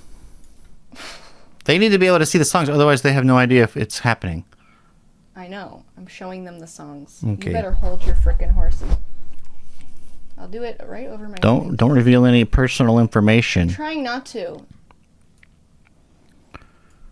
Okay, while you get it ready, I'll preface it. Okay. I'm so tired. Okay, first of all, give me a little sound, a little song, so I can hear how loud it is if it's loud enough, okay? It needs to be louder. I want it to be loud. You can turn it down for them if you want, but I need to have loud.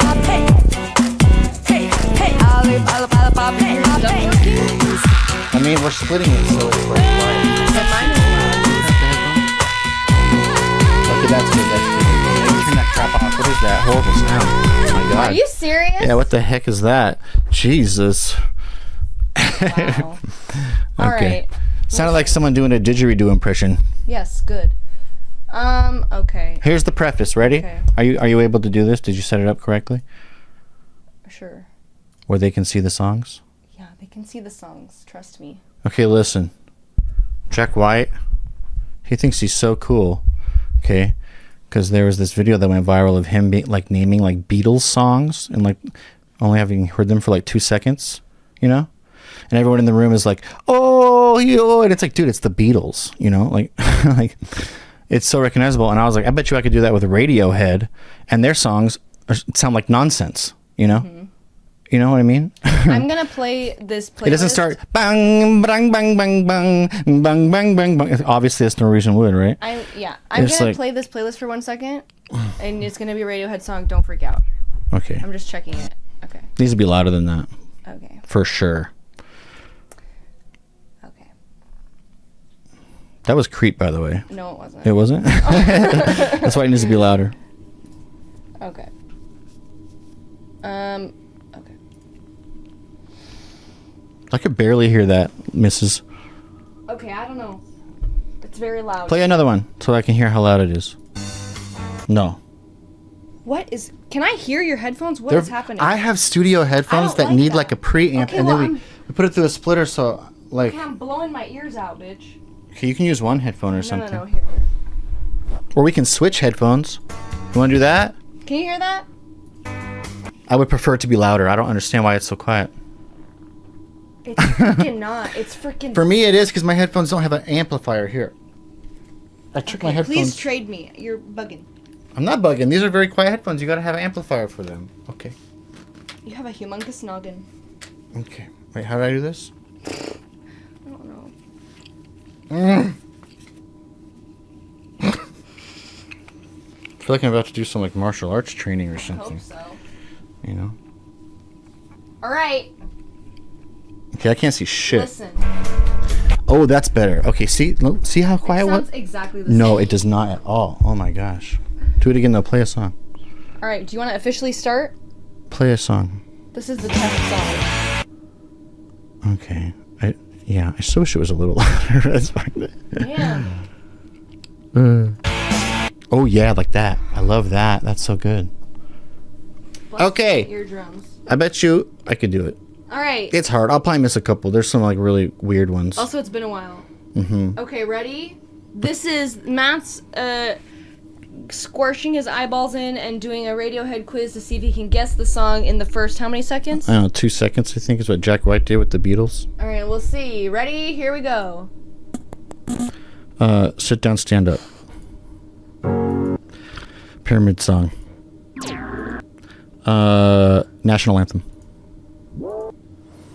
Daydreaming. Or the numbers. It was daydreaming. Okay. You were That was talking. Street Spirit. Okay. Give Up the Ghost.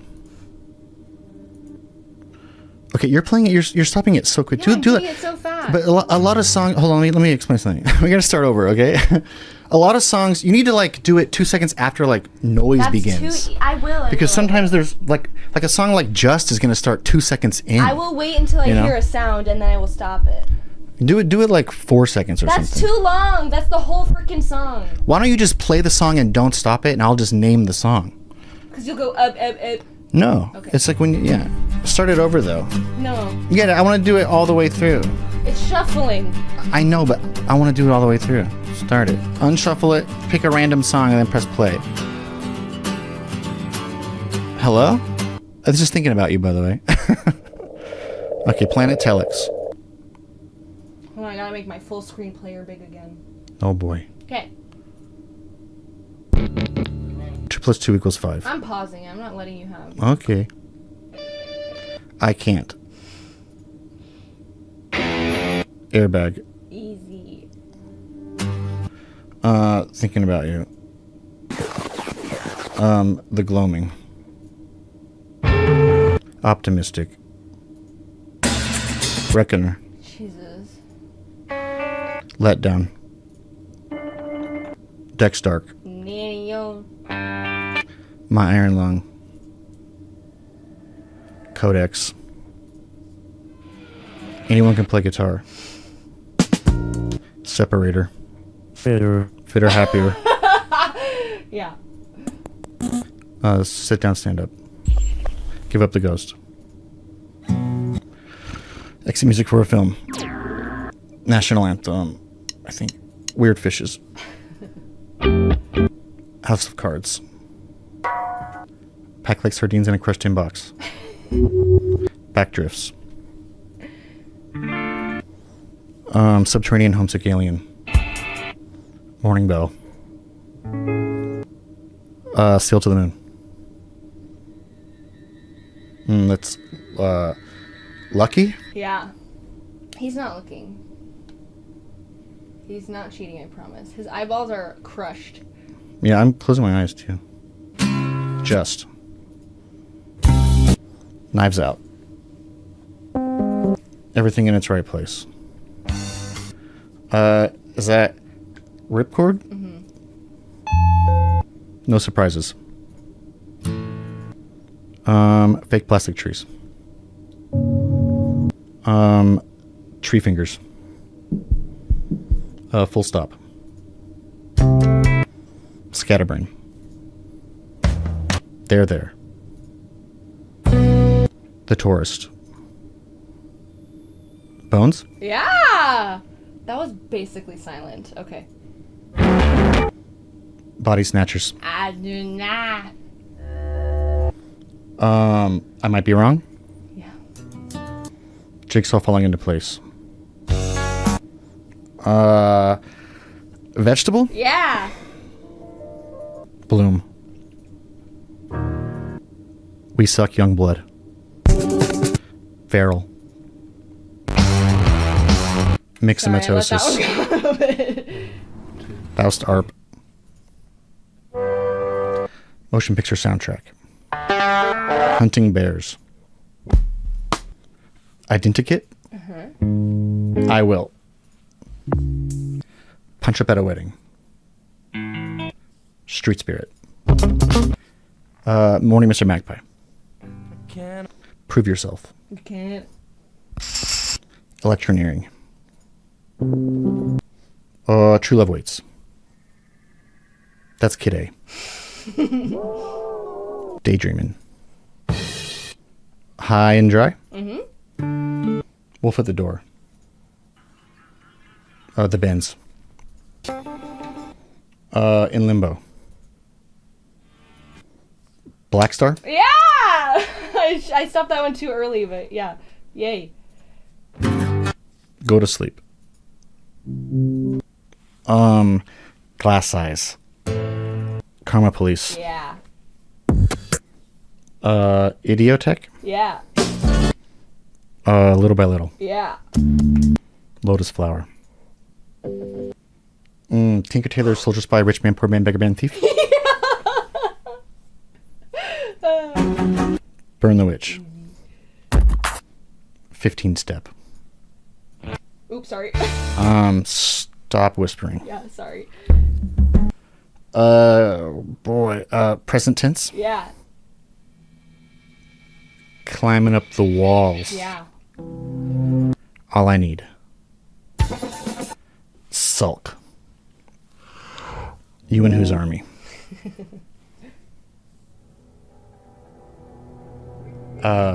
Bulletproof I Wish I Was. Yeah. A little longer there, Matthew.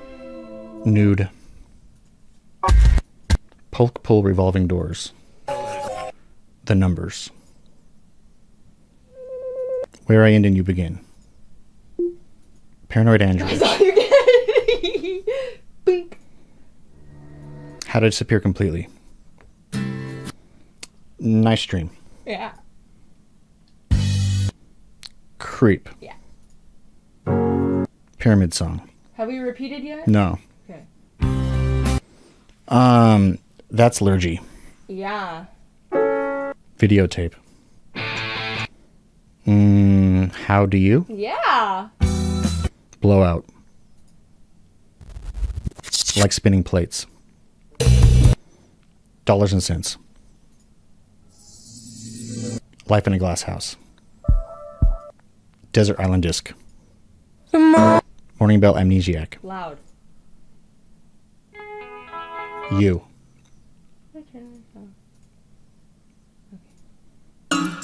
What the fuck was that? I'm so sorry. Did we do it? That's Bjork. Yeah, I think we did it. Nailed it! Kiss my butt, Jack White. Call yourself a Beatles fan. That's Bjork. Anyways, that's that. Did it! You like my thing? My Do you setup guys for think I'm uber nerd now? Probably. Listen, I have heard every single Radiohead song over 1,000 times. I like fucking dedicated my life to fucking listening to that shit. Amen. So anyway, Well- I thought, you know, Jack White might call me now and be like, hey man, that was really cool. Or Tom York might. And be like, Yeah. wow, do you want to be in Radiohead? I got the hard ones right too. Yeah, you did. Bones and Lucky and like Bulletproof Lurgy and also. How to Disappear Completely. Those all sound the same kind of. Yay, I did it. Hell yeah. All right, now what do I win? Some food, some dinner. Okay. Okay. How about everyone subscribe to me? Subscribe to Matt. I have no social media, so subscribe to Radiohead instead. Yeah. But Matt didn't like Otiken, so he doesn't. Sound like didgeridoo. Yeah, his throat singing. They say, ooh, ooh, ooh. Did I do it? Is that Yeah. it? Is that nice for you to hear in your ear? Yeah. Okay. So if anybody is hiring someone who can name every Radiohead song after only hearing it for a couple seconds, I could do that. Is there a game show where I need to do that? I'll do Yeah, it. probably. Yeah, that should remind you how much you like Radiohead. Anyways, listen to Radiohead and prosper, and that was the coolest thing we've ever done and will ever do. Tomorrow is Thanksgiving, so have some beautiful time with your Thanksgiving time. Be thankful. Be thankful for Radiohead. And thank you for hanging out with me while I knit and we talk about all sorts of things and then spasm out to some music. Be good.